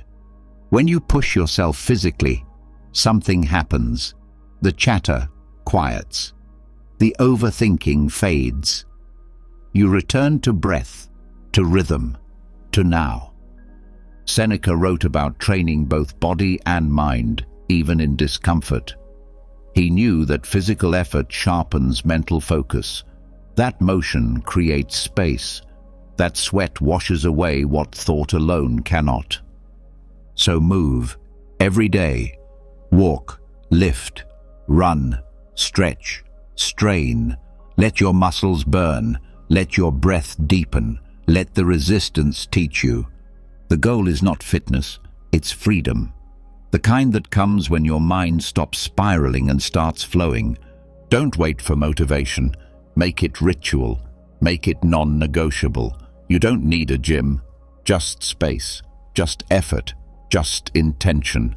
And when you sweat, do it with awareness. Feel the tension leaving. Feel the frustration break apart. Feel your mind clearing with each drop. You don't need to understand every thought. You need to move through them. Sweat daily, not to chase a body, but to clean the mind, to sharpen the spirit, to remind yourself, I am alive, I am capable, I am not stuck, because a still mind lives inside a moving body. So pick up something heavy, push your limits, let the sweat fall, and when you're done, you'll find the answers are quieter, simpler, cleaner. Sweat daily to purify thoughts. Let effort become your therapy. Let motion become your meditation. Number 87. Practice silence during physical pain. Pain comes for everyone. A pulled muscle, an aching joint, a sudden sickness, a wound that burns, stings, tightens the breath. The body cries out, and the mind follows, often louder, complaining, grumbling, shouting for comfort, demanding attention. But the Stoic trains differently. He practices silence in pain, not to be dramatic, not to prove toughness, but to master the space between sensation and speech, to build control, to say with stillness, I feel this, but it does not rule me. Epictetus walked with a limp for life, his leg twisted by a cruel master. He said nothing, not because he didn't feel pain, but because he understood. To cry out is to give pain more power. Silence, by contrast, is a shield. When you're in pain, your first instinct is to react, to groan, to swear, to reach for sympathy. That's natural, but not necessary. Each noise, each complaint reinforces the belief that pain is unbearable. But it isn't. It's just there. So practice silence. Next time you stub your toe, lift something heavy, feel your body strain, go inward. Say nothing. Breathe. Observe. Watch the sensation rise, crest, fade. This is not about pretending the pain isn't real. It's about proving that you are stronger than the noise it wants to create. Most people leak strength through their mouths. They give away their calm with every word of complaint. The Stoic contains it. He absorbs. He holds the line. Try it during a workout, during illness, during cold. Let the discomfort speak, but do not answer. Let others flinch and yell. You remain steady, not numb, grounded. Pain becomes a teacher in silence. It shows you your edge, and it shows you how far you can go beyond it without panic, without drama. So when the pain comes, and it always will, don't fill the room with sound. Fill yourself with presence. Practice silence during physical pain. Let it sharpen your will and leave your dignity untouched. Number 88. Sleep with little. Wake with intention. You don't need the perfect mattress, the blackout curtains, the luxury, the ritual of comfort before bed. The Stoic trains to rest with less, not out of punishment, but to remember, I don't need much to recover. I need discipline. Sleep is not an escape, it's a reset, a time to recharge, not indulge. Seneca wrote, "We should sleep as if it were a task, not a surrender." That means going to bed without delay, without excess, without dragging comfort with you. Sleep on the floor sometimes, skip the pillow, limit the hours, not to harm the body, but to prove you can rest without luxury. And then, wake with purpose. Don't stumble into the day. Don't grab your phone. Don't drift. Wake knowing what matters. Before you sleep, decide your first act. Write it. Remember it. And when morning comes, rise and do it. Sleep with little. Wake with intention. Because the way you end the day shapes your next beginning. And the way you wake determines the strength you carry through the hours that follow. Number 89. Deny luxuries when they come easiest. It's easy to resist what you don't have. It's harder to resist what's already in your hand. When luxury is scarce, self-control feels natural. But when it's right in front of you, paid for, offered, praised, that's when the real test begins. The Stoic doesn't wait until he's desperate to practice discipline. He denies comfort when it's most available to prove to himself, I am not owned by what I can afford. Seneca was one of the wealthiest men in Rome. He had access to anything, fine food, silk robes, villas, wine. But he regularly slept on the ground, ate coarse bread, wore rough clothes. Why? Because he knew. If you can't say no to luxury when it's easy, you'll be destroyed when it's taken from you. That's the danger. Comfort becomes expected. Softness becomes your default. And the more you indulge, the more fragile you become. So practice the opposite. When your favorite food is offered, say no. When you have time to indulge, choose effort. When the path is smooth, walk the harder way. Not every time, but often enough to stay sharp. This isn't punishment, it's protection. It's a reminder that luxury is a choice, not a necessity. Skip the treat. Walk past the upgrade. Let someone else take the better seat. Not because you hate pleasure, but because you don't depend on it. Because if you always say yes, then luxury is in control. If you can say no, then you are. This is the heart of Stoic training. voluntary hardship, not to suffer, but to stay free. So when the good things come, pause. Ask, do I want this or do I expect it? Will this make me better or just softer? Then walk away, not to prove anything to others, but to remind something deep inside. I still have command. Deny luxuries when they come easiest, and you'll never fear losing them. Number 90. Use physical fatigue to test moral clarity. When you're rested, fed, and comfortable, it's easy to be calm, easy to be kind, easy to stick to your values. But what about when you're tired, hungry, sore, sleep-deprived? That's when the real test begins, not of your strength, but of your character.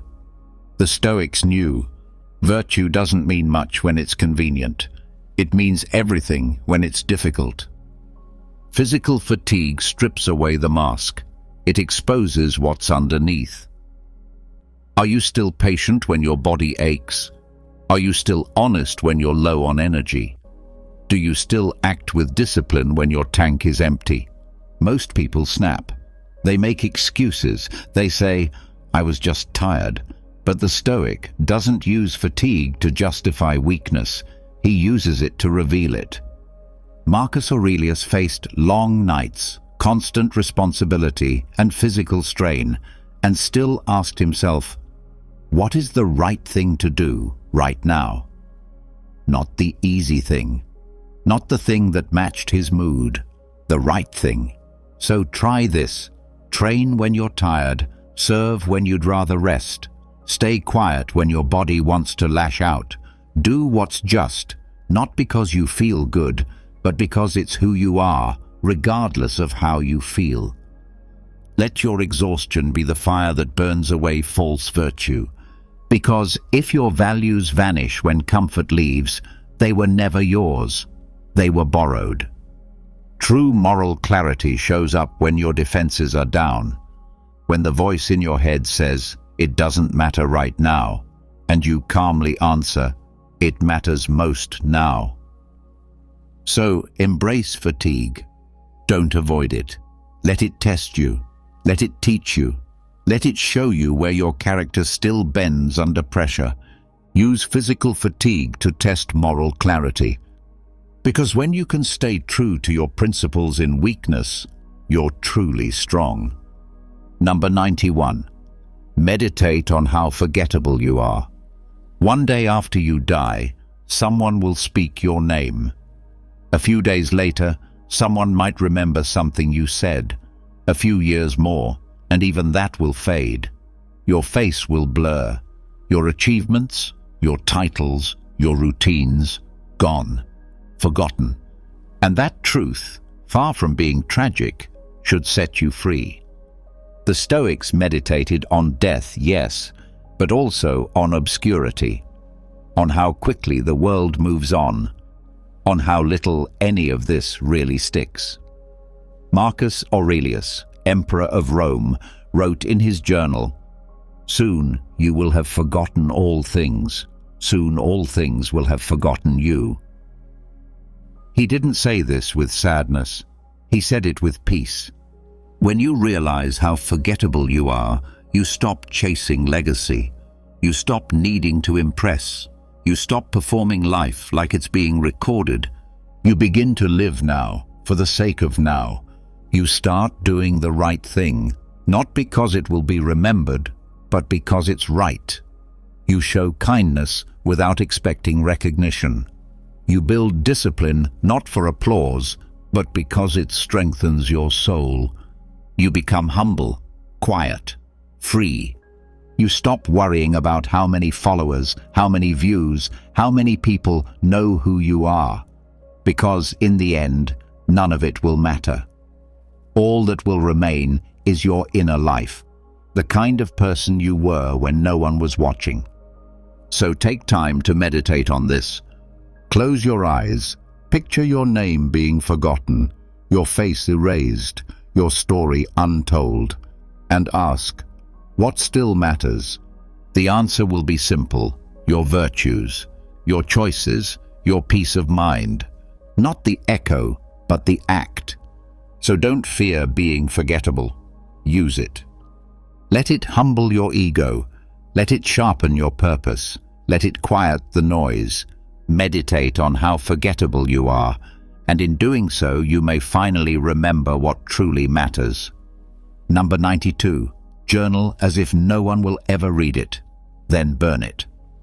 Most people write to be understood, to sound wise, to record something worth remembering.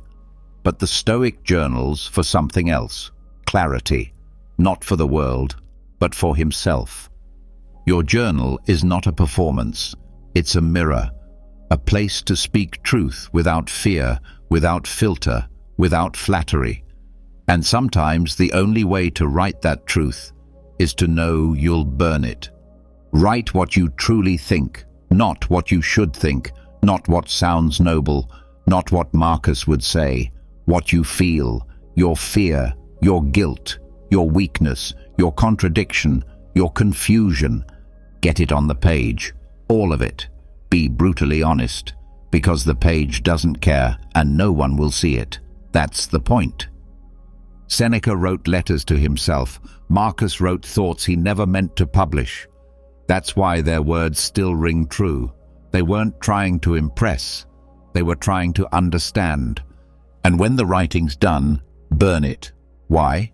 Because it trains you to detach from the ego that wants to keep it, from the image that wants to protect it, from the temptation to turn reflection into identity. Burning the page says, this was a tool, not a trophy. It reminds you, clarity is the reward, not memory, not legacy, not proof. Try it for a week. 1 page each day, nothing poetic, nothing polished, just you and the truth. Then light a match, let it go. This is journaling as a Stoic, raw, honest, free. Journal as if no one will ever read it, then burn it. And walk away lighter, clearer, stronger. Number 93. Observe others die slowly. Prepare yourself inwardly. There is a quiet truth that many avoid. Death does not always come suddenly. Sometimes it arrives in slow steps, through illness, aging, or quiet decline. And in those moments, when you witness someone you love or simply know fade day by day, the Stoic does not turn away. He watches, he learns, he prepares, not coldly, not without feeling, but with full awareness. Because in another's dying, we see our own future reflected back to us, raw, stripped of illusion. Seneca wrote, "Let us prepare our minds as if we'd come to the very end." And there is no better preparation than bearing witness to the end of another, silently, inwardly, soberly. To see a hand grow weaker, a voice become faint, a once sharp mind forget names, days, years. This is not cruelty, this is reality. And to deny it is to live in illusion. But when you sit with it, without distraction, without escape, you become different. You stop pretending you are outside of death. You stop wasting time. You stop taking health, presence, people for granted. You begin to live with urgency, not panic, with depth, not fear. When others die slowly, observe not only their decline, but your reaction. Do you feel fear, guilt, resistance? Let that discomfort sharpen your awareness. Let it lead you inward, not into despair, but into readiness. Say to yourself, this too is part of life. And one day it will be me. Let me watch. Let me learn. Let me be awake. This is not morbid. It is sacred. To witness the fading of a life is to be entrusted with a reminder most run from. So do not look away. Stay present. Offer quiet support. Offer presence. And within yourself, begin your own preparation, not with dread, but with dignity. Observe others die slowly, not to detach from emotion, but to deepen your relationship with truth. And prepare, not outwardly, but inwardly, with grace, with courage, with calm, because death is not the enemy. Unpreparedness is. Number 94. Envision how the world would go on without you. You are not the center, not of the world, not of your work, not even of your family. It feels like you are, because your life is all you've ever known. But the Stoic steps back and asks, what would happen if I were gone today? The answer is simple. The world would continue. The sun would rise. The streets would fill. People would laugh, cry, struggle, build, eat, argue, and go to sleep without you. And that thought isn't meant to depress you. It's meant to free you. Because when you truly understand how small you are, you stop trying so hard to be important. You stop clinging to control. You stop needing recognition, attention, legacy. Marcus Aurelius reminded himself, soon you will have forgotten everything. Soon everything will have forgotten you. That wasn't despair. That was clarity. You don't need to be remembered to have lived well. You don't need to be irreplaceable to be valuable. Your duty is not to be needed, but to be honest, present, and useful while you're here. So picture it. Imagine the projects continuing, the emails being answered, the people grieving, then laughing again. Imagine life without you, and watch your ego dissolve. Suddenly, your priorities sharpen, the petty worries fall away, the craving for approval fades. You realize, my role is to serve, not to be idolized, to contribute, not to control, to act rightly, not to be remembered forever. Envisioning life without you isn't morbid, it's liberating. It humbles you, grounds you, reminds you that your time is borrowed and your task is simple, to live today well and then step aside with grace when the time comes. Envision how the world would go on without you, and let that truth make you lighter, kinder, freer. Number 95. Read obituaries daily. Study what matters. Open the newspaper. Scroll the headlines. Find the names of those who just left this world. People you never met. Lives you never touched. Read their stories, quietly, respectfully, and let their endings teach you how to live. This is not a ritual of sadness. It's a ritual of clarity. Obituaries are not about death. They are about what remains after death. A paragraph, a sentence, a few chosen words that attempt to capture a lifetime. And in those words, you'll find what truly mattered. Not their possessions, not their titles, not their social media followers. What remains? Acts of kindness, quiet strength, a role played in a family, loyalty, integrity, the way they made others feel, the pain they endured without bitterness, the lessons they left behind. Marcus Aurelius reminded himself daily, you could leave life right now. But how often do we forget? How often do we move through the day like we are promised decades?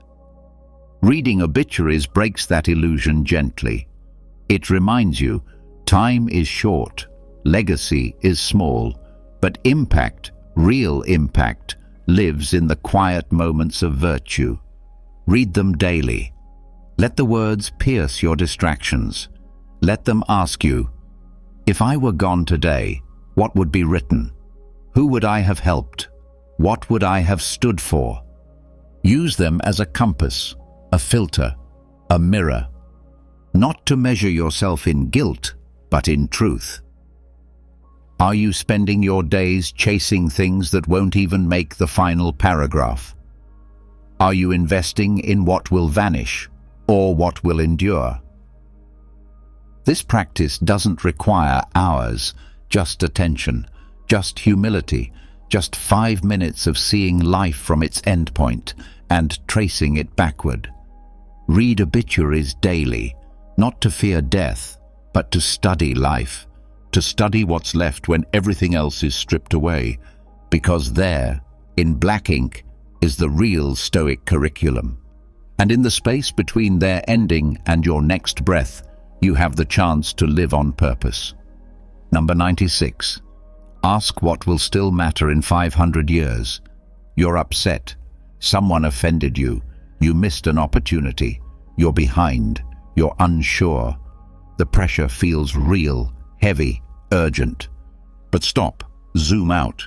Ask yourself, will this still matter in 500 years?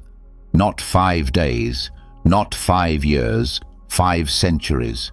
Most of what stresses you now, the argument, the status, the small embarrassment, the loss of praise, won't even be a footnote in history.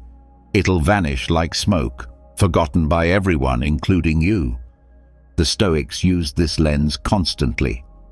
Marcus Aurelius reminded himself, all things fade into myth, and quickly too. He ruled an empire, yet saw himself as dust passing through time. That's not negativity, that's perspective. When you think in centuries, your emotions shrink, your pride softens, your mind clears. You begin to see what does matter: virtue, integrity, how you treat others, the habits you build, the values you pass down, the impact of your choices, not on your image, but on the human story. Truth will matter. Courage will matter. Compassion will matter. Quiet discipline will matter.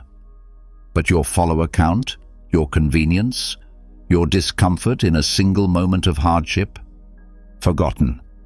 So when life feels loud, ask the question, 500 years from now, will this moment deserve my energy? If yes, act with strength. If no, let it go.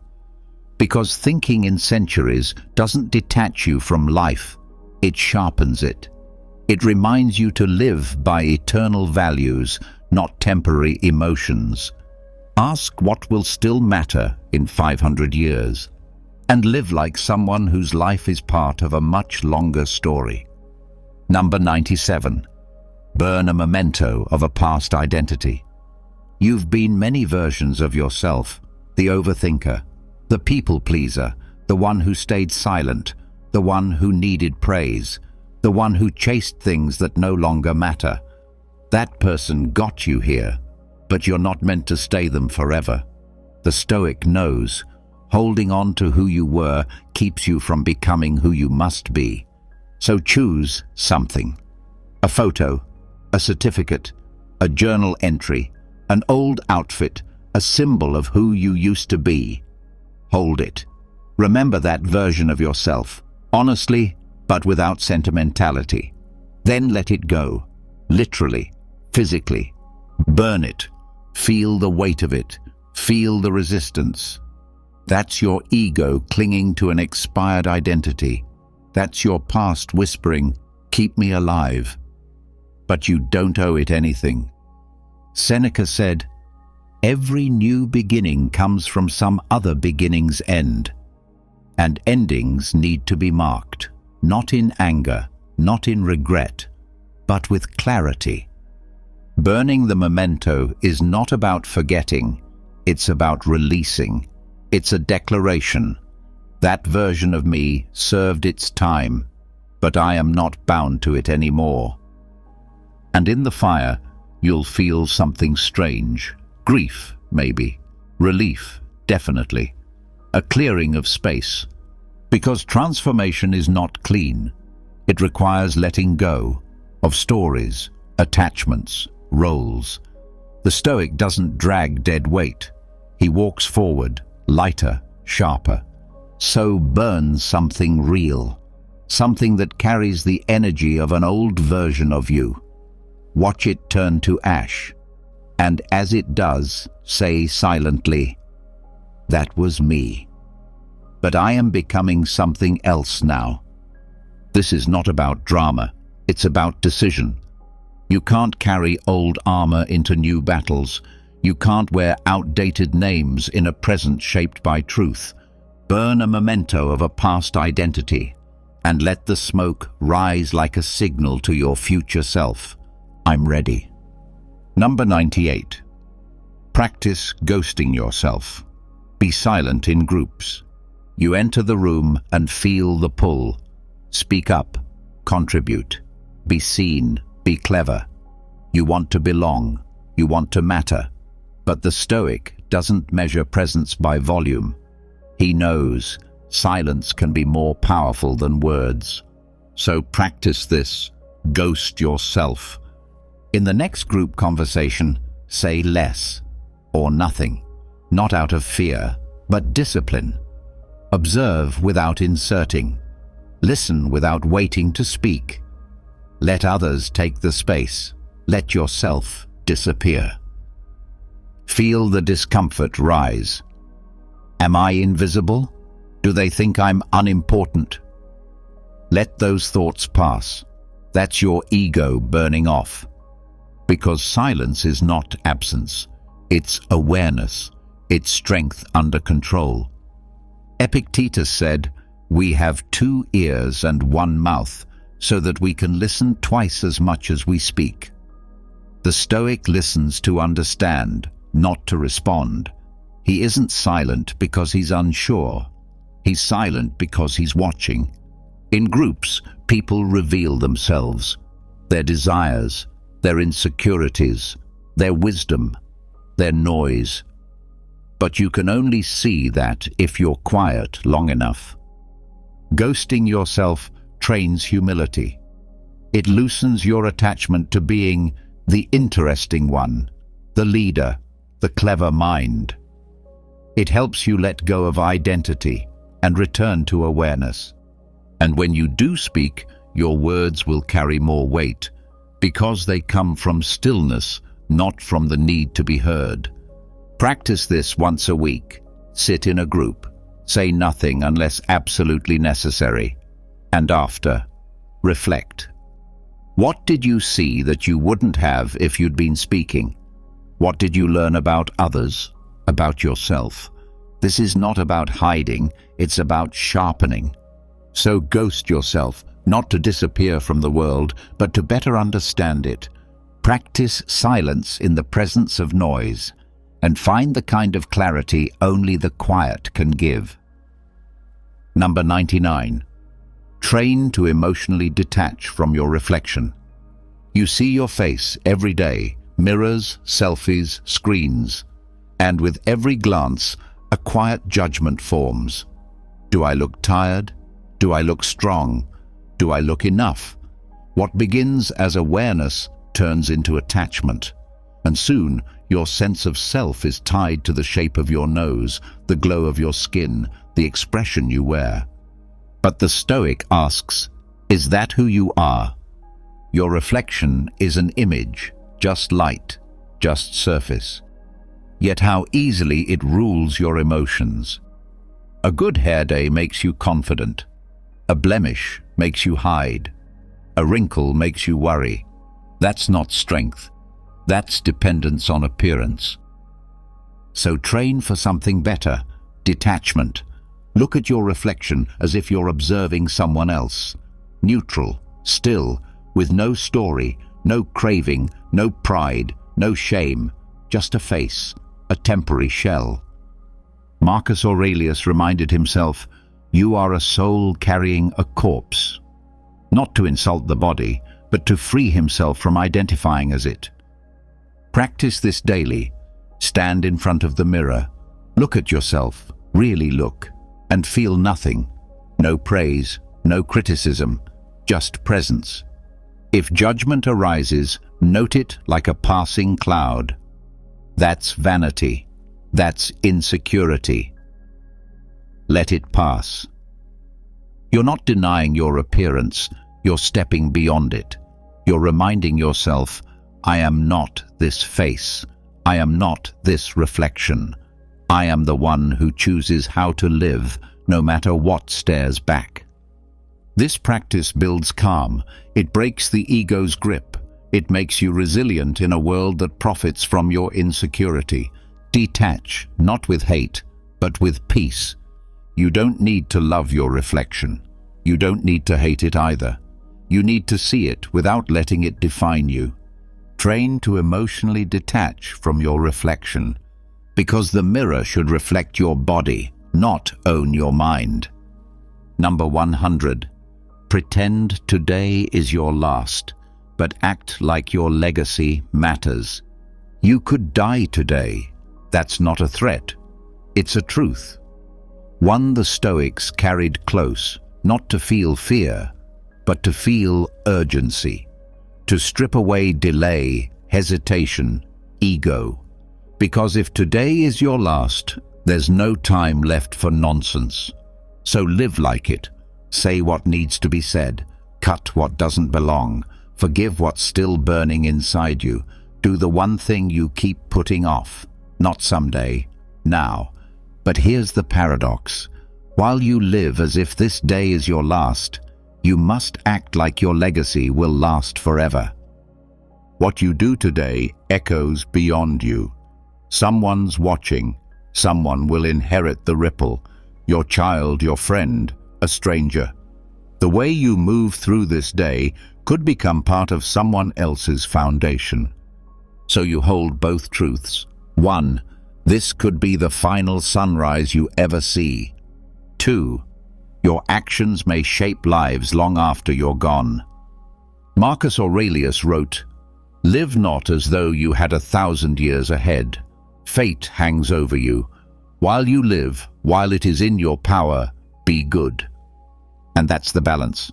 Urgency without panic. Legacy without ego. You don't need to leave monuments. You need to leave meaning. And meaning is built in the quiet decisions. Showing up, doing right, standing firm, being kind. So ask yourself each morning, if this is the last page of my life, what would I write on it?